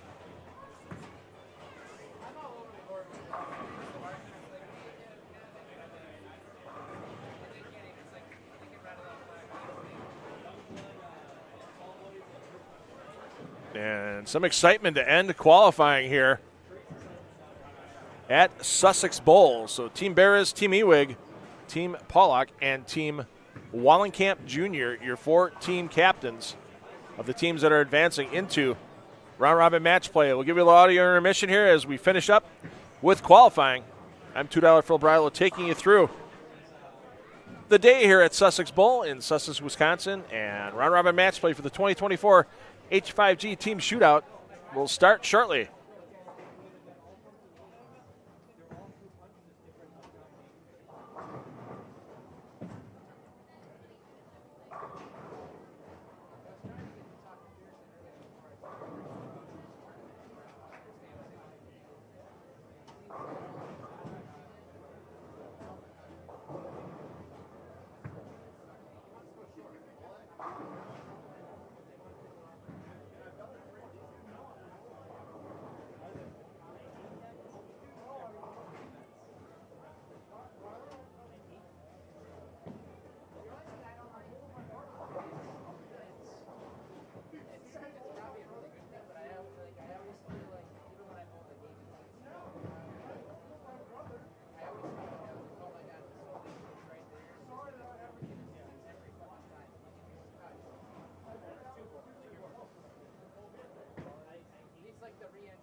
thinking the same damn thing.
All right, so we're still waiting on a couple of scores to get verified. We should be underway here shortly. One of these days we'll make some interstitials for the breaks.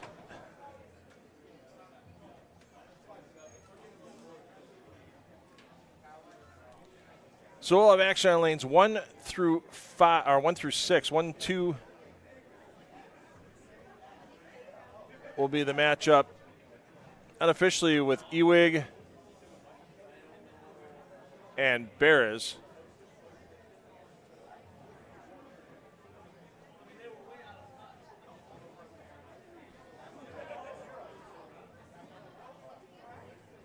And the 5-6 will be between Wallenkamp Jr. and Team Pollock.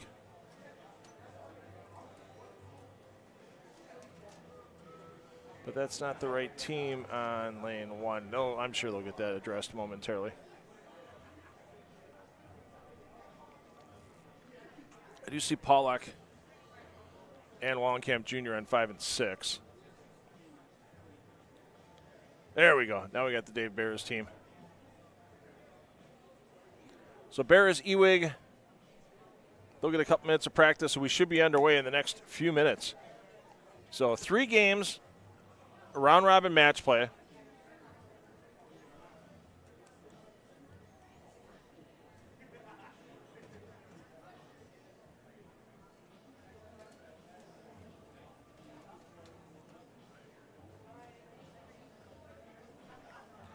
We'll get you the totals that are going to be carried in here momentarily. So in round 1, you've got your pairings. In round 2, we're going to move down to the high side of the house. You'll have Team Pollock against Team Ewig, then Team Beres against Team Wallenkamp Jr. The Ewig-Pollock match will be on 11 and 12. The other match will be on 15 and 16. And then for a third match, you'll have Team Ewig against Team Wallenkamp Jr. on 3 and 4. Team Beres, Team Pollock on 13 and 14. So that way you can kind of play in advance for those of you that might be bouncing around watching the pair-by-pair feeds. And, yeah, there we go. Somebody must have been trying to do a pull-up on that table as much as it tilted there.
All right, 2 balls in each, and then we'll be underway here for round-robin match play. Match number 1 coming up.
being paid out at the far end of the front stop.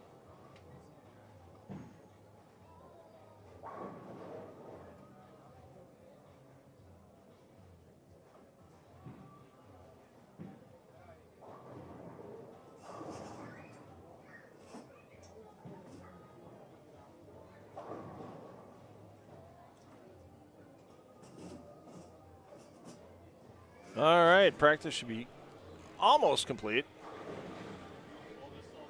As soon as we get underway, we'll get back on with commentary. $2 Phil Brylow bringing you through the afternoon. Thanks for all the nice comments on Facebook. Thanks for all the nice comments on YouTube. It is Baker for round robin. 2-game total pin Baker matches, 50 pins for the match. As the bonus, ties get 25. No bonus pins for individual games within the match, so it's not like 10 bonus for each game and then 30 for total. It's a straight 50 for total for bonus pins for those of you adding at home. So let's give you the update here. Your match on 1 and 2, you're going to have your leaders, Team Beres. They're at 51-11 against Team Ewig, 5,002. They're your 1-2 matchup. Here's your 3-4 matchup. Team Pollock, they'll be starting on lane 5. They're at 49.60. Team Ron Wallenkamp Jr. at 49.46. So these are 4 teams that'll cash. And the team eliminated in the match play round will receive $1,200. 3 teams will advance to the step ladder after the round robin's complete. No position round in this round robin. Just so everyone's aware, it's only 3 matches. Team eliminated in the first step ladder match will get $1,400. Second place team will get $2,000. And it's $5,000 on top for first place today. Once we get through the feed,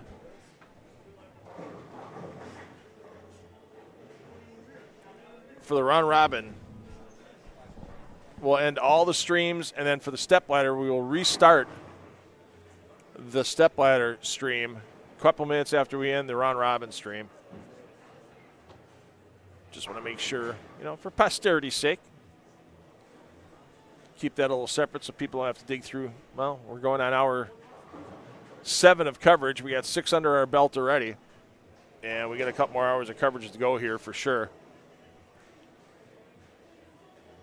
So our step ladder pairs are 7-8 for the first match, and they'll go to 9 and 10 for the championship match. So those pairs won't be used during this round robin match play round.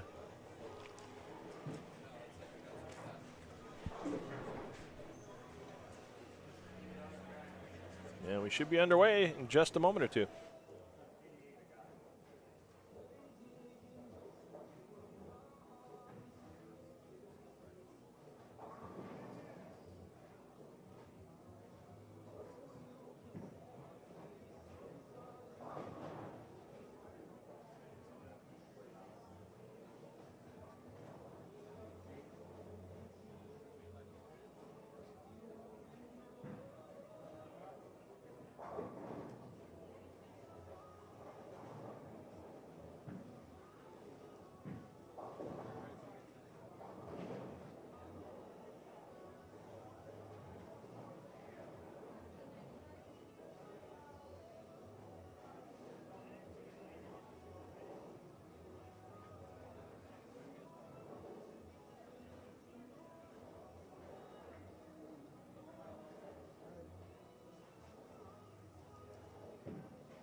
Teams will be able to change their lineup after any game in the Baker.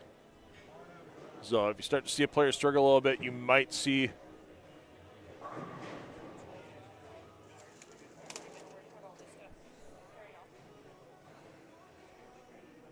some lineup changes. Most of the teams, I think, will stay the same. And we are underway. with match number 1 of this 3-match round robin Baker semifinal.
So we'll give you a little back and forth coverage of the action. We're not underway yet on 5 and 6.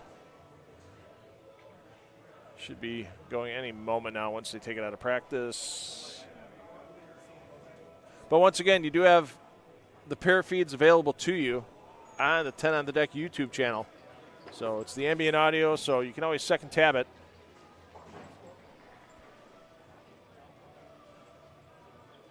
Keep us open here. Thanks to the 4 people that are currently watching lanes 13 through 16. Waiting for something to happen down there. That'll be next game.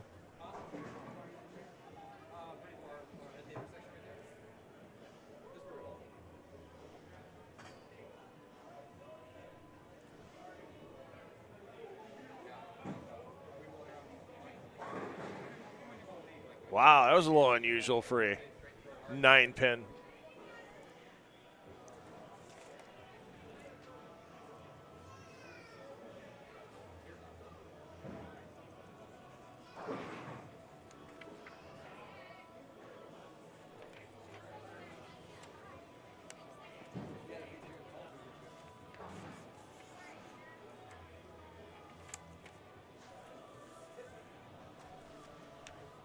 Two teams you see now on lanes 1 and 2, they started bowling this morning on the same pair as well. They were on lanes 15 and 16 to start the day off.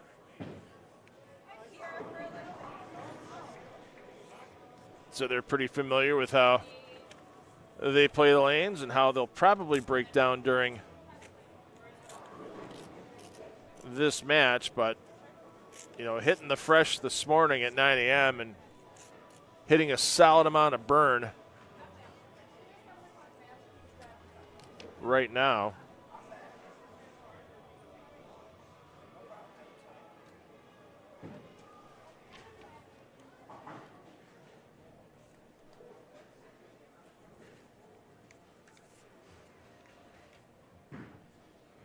Actually, pardon me, they were next to each other this morning on 14 and 15. They actually were next to each other for 2 games, but they're still familiar with how everyone was bowling this morning. You're always watching the players that are right around you, looking for a little clue as to how to play the lanes.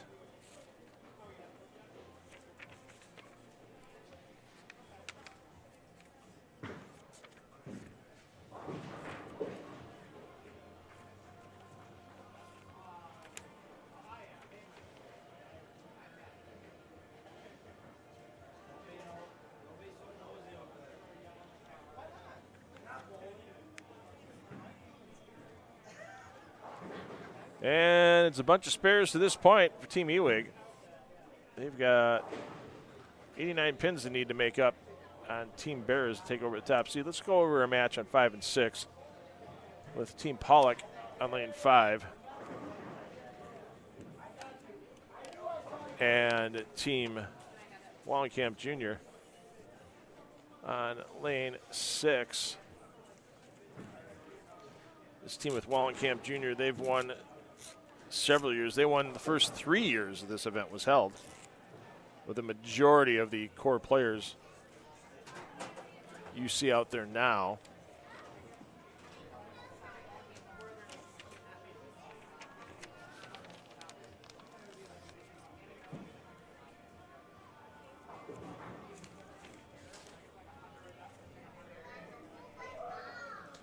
You see Brian Thompson in front of the ball return. That ball never got past about 11th board, making sure you're not messing around with the back ends at the moment.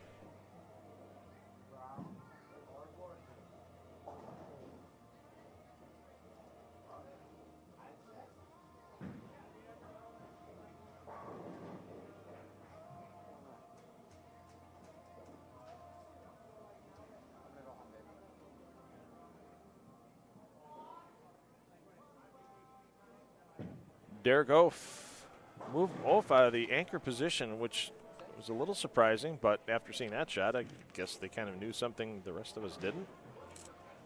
Of course, as we mentioned prior to the start of the match, teams can change lineups after every game.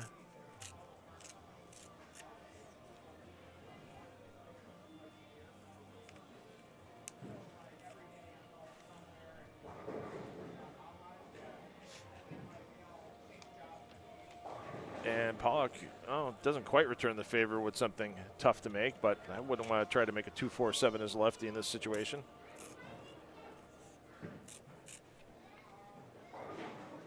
Oaf can't get the spare open on the board for Team Wallenkamp Jr.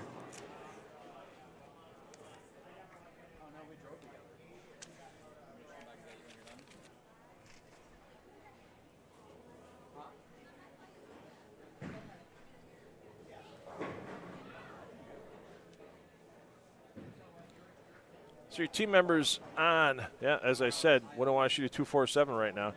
Team members on Team Pollock include the aforementioned Eric Pollock, along with Colin Smith, Dan Marazzo, Cam Crow, and Benji Martinez.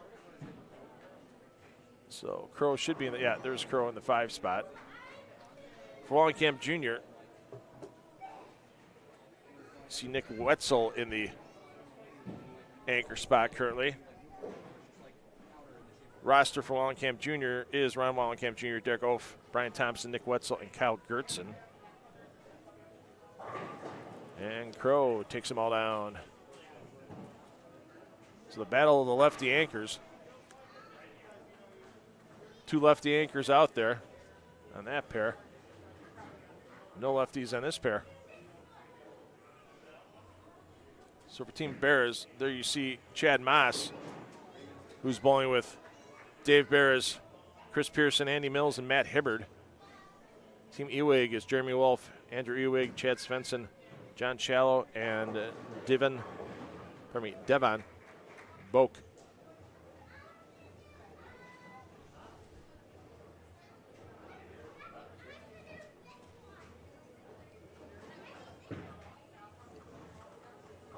Thanks everybody for joining us today.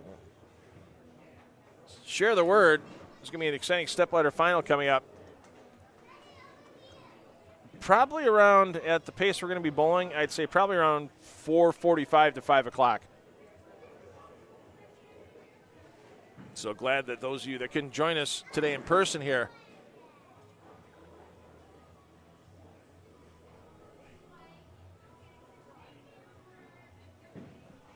are able to watch and see which team takes home the $5,000 in cash and a H5G branded jersey, full custom, for each winning team member.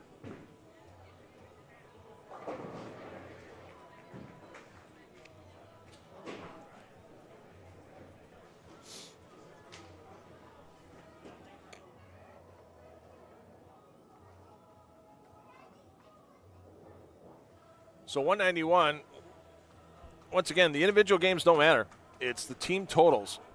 So 191 for Team Bears. Team Ewig can get to 215. So get themselves a 24 pin, 24 pin advantage. after the opening game.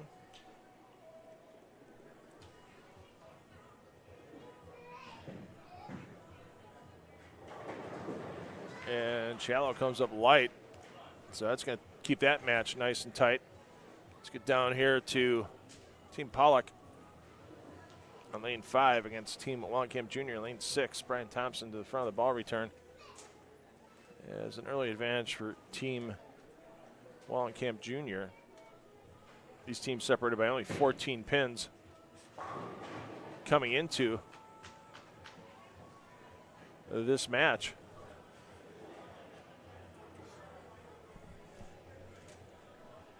Over to Shallow, looking to make the bucket.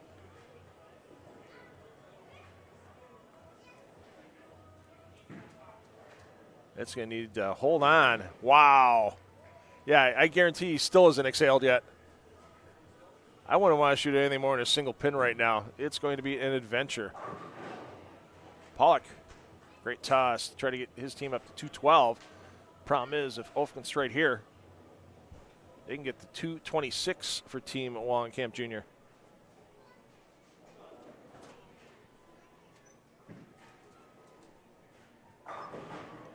Oh. Wow, that ball, once again, everything hooking so early. Shallow strikes on the fill shot for 201, so an early 10-pin advantage in that match for Team Ewig.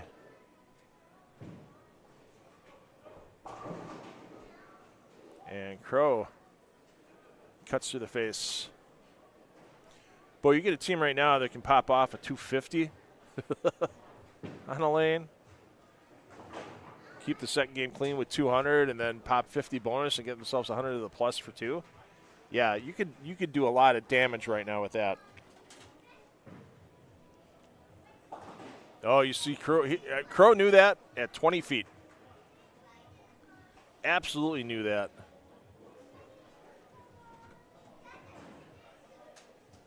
So Wetzel trying to finish strong, get a big advantage after game 1 for Team Wallenkamp Jr. Flush for Wetzel. Not underway yet on game 2. I think they might be waiting for game 1 to finish down here, just to kind of keep the pace even. Nope, we are underway for Team Ewig as Ewig leaves the solid 9.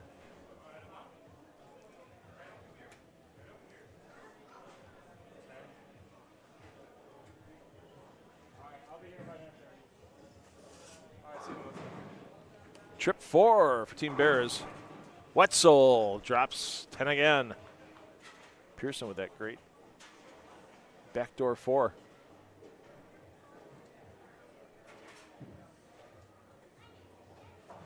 So 27 pins can be the advantage if Wetzel can take all 10 down here.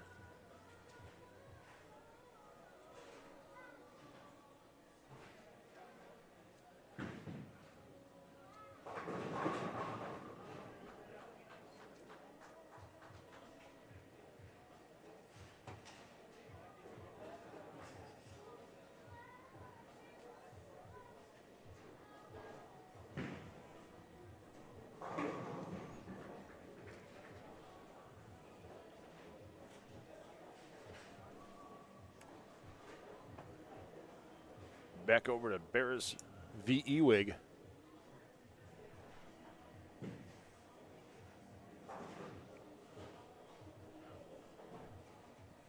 As Hibbert converts the single pin.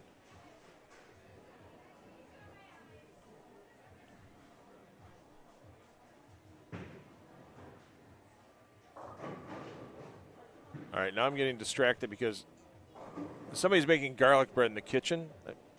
And it's coming through the doorway, right through the, right to the booth here. And there may be a pizza coming home with me tonight. Then, it might be back-to-back pizza nights in the Brilo household.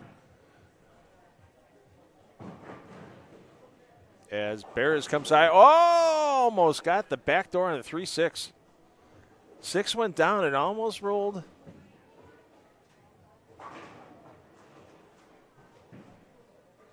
Into the 3-pin. Good cover there by Svensson.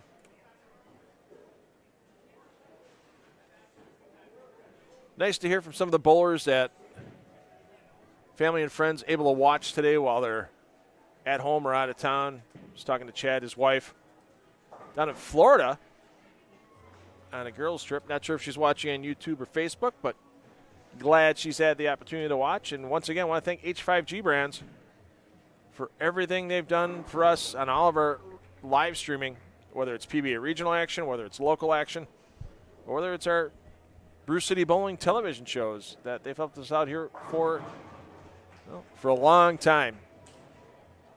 Todd Molbeck, founder of H5G, hopped on board with us back in our Time Warner Cable Sports Channel TV days before we were doing streaming, and now the company's under ownership of Todd's daughter Cassie, and Cassie has been great on the support as well as I should say all the staffers at H5G. They've designed some great jerseys for us, as Dan Marazzo, I don't want to say it was a 5-7-10 sitting there for a moment, but the 2 pins laying on the deck right there were the 5 and the 10. Let's get back over to 1 and 2, check on that score. Basically, even in the game after 4, but Team Ewig up by 10 after the first game of this 2-game total pin match, and bump it up a bit with the double by John Shallow.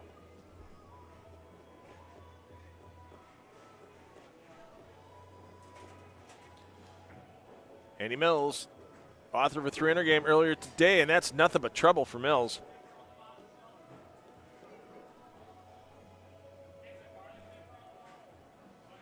This is a big match right now because it's our 1-2 matchup, but these teams, there's no position round in this event. So not like a team can come back, get a second chance, get 50 bonus pins back, and try to get themselves back in that lead position. Oh, my. You can't teach that kind of carry for Andrew Ewig. You're born with it. As the 4 and the 6 both get the bottoms tripped out and the head of the pins fall to the right. Wow. I don't think I've ever seen that in my bowling career. If I had a rewind button right now, I'd rewind it.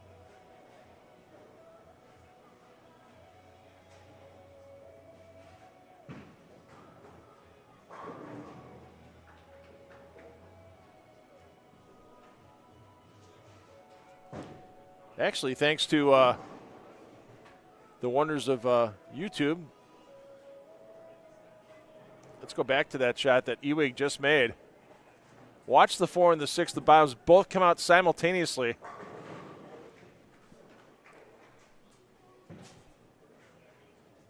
Great bounce back shot there by Pearson.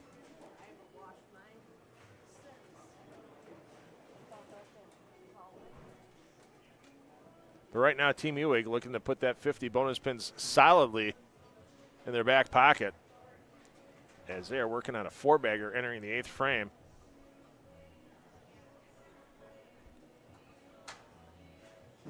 But Svensson up, looking to make it 5 in a row. 10 goes late, but it goes. And one thing to keep in mind here, if Team Barris has a bad game, they're only 155 pins up. Pardon me, 165 pins up on Wallenkamp Jr.'s team. 50 bonus pins a match, they go 0 for. And Wallenkamp Jr. even goes 2-1. Pollock goes 2-1. Yeah, that could be some issues.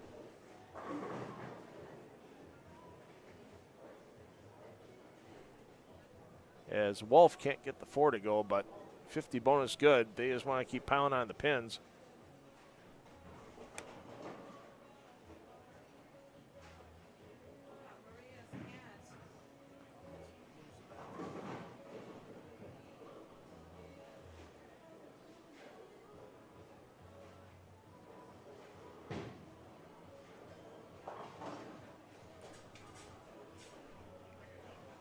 Let's peek in on our 3-4 matchup. Team Pollock and Team Wallenkamp Jr. basically even in the match, as you see right there. Wallenkamp Junior team actually up by 10 pins because they're working on a spare. Great comeback shot there by Cam Crow.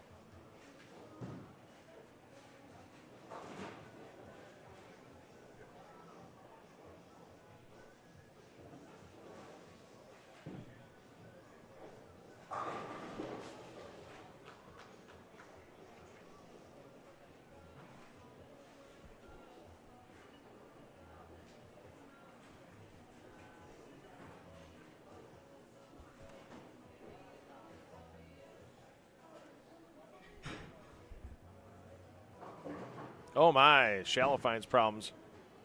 First ball in the 10th.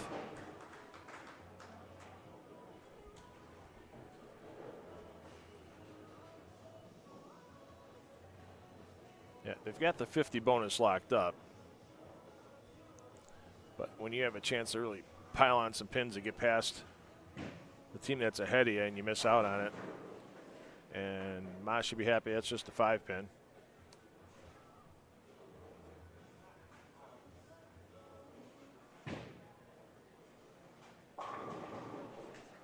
Wallenkamp Jr. double on the board to keep his team up by 10. Pardon me, by 20.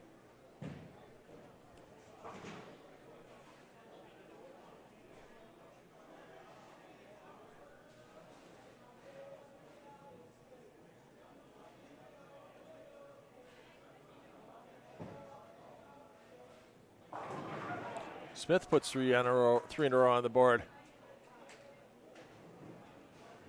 Shallow needs help. Overcuts the head pin. So 224.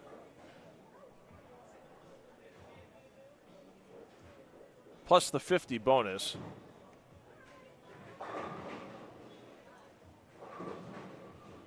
So it's 475 plus 502, 5002 is 5477 for Team Ewig. They'll be your leaders.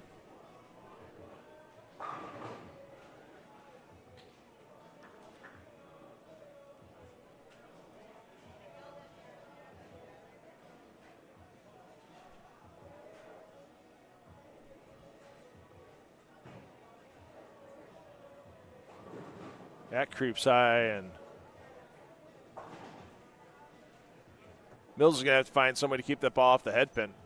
You go split, then really high flush, and then split.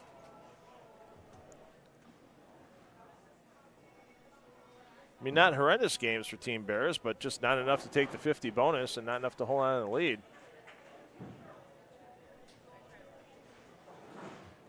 So 192 to go with the 191 game.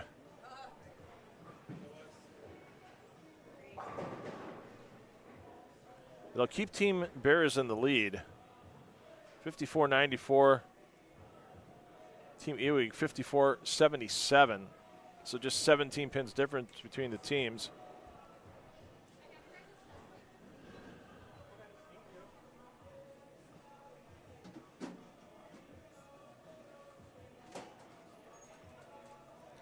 And back-to-back lefties for Team Pollock as Cam Crow will try to finish the job here. They're trying to make the comeback after being down 27 after the first game.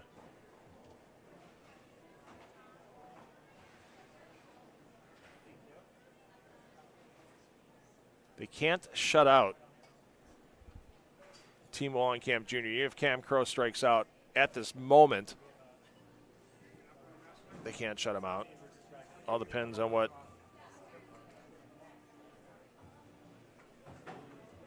Brian Thompson does here.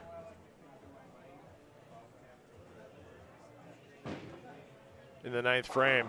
And Thompson makes sure that Team Wallenkamp Jr. can't be shut out.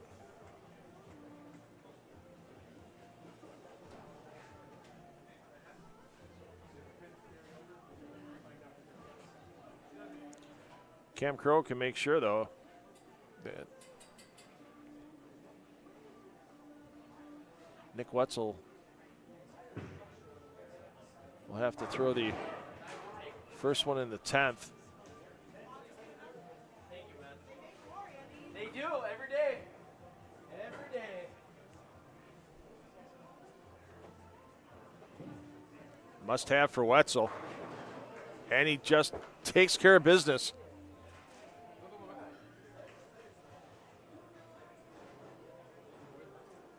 We could actually have a tie here.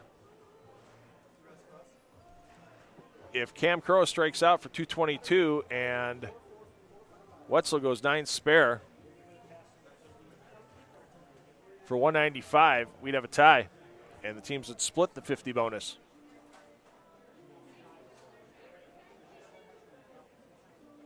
So must have here now for Crow, which he gets. So a strike to lock up the 50 bonus. Needed by Wetzel. 9, there's a chance of a tie, 8 or less. Oh, we don't have to worry about the 8 or less.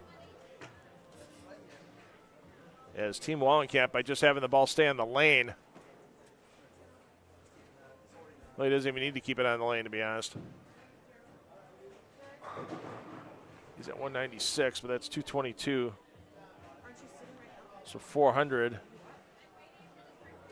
So 53.60 for Team Pollock. And there's the 206.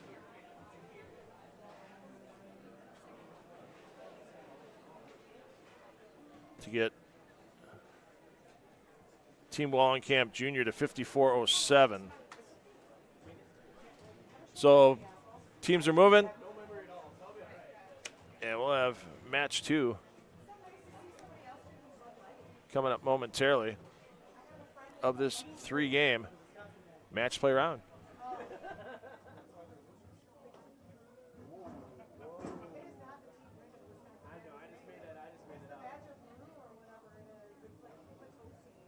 Josie, yeah. I went to my first ever Badger game like October, so a couple months ago. And I had a blast. I played Purdue. They wiped the floor with them. That was my first one ever. I went on shields.com and bought the red nibs, red and white striped nibs, so I got to wear those. Oh, it was a blast.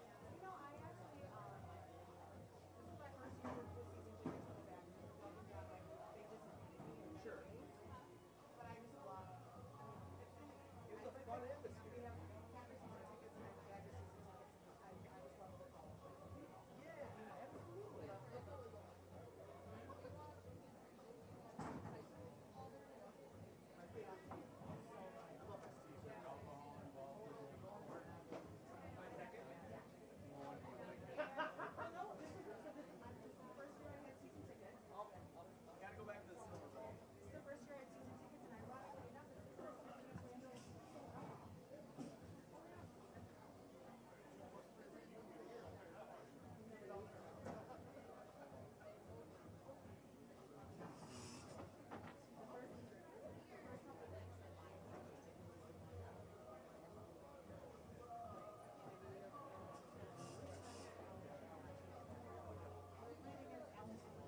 All right, so here's your matchups this round on 11 and 12.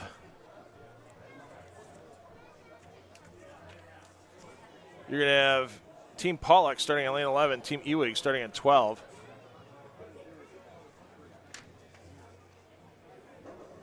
Team Ewig still in second with a total of 54.77. Team Pollock down to fourth at 53.60. Then your matchup over here on 15 and 16. Your leaders, Team Barras at 54.94, taking on Team Wallenkamp Jr. is currently third at 54.07.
All right.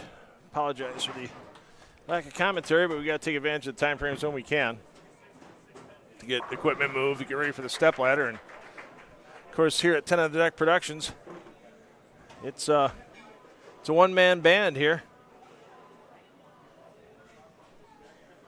So we got things moved. We got Team Wallenkamp Jr. out to a big early advantage here against our leaders. As he can put up 237. As Mas can't get the 4 to go. And it'll be a large deficit for Team Barras. We'll get to the official team names for the teams that get to the step ladder. I know it's Team Grease against Team H5G brands. And I'm sure it's Team Pollock Pro Shop against, I don't know what the Team Ewig doing to themselves. I'm sure it has something to do with Warhawks, with 4 of those team members former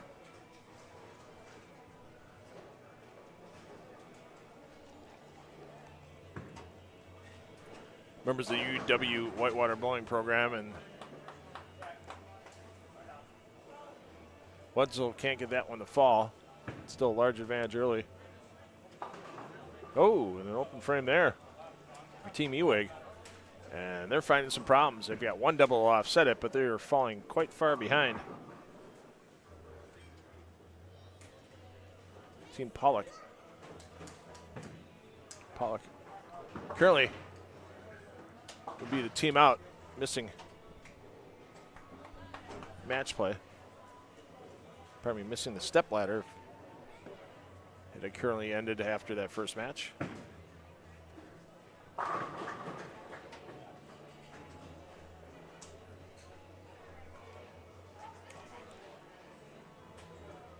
It's 227 for Team Wallenkamp Jr. Big early advantage, especially with the 2A10 facing Andy Mills. So on the high end, he can't get the ball to face properly, and then on the low end, couldn't keep it off the nose.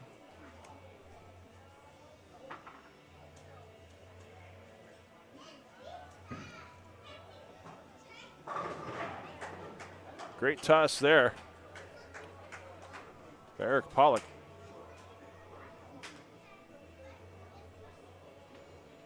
Back to Mills.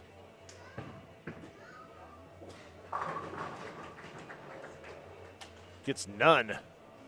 And 168. Almost 60 pins in arrears. And Team Wallenkamp Jr. can make a charge.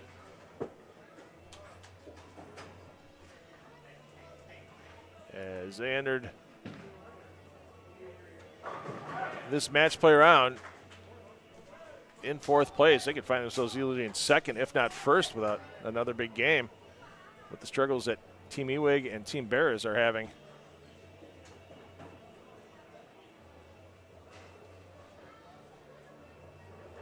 Shallow firing in the 10th for Team Ewig.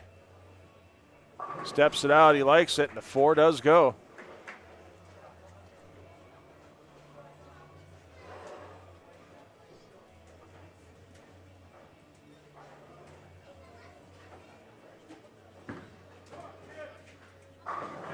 You see why Cam likes that one. Team Pollock will be in the 230s.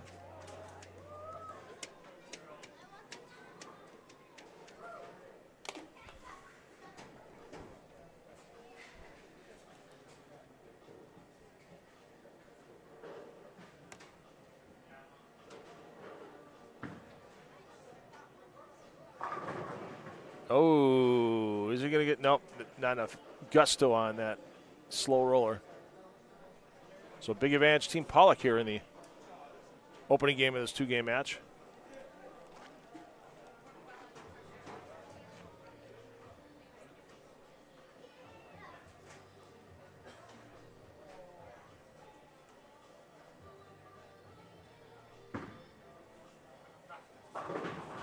Oh, cave in that 6-8. 238 for Team Pollock. And they'll have over a 60-pin advantage. 176 for Team Ewing. Let's get back over to 15 and 16 as they are just getting underway. Chris Pierce has been in that leadoff spot all day. Same for Wallenkamp Jr.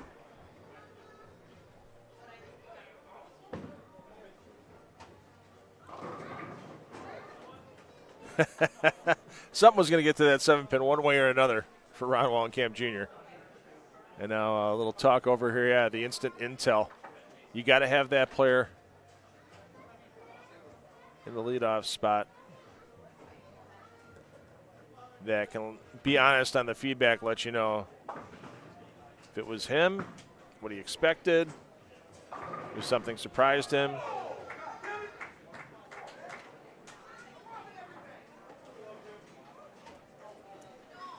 So now, yeah, you still see Gertzen and Off talking it over.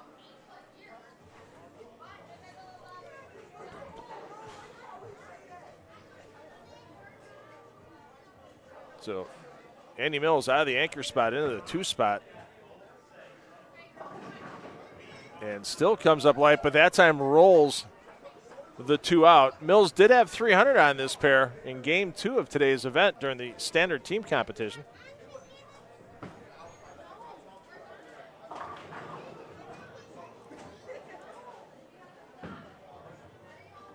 Gertzen, 9 goes, 4 almost went too. Ewing starting things off for his team.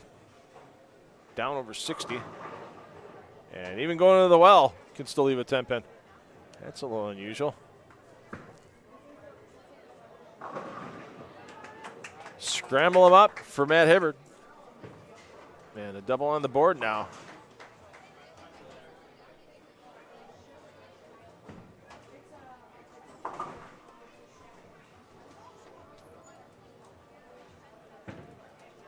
As Gertzen converts, as does Ewing. Morazzo stepping up for Team Pollock.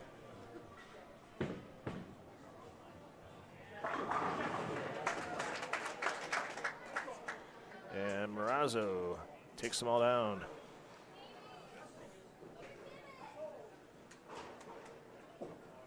Let's see what Devin Boak can do here.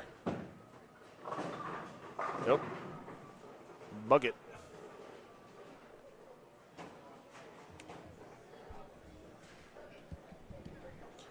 Well, Team Bears trying to hack off half of the deficit they're facing currently, down 59 after the opening game. Strike here by Moss can get about half that gone away.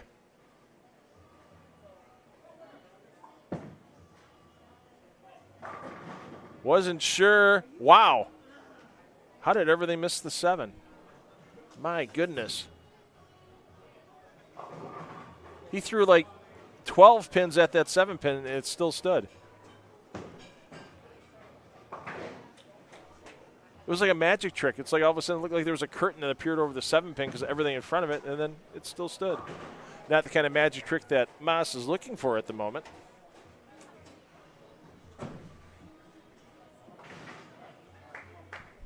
Gets the cover.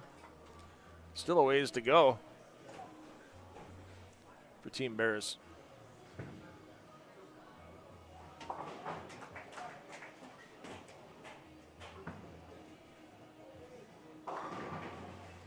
As Oaf comes high.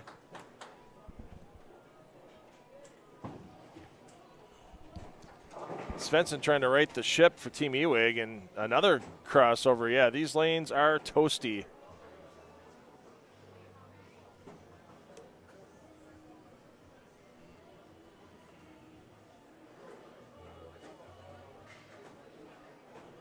You've already got 45 team games, or 45 individual games, bowled on them between all the qualifying, plus the 15 minutes of practice beforehand. So figure that's another 8 games or so. They are a toasty.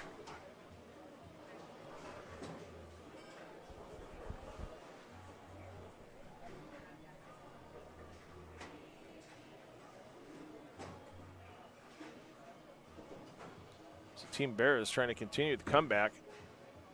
Pearson struck. Can Mills make it a double? Yes, he can.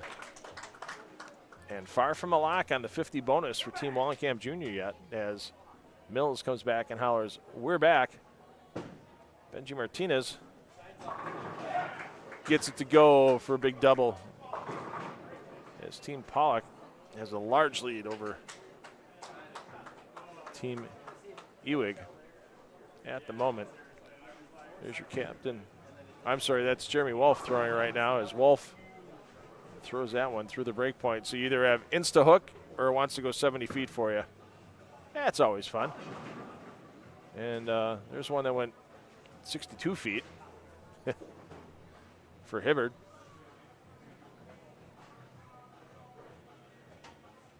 Big shot here for Wallenkamp Jr. Put a double on the board for his team. Stop the momentum for Team Bears. Get that 50 bonus. There you go. Scramble them up. Huge double error for Team Wallenkamp Jr.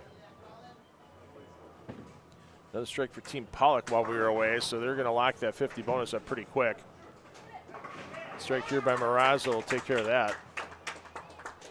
As Hibbert did pick up that 210. You saw it on the corner of the screen there.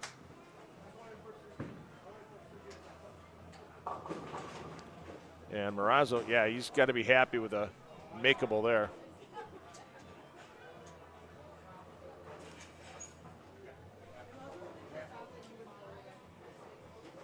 Yeah, we'll figure out who's going to go here first. Gertson's usually pretty quick on the trigger. Shallow's a little more deliberate. And as soon as I say that, they're both going to bowl at the same time. Oh, no, Gertson did fire first. Three-bagger for Team Wallenkamp. Shallow likes it, steps it out, takes the 4-7 late.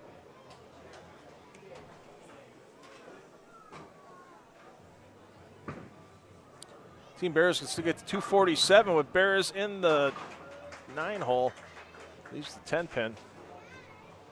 Strike here by Wallenkamp Jr.'s team by Brian Thompson, and that's going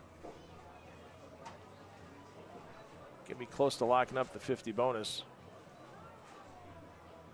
So they had a 59-pin lead after game one. Thompson likes it, and you see why. So put the 50 bonus in the Wallenkamp Jr. team column.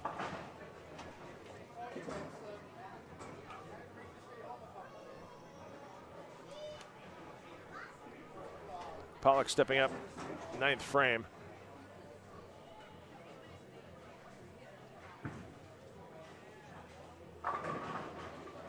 Wow, my goodness.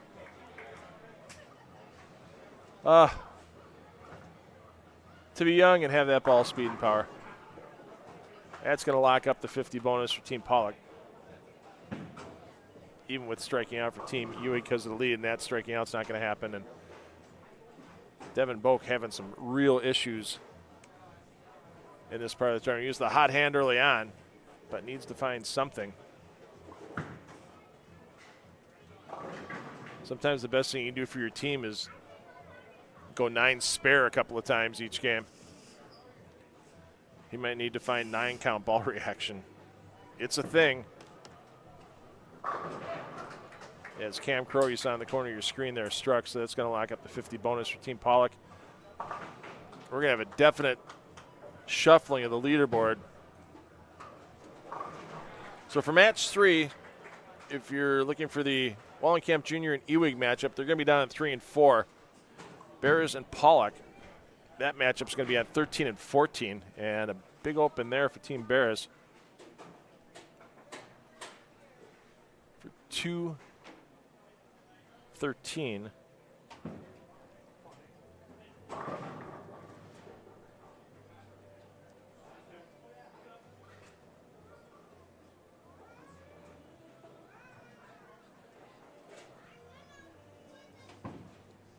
Leaves Team Bears at 58.75.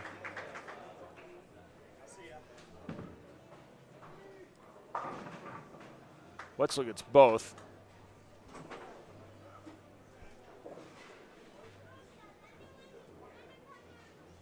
So Team Wallenkamp Jr. is going to pass Team Bears.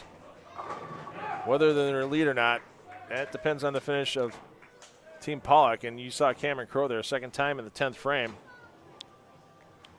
That Crow just put a strike on the board.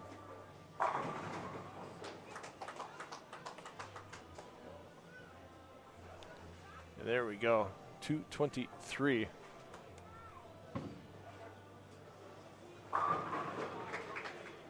So 59.07.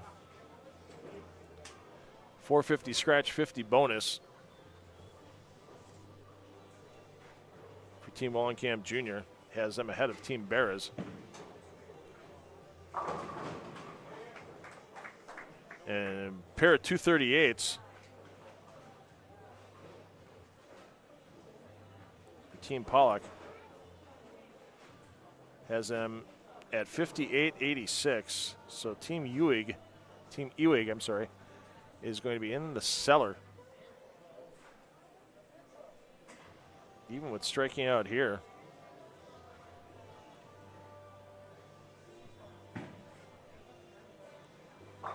It is a battle, and yeah, that's going to leave them in fourth currently. But my goodness, unofficially, Team Wallenkamp Jr. in first, 59.07. Team Pollock in second, 58.86. Team Bears in third, 58.75.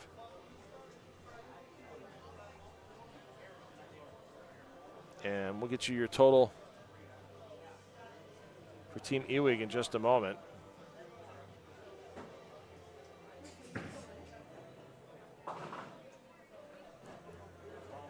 As they're going to be at 206 this game, so they're going to be in the low 5800s, the mid 5800s, I should say, but they will be fourth. So once again, if you're following either the team of Pollock or Bears, they're going to be at 13 and 14. If you're following the other two teams at Ewing and Wallenkamp Jr., head on down to 3 and 4.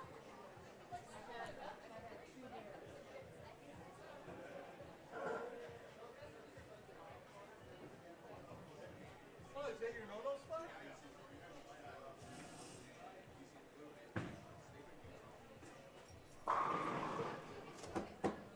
206.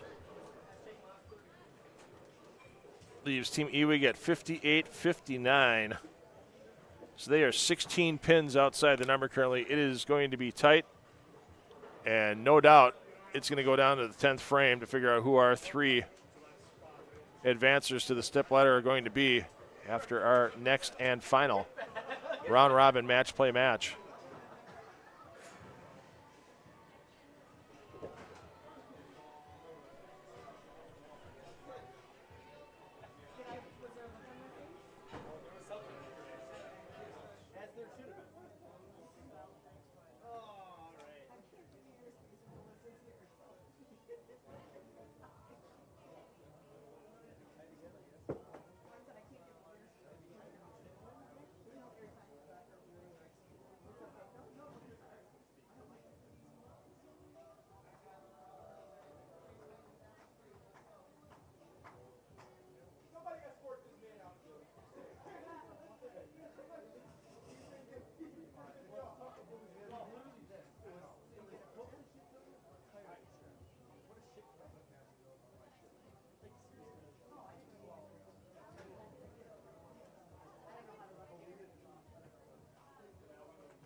Oh, big battle here. I mean, as we said, it is right on top of each other for everybody as Cam Curl, wow, gets half. As this team starts with the front four. Right now, the team that's out, if we ended after last game, is Team Ewig.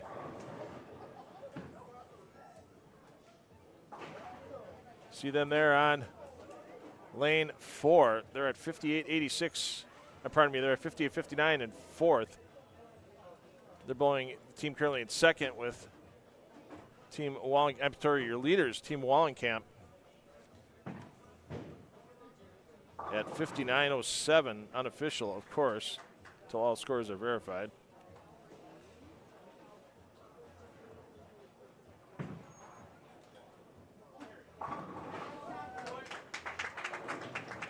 As Svensson can't get it to go, let's go back down to Team Bears.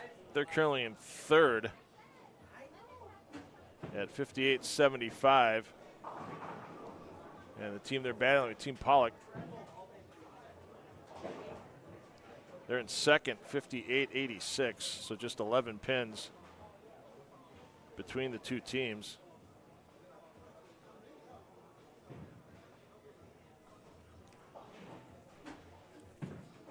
And once again, all scores unofficial till verified.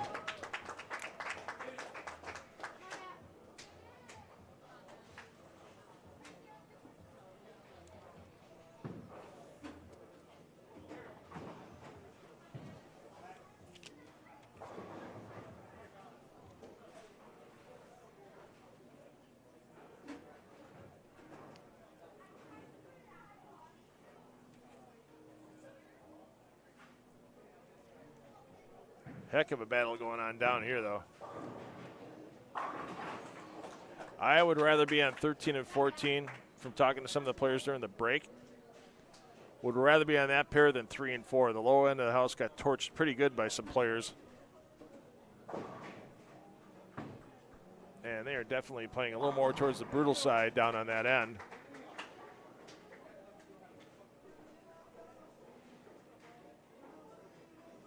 And right now with Wallenkamp Junior's team only up 21 pins on 2nd, 32 pins on 3rd,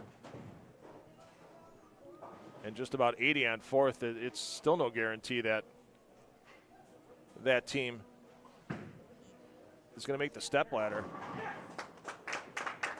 Huge opening game here for Team Bears, but the thing is, Team Pollock's not letting them get anywhere. They're keeping it close, and a huge break there for Benji Martinez. And we mentioned for Team Wallenkamp, yeah, they can go back in a hurry.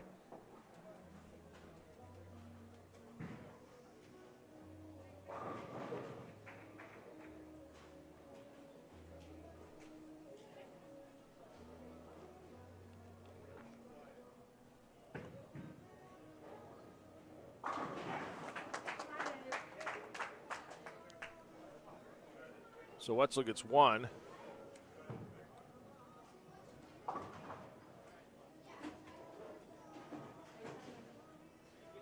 It's a 279. Huge game right now for Team Bears.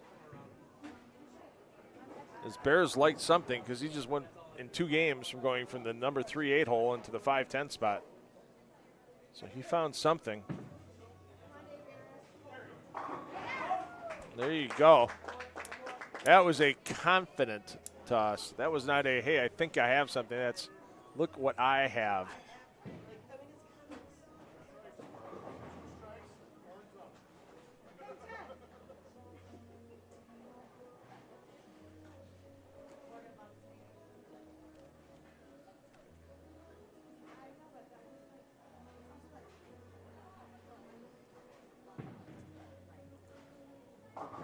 And Pollock goes high. Wow. How momentum can change so quickly.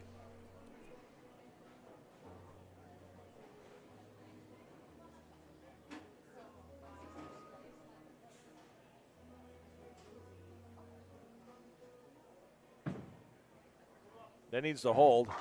Oh, pure flush for Bears. Take a look here and see what Boak can do here. 7th frame. Has a chance to get his team in the lead in this game. Great toss. He's really picked up the ball speed. Stop taking the scenic route, kid. Sometimes point A to point B is best in some situations like this.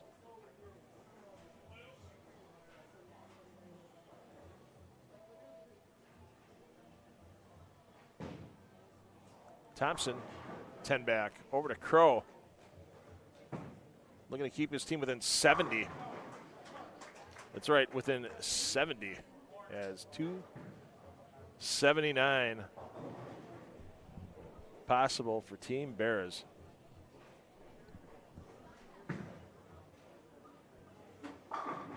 There you go.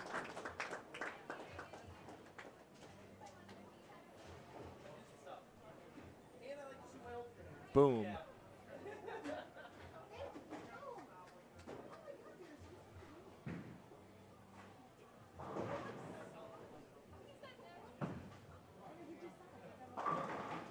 And they're going to be down 80.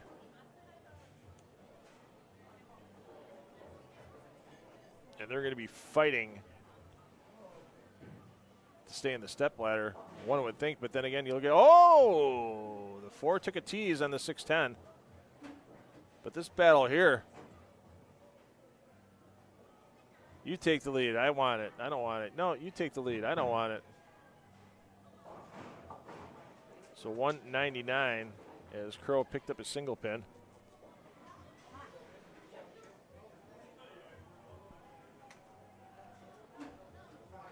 Big shot here for Wolf is he can give his teammate a chance to take the lead in game 1, and wow, 4.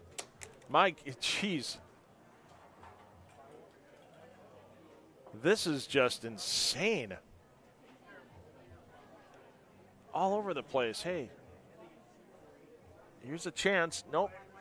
A small mistake becomes magnified. Again, like I said, 3 and 4. I don't envy anybody starting on that pair. I don't envy anybody playing on that pair, I should say, as well. After what was done to it during the day today.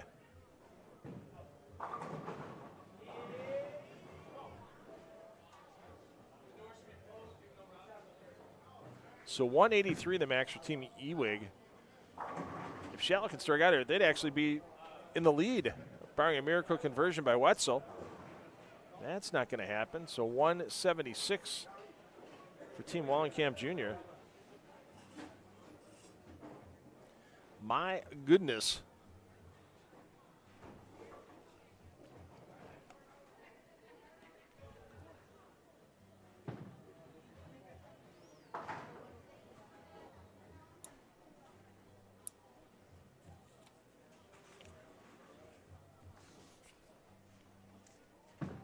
Huge tosses here for Shallow. I mean, whoever gets the 50 bonus in this match, if Team Ewig doesn't get it, there's no way they're making the step ladder with the start that Team Barris had. Sure, they might catch up to Team Pollock if Pollock runs into some more problems. But a great toss there by Shallow.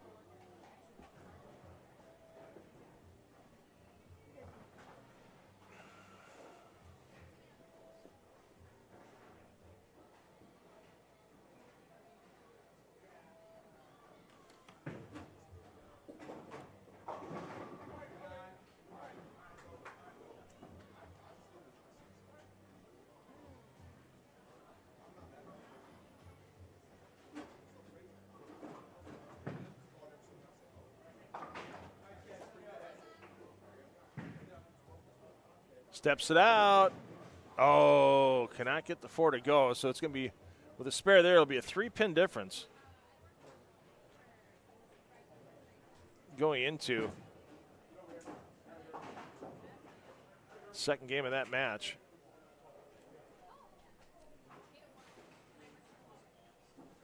Get back down to Team Bears versus Team Pollock as Shallow did get the spare for 173. This match right now, it's just a matter of How many pins can Team Pollock have to keep themselves in the step ladder? Because even if Team Bears just fills frames, just throws 190, well, I don't see Team Pollock returning the favor and throwing a 270 on this pair, on this lane, I should say. Wow. And then the messenger comes back in front of the 9 for Benji Martinez. But hey, stranger things have happened.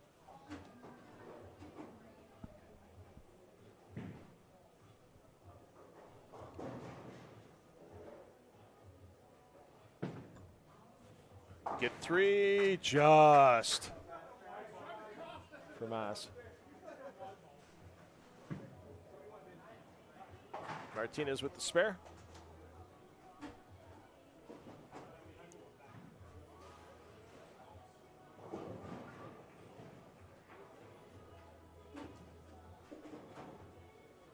Nice to know my unofficial totals have now been verified by the tournament staff. So as of right now, Team Bears would be your #1 seed as they get a huge break there for Mills, crossover strike. Team Pollock would still stay in. It's just a matter of fighting between Wallenkamp Jr. and Team Ewig for the 50 bonus pins in that match. That could definitely be the decider on who's in and out, especially with the lower scoring pace we're seeing in that pair. Great toss by Pollock.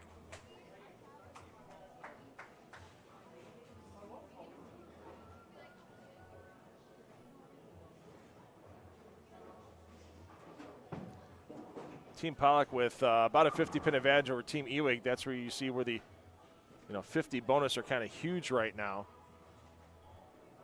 for Team Ewig. Whether they can pass enough teams, which is exactly 1, but can they still do it even with winning the 50 bonus? And Crow looks confused as he leaves that 5-pin.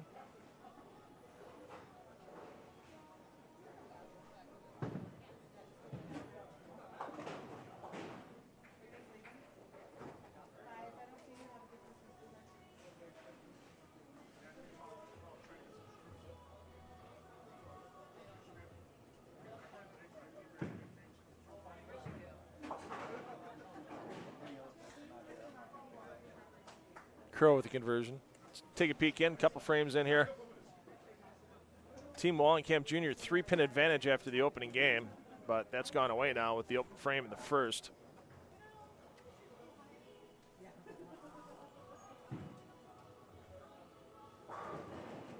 And Svensson makes it happen.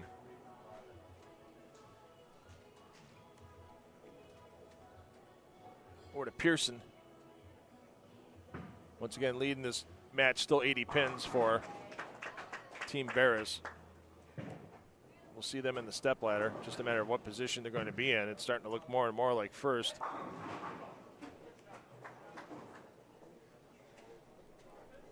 Whereas a week 10 in the 7th. Pardon me, the 6th.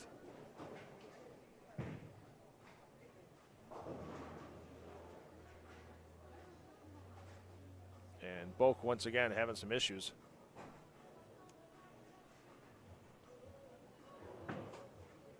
Hibbert of the mat variety. A little long. 8's not bad on that shot.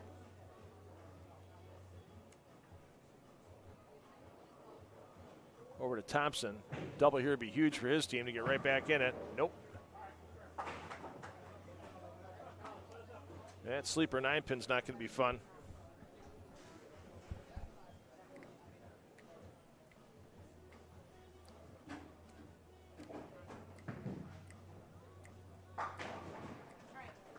Not the prettiest spare for Hibbert, but he gets it done.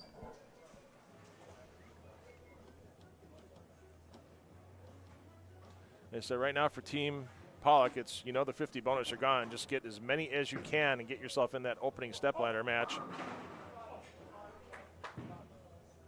Thompson, who held his breath all the way down too, I guarantee you.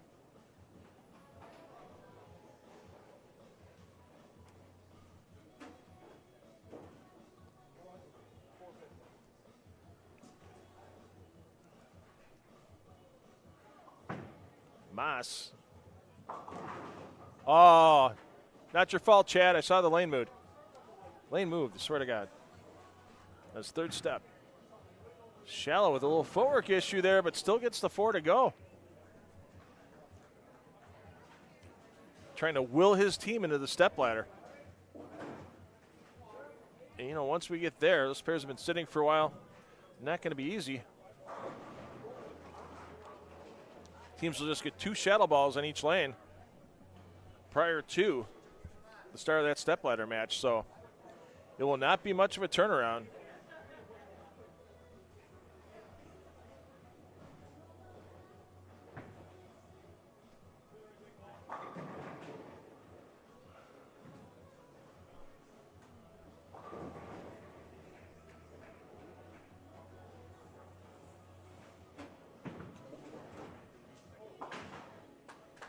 Good cover there by Smith.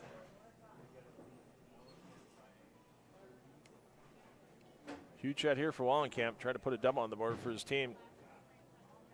His 50 bonus are going to be huge. Can't make it happen. Now to Ewig. Oh no, it's Wolf.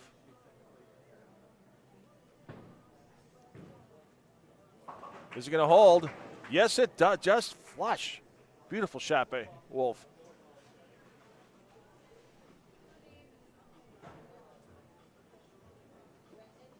.226 the max for Team Pollock.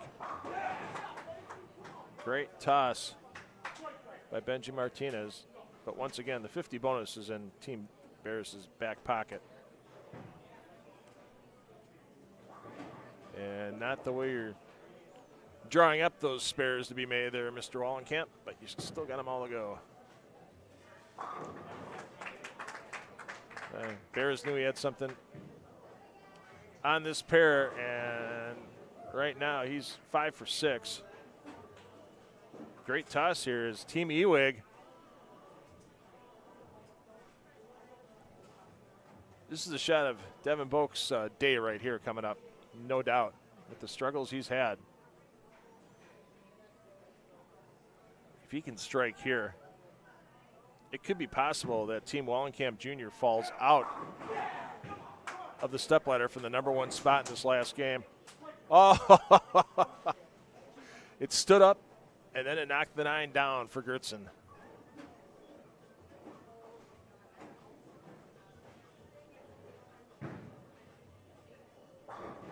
Great toss. Wow, you talk about clutch for the young man from Milton.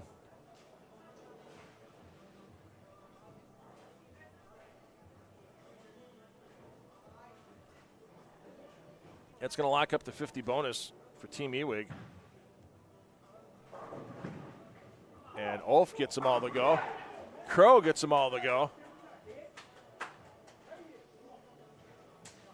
And that match down on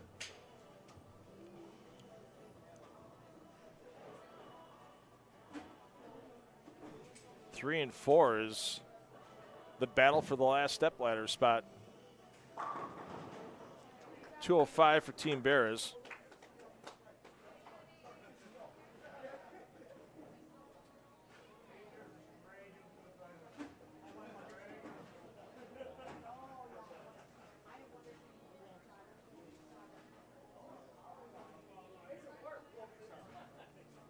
Gets him to 64.09.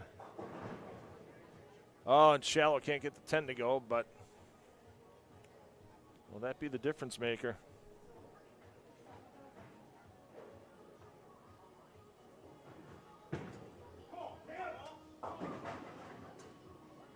Crow goes high. Is he going to get all 10? No.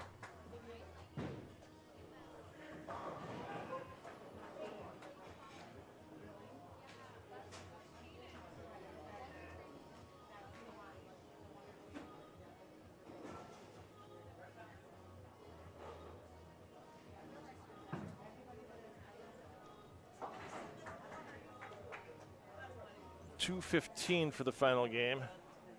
So 414 plus 5886 is 6,300 on the head for Team Pollock. Team Bear is at 64.09. They're looking to be your number 1 seeds going in.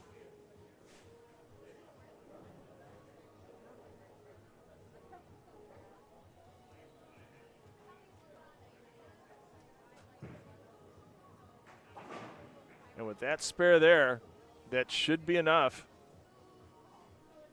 for Team Ewig to get in as 208.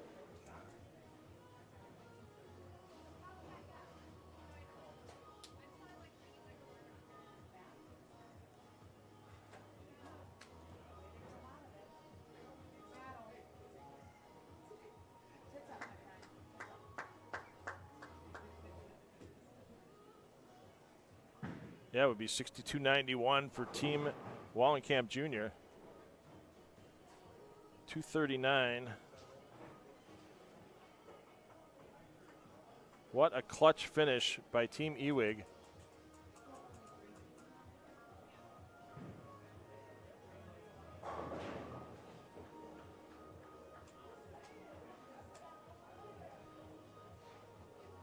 To get the 63.21. So your number 1 seed will be Team Barris. Number 2 seed, Team Ewig. Number 3 seed, Team Pollock. And Wallenkamp Jr. goes from 1st to 4th and out. So we're going to end the streams now. We're going to start brand new streams on Facebook and YouTube.